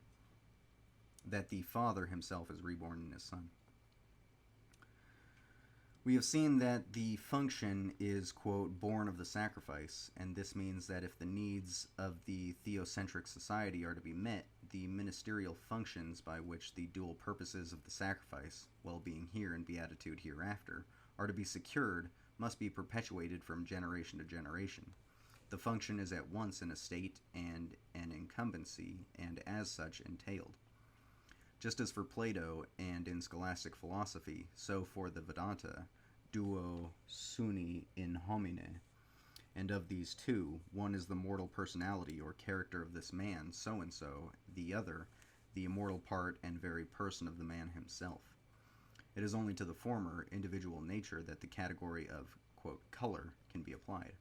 The word varna itself could indeed be rendered, not inaccurately, by individuality, inasmuch as color arisen from the contact of light with a material, which then exhibits a color that is determined not by the light, but by its own nature. Quote, my, end quote, individuality, or psychophysical constitution is not, from this point of view, an end in itself either for me or for others, but always a means, garment, vehicle, or tool to be made good use of, for as and for so long as it is, quote, mine. It is not an absolute, but only a relative value, personal insofar as it can be utilized as means to the attainment of man's last end of liberation, from the Bhagavad Gita 5:11, and social in its adaptation to the fulfillment of this, that, or the other specialized function.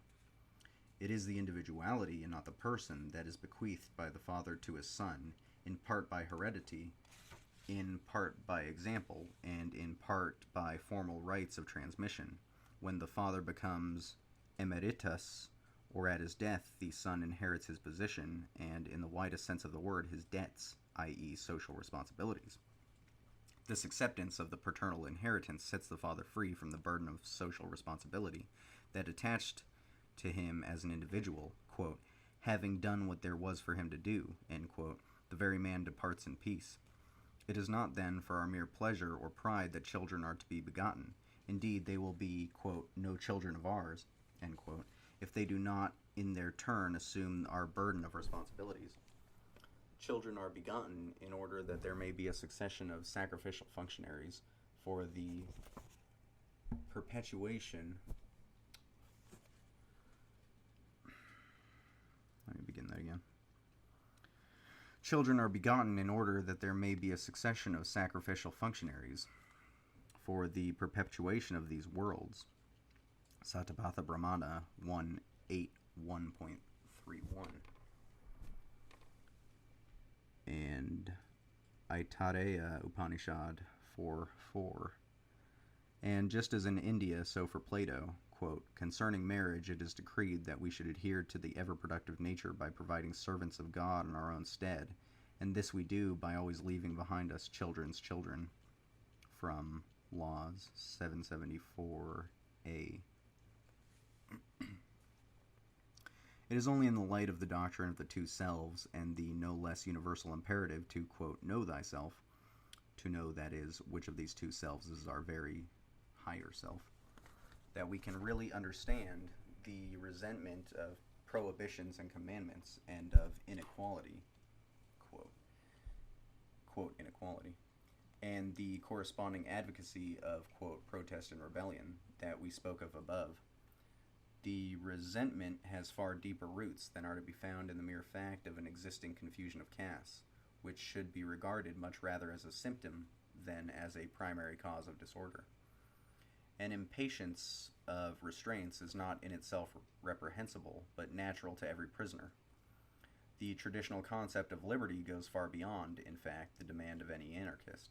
It is the concept of an absolute, unfettered freedom to be as, when, and where we will, All other and contingent liberties, however desirable and right, are derivative and to be valued only in relation to this last end. But this conception of an absolute liberty is coupled with the assured conviction that of all possible restraints upon it, by far the strictest is that of a subjection to whatever is not ourself, and most notably within this category, that of a subjection to the desires and passions of our outer man, the, quote, individual. When now, like Boethius, we have, quote, forgotten who we are, end quote, and identifying ourselves with our outer man, have become, quote, lovers of our own selves, end quote, then we transfer to him all our longing to be free, and imagine that our whole happiness will be contained in his freedom, to go his own way and find pasture where he will. There, in ignorance and in desire, lie the roots of, quote, individualism, end quote, and of what we call in India, quote, the law of sharks, end quote, and in America, quote, free enterprise, end quote. Whoever proposes to discontent the members of a traditional society, whose present, quote, submissiveness annoys him, with what is rightly called their lot, must realize that he will only be able to do so to the extent that he is able to impose on them his own conviction of the identity of his ego with himself. In the same way, when it is asserted that, quote, all men are born equal, of what men are we speaking? The statement is evidently untrue of all outer men, for we see that they are both physically and mentally differently endowed, and that natural aptitudes have to be considered even in nominally egalitarian societies. A predication of equality is only absolutely true of all inner men, true of the men themselves, but not of their personalities. Accordingly, in the Bhagavad Gita itself, 5.18, where, as we have already seen, the validity of caste distinction is strongly emphasized, and a confusion of castes is tantamount to the death of a society, it is also taught that, quote, the true philosopher, Pandit, is same-sighted towards a Brahmin perfected in wisdom and conduct, towards a cow or an elephant, or even a dog or an eater of dogs, end quote, i.e. a Chandala or outcast. Same-sighted, untouched by likes or dislikes. This does not mean that he is unaware of inequalities among the outer men, to whom the categories of the social system really apply, and who are still burdened with rights and duties. It means that, as a perfected seer, one who has himself risen above all distinctions established by natural qualities, as all men may, and is no longer of the world, he is colorblind and sees nothing but the ultimate and colorless essence, immortal and divine, and equal, quote, equal, because unmodified and undivided, not only in every man, but in every living creature, down to the ants. Our object in bringing forward these considerations, which it would hardly occur to a modern sociologist to deal with in any social analysis, is to make it perfectly clear that, just as in criticizing a work of art, we cannot isolate the object of our study from its total environment without killing it. So in the case of any given custom, we cannot expect to understand its significance for those whose custom it is, if we vivisect the society in which it flourishes, and so extract a, quote, formula, which we then proceed to criticize as if it were to be forthwith imposed upon ourselves by force majeure. The parts of a traditional society are not merely aggregated in it, but coordinated. Its elements are fitted together like the parts of a jigsaw puzzle, and it is only when and where the whole picture can be seen that we can know what we are talking about. Wholes are immanent. Wholes, W-H-O-L-E-S, are immanent in all their parts, and the parts are intelligible only in the context of the whole. The reader may have noticed above that the Bhagavad Gita, in commending the caste system, also speaks of the worker's delight in his work. The work employed, abhirata, ram, with an intensifying prefix, might as well have been rendered by, quote, being in love with, end quote. As if it were a bride. A fundamental sense of the root is to come to rest in, as desire comes to rest in its object, when this has been attained. The craftsman, under normal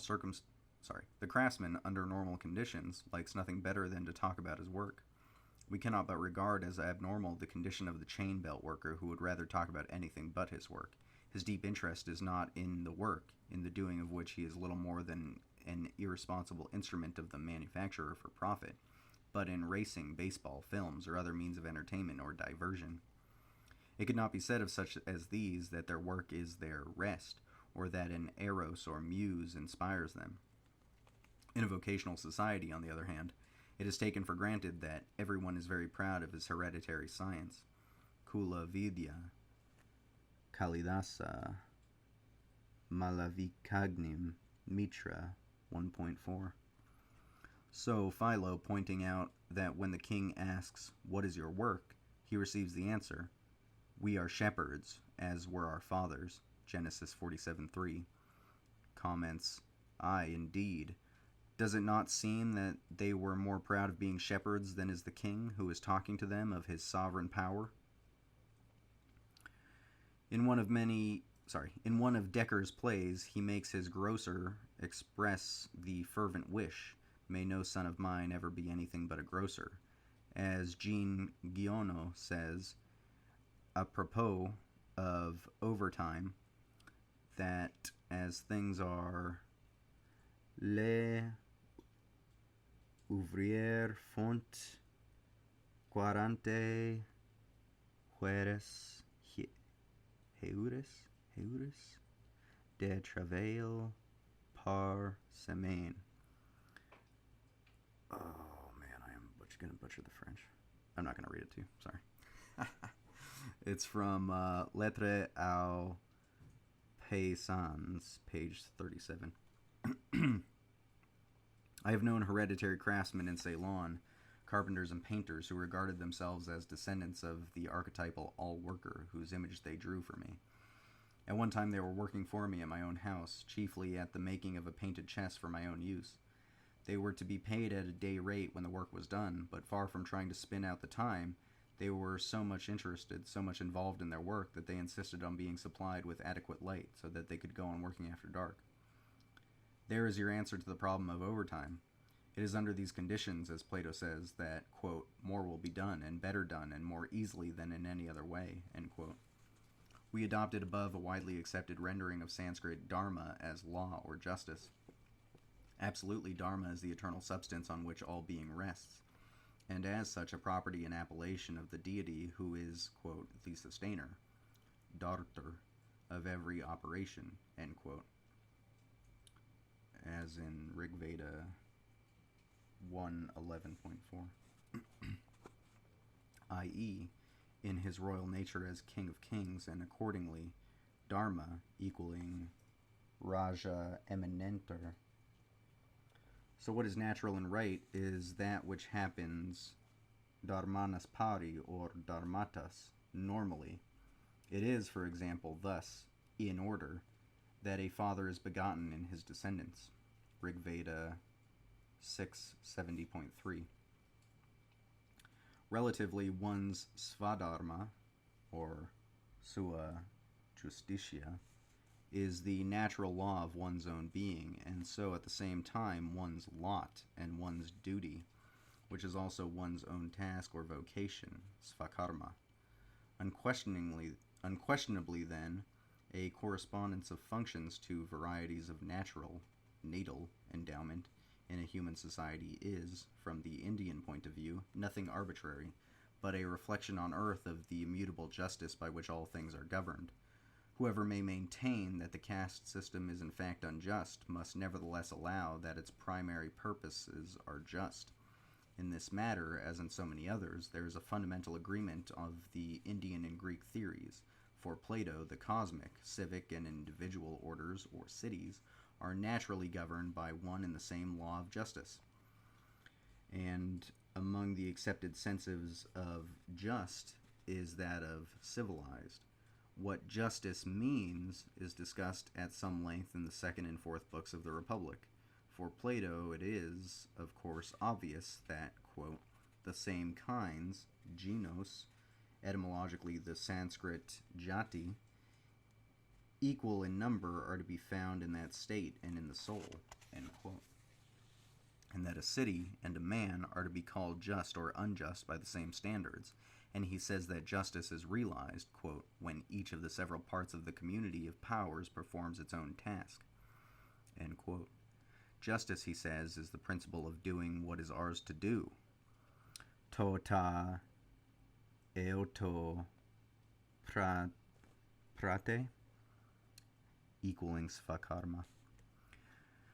Nothing will be more ruinous to the state than for the cobbler to attempt to do the carpenter's work, or for an artisan or money-maker, quote, led on by wealth or by command of votes or by his own strength to take upon himself the soldier's form, eidos, varna, or for a soldier to take upon himself that of a counselor or warden for which he is not fitted, or for one man to be a jack of all trades, end quote. And he says that wherever such perversions occur, there is injustice. He points out that, quote, our several natures, physis, svabhava, are not all alike, but different, and maintains that everyone is bound to perform for the state one social service, that for which his nature is best adapted. And in this way, more will be produced, and of a better sort, or more beautiful, and more easily, when each one does one work, according to his own nature, at the right time, and being at leisure from other tasks. In other words, the operation of justice provides automatically for the satisfaction of all the real needs of a society. In the light of this conception of justice, we can better understand Matthew 6:31 and 33, where when men ask, what shall we eat and drink, and wherewith shall we be clothed, they are told, seek first the kingdom of God and his righteousness, and all these things shall be added unto you. For the word that here is rendered by righteousness, the Atharvaveda employs the equivalent of that very ekaiosine sine, about which Plato has been talking, and it is evident that if we understand by God's righteousness, his justice, as defined by Plato, to seek it first will mean that all other necessaries will be provided for, quote, for the administration, diaconia, of this service, leiturgia, not only supplies the wants of the saints, but is abundant also by many thanksgivings unto God. 2 Corinthians 9:12. That such are the real meanings of the text is borne out by St. Paul's recommendation elsewhere to remain in that station of life in which we are, even when the higher call to the service of God has been heard. In the following quotation, the italics are mine. Quote, but as God hath distributed memeriken to every man, as the Lord hath called every one, so let him walk. Let every man abide in the same calling wherein he was called. For he that is called in the Lord, being a slave, doulos, is the Lord's freeman. Likewise, also he that is called, being free, is Christ's slave. Brethren, let every man wherein he is called, therein abide with God. 1 Corinthians 7:17-24. There is no incompatibility of human with divine service. Plato's functional order takes account not only of the three kinds of free men in the state, which correspond to the three upper castes of the Indian system, but of another kind to which he refers as that of the servants, diakono, comparable to the Indian shudras and men without caste.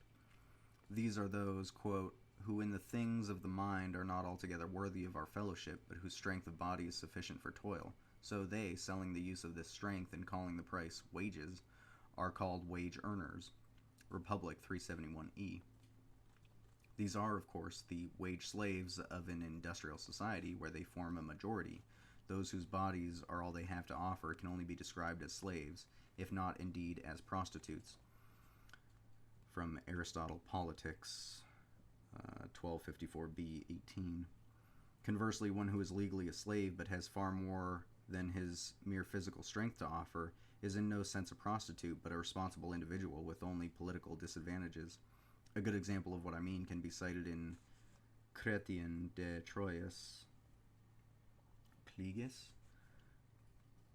where the faithful John is a master builder who holds that he, quote, ought to be burnt or hanged were I to betray my lord or refuse to do his will, end quote.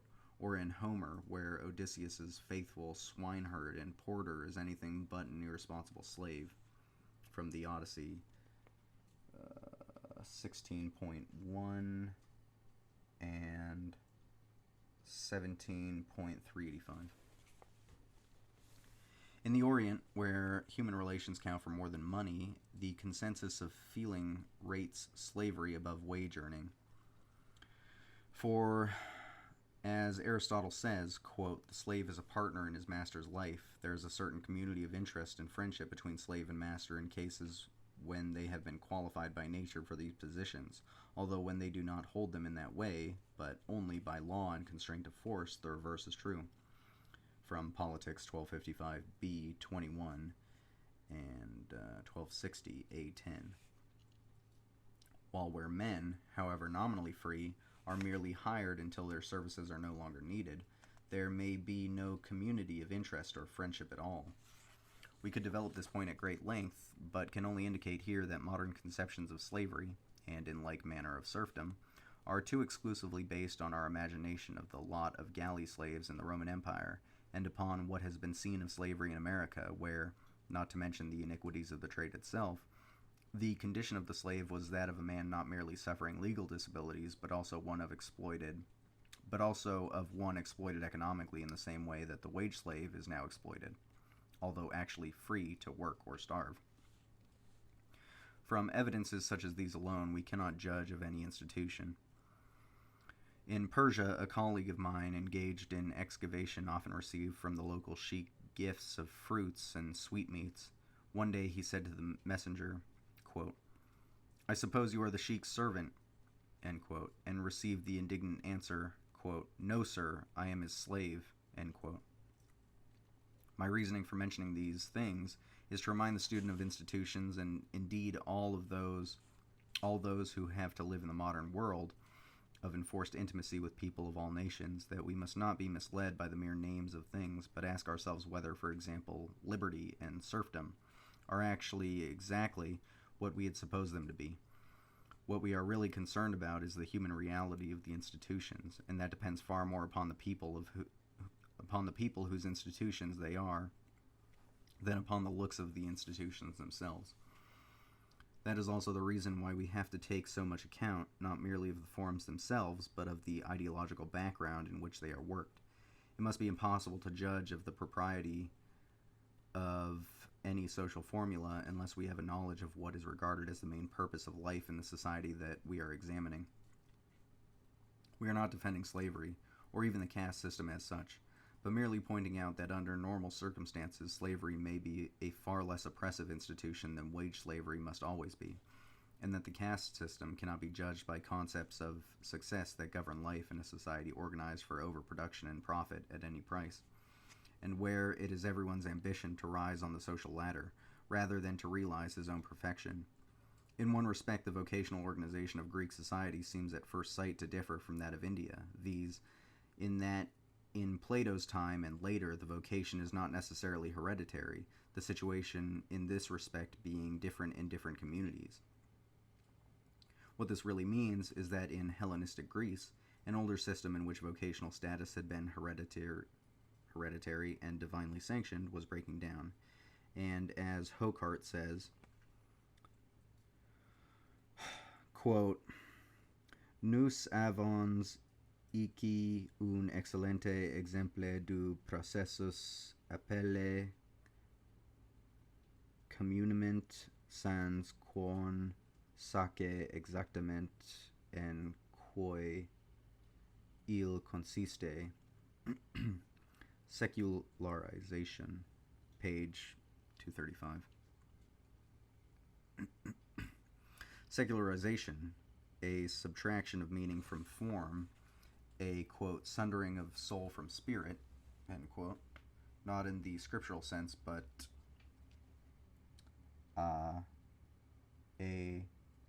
l'inverse,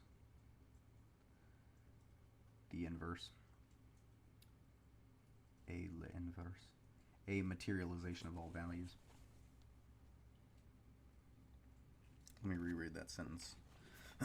Secularization, a subtraction of meaning from form, a sundering of soul from spirit, not in the scriptural sense, but à l'inverse, a materialization of all values. That is what factually takes place whenever a traditional culture is overwhelmed by those who believe that, quote, progression in line with the manufacturing enterprise of civilization must be allowed free course, end quote, whatever the human consequences may be, whenever those who maintain that, quote, such knowledge as is not empirical is meaningless, end quote, assume the control of education, whenever hereditary services and loyalties are commuted for money payments and become rents, and classes of rentiers or shareholders are created whose only interest is in their interest.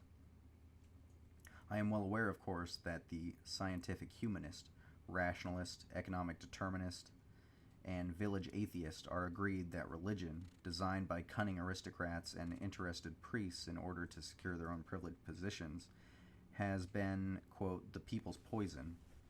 We shall not argue here that religion has either a supernatural basis or is not a religion, but will say that in societies organized for money-making, advertisement, designed by cunning manufacturers to secure their own privileged status, is really the people's poison, and that is only one of the many ways in which what is called a civilization has become, quote, a curse to humanity, end quote. Has it ever occurred to those who attack the caste systems, which they regard as unjust, that there are also values, or that the liberal destroyer of institutions, the Protestant and rebel, ipso facto makes himself responsible for the preservation of their values? Let us conclude with a reference to only one of these values. We have seen that in India it is taken for granted that a man is in love with the work to which he is born and for which he is by nature fitted. It is even said that a man should rather die at his post than adopt another's vocation. That may have seemed extreme, but let us see what Plato thinks. He tells us that Asclepius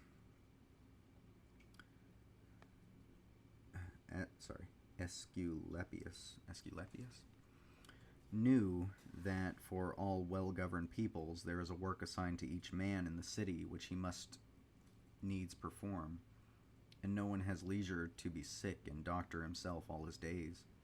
And this we see, absurdly enough, in the craftsman's case, but not in that of the wealthy and so-called blessed man. He points out that a carpenter, if he falls sick, will indeed consult a doctor and follow his advice. But if anyone prescribes for him a long course of treatment with swathings about the head and other paraphernalia, he hastily says that he has no leisure to be sick, and that such a life of preoccupation with sickness and neglect of the work that lies before him is not worth living. And is not the reason for this that the carpenter has a task, and that life is not worth living upon condition of not doing his work? But the rich man has no such appointed task, the necessity of abstaining from which renders life intolerable. Republic 406c to 407a.